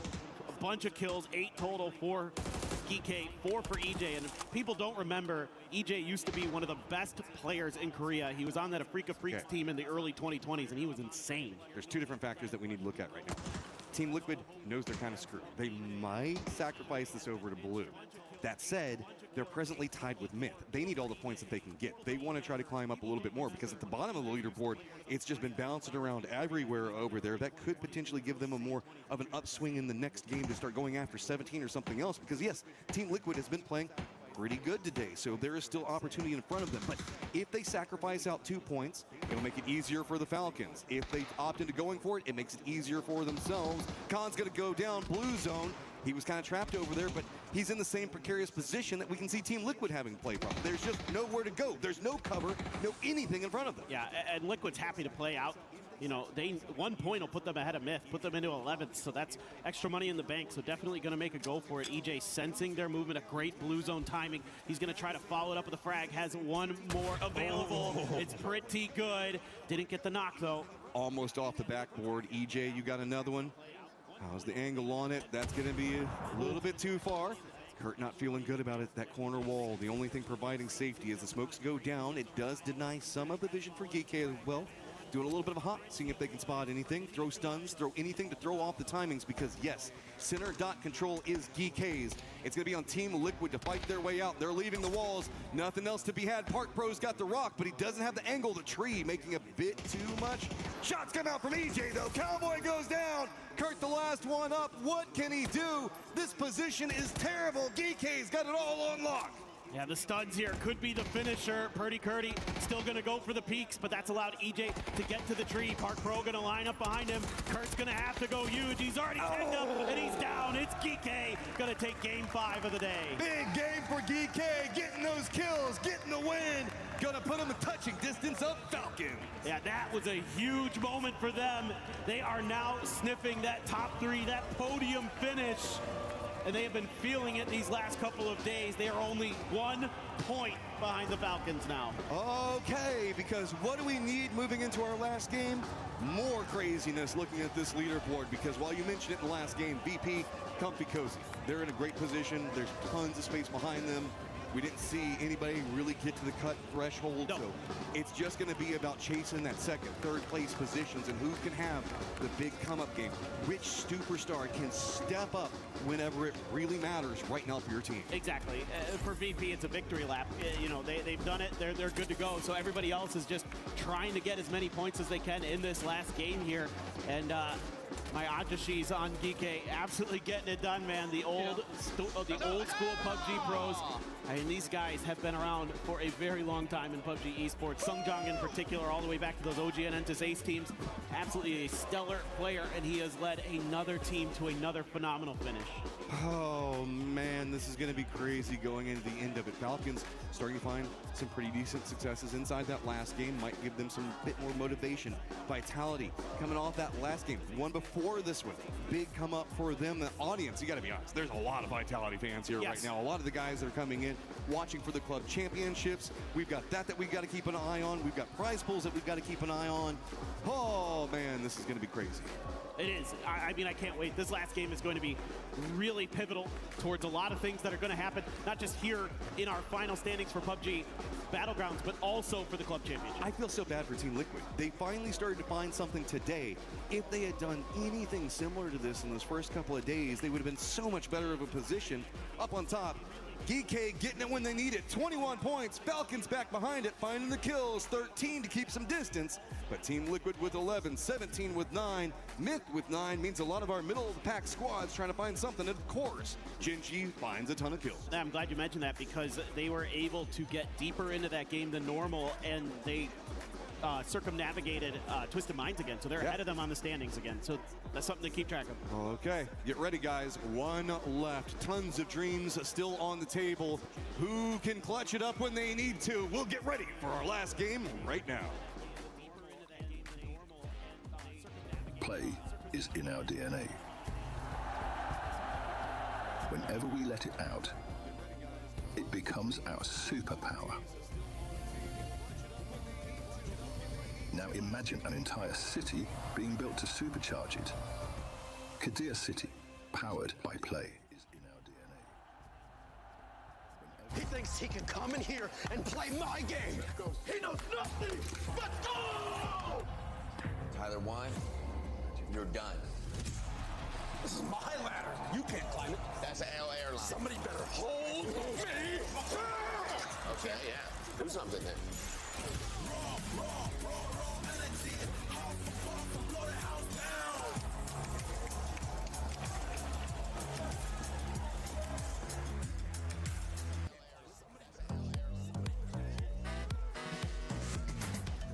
Everybody, Porte here, and I am here to talk to a couple of members from Virtus Pro to figure out what the best strategies to survive if you found yourself in a PUBG type situation. Well, we had some fans that gave answers, and we're going to rank those answers based on how well these guys think they would work. So, let's start off with this. Tactical pack plus tons of first aid kits, EMT, hide and do fast heals in the blue until zone endgame. Blue zone until endgame. Let me read it again. Go ahead.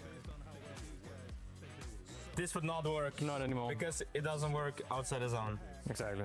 EMT So not affected whatsoever. You'll put that all the way at the bottom. Okay. Yeah. All right. I like this one. Find some adrenaline and pills and then hope for a glider. Just Glider is a pilot, low-key. If he's a good pilot, it could be better. Wait a second. I mean, you'll maybe survive a B for a tier? while.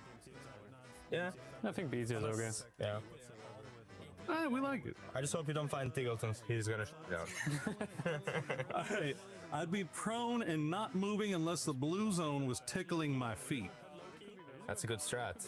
I feel like If it's all about surviving, I think it's I've seen a certain somebody be very successful using that strat in the past. Low-key A, no? Yeah, I would say glider.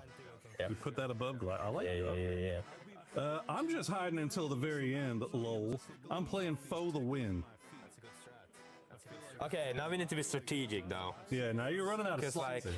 yeah. Can we move around? No. You're stuck. I mean, we have to put C now. Put a C and then we figure out what next is. Yeah. Not a bad tech. It's not the worst, though. Yeah, it's not the worst. But not as good as glider. Golden pickaxe equipped. Left click, left click, left click, left click, left click, left click. That's it. Get digging. Yeah. Get digging. Just get digging. Yeah. You hide the leg in. Put in the middle. That's actually the first time we've seen that at S tier. Okay. Last one. Dropping school and dying within 2 to 3 minutes. Yeah. Pretty good. Yeah, I think that's fine. Yeah. This might be the best tier list made to humanity. Honestly, I feel pretty good about this. Yeah. I feel like this might be one of our better ones. Well, there you go. Guys, if you find yourself in a PUBG type situation, follow this tier list provided by the gentlemen at Virtus Pro, and you will be sure to come out ahead.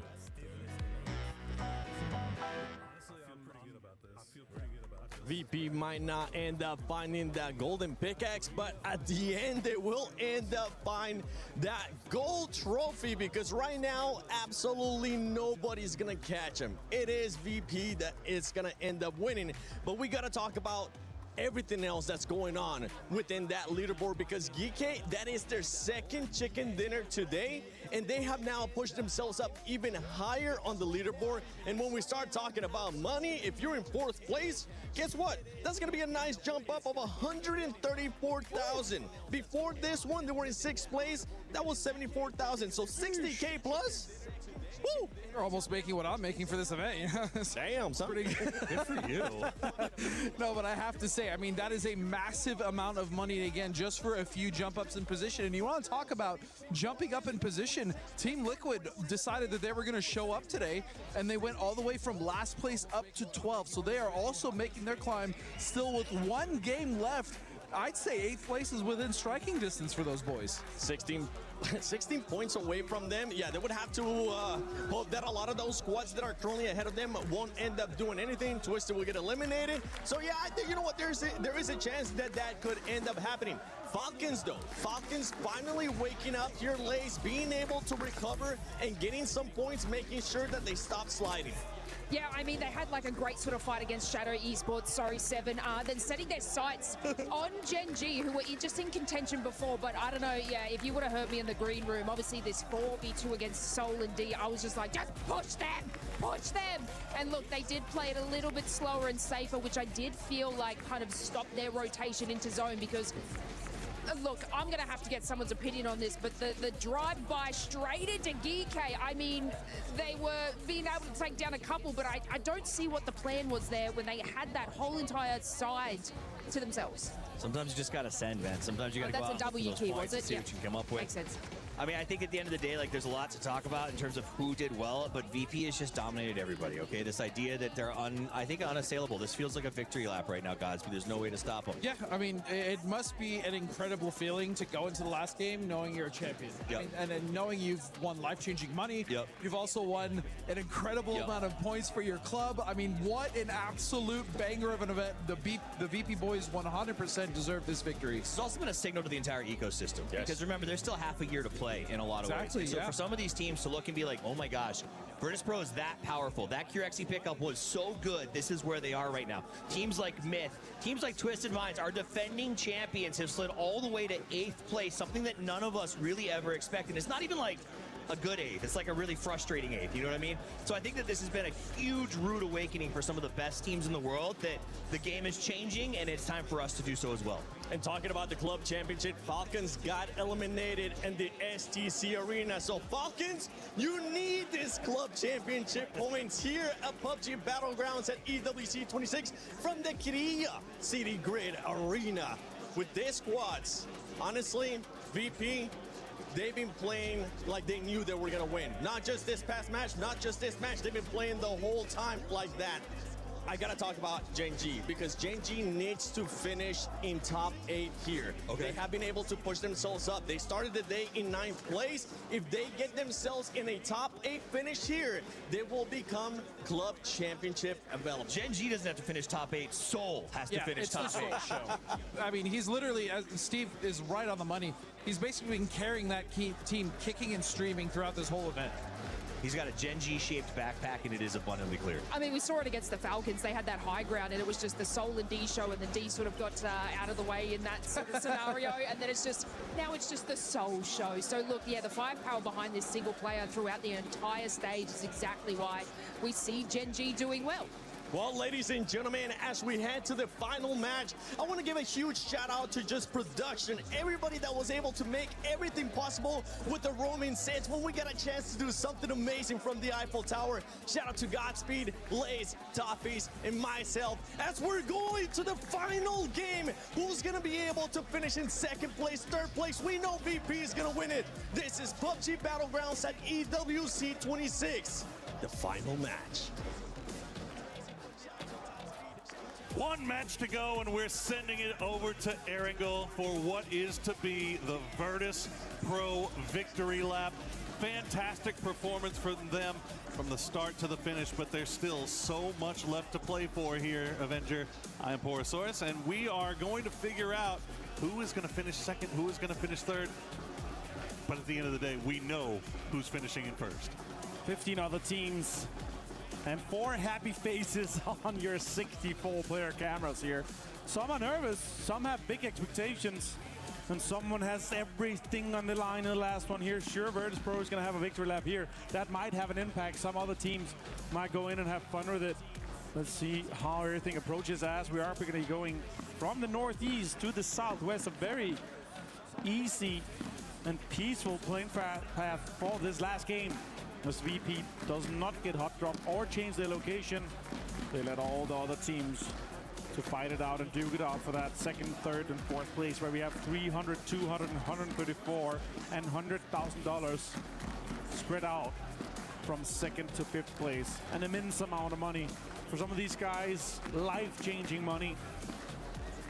Virtus Pro, yeah, say it's sorted out yourself, essentially. Have fun with it. Let's see how it happens.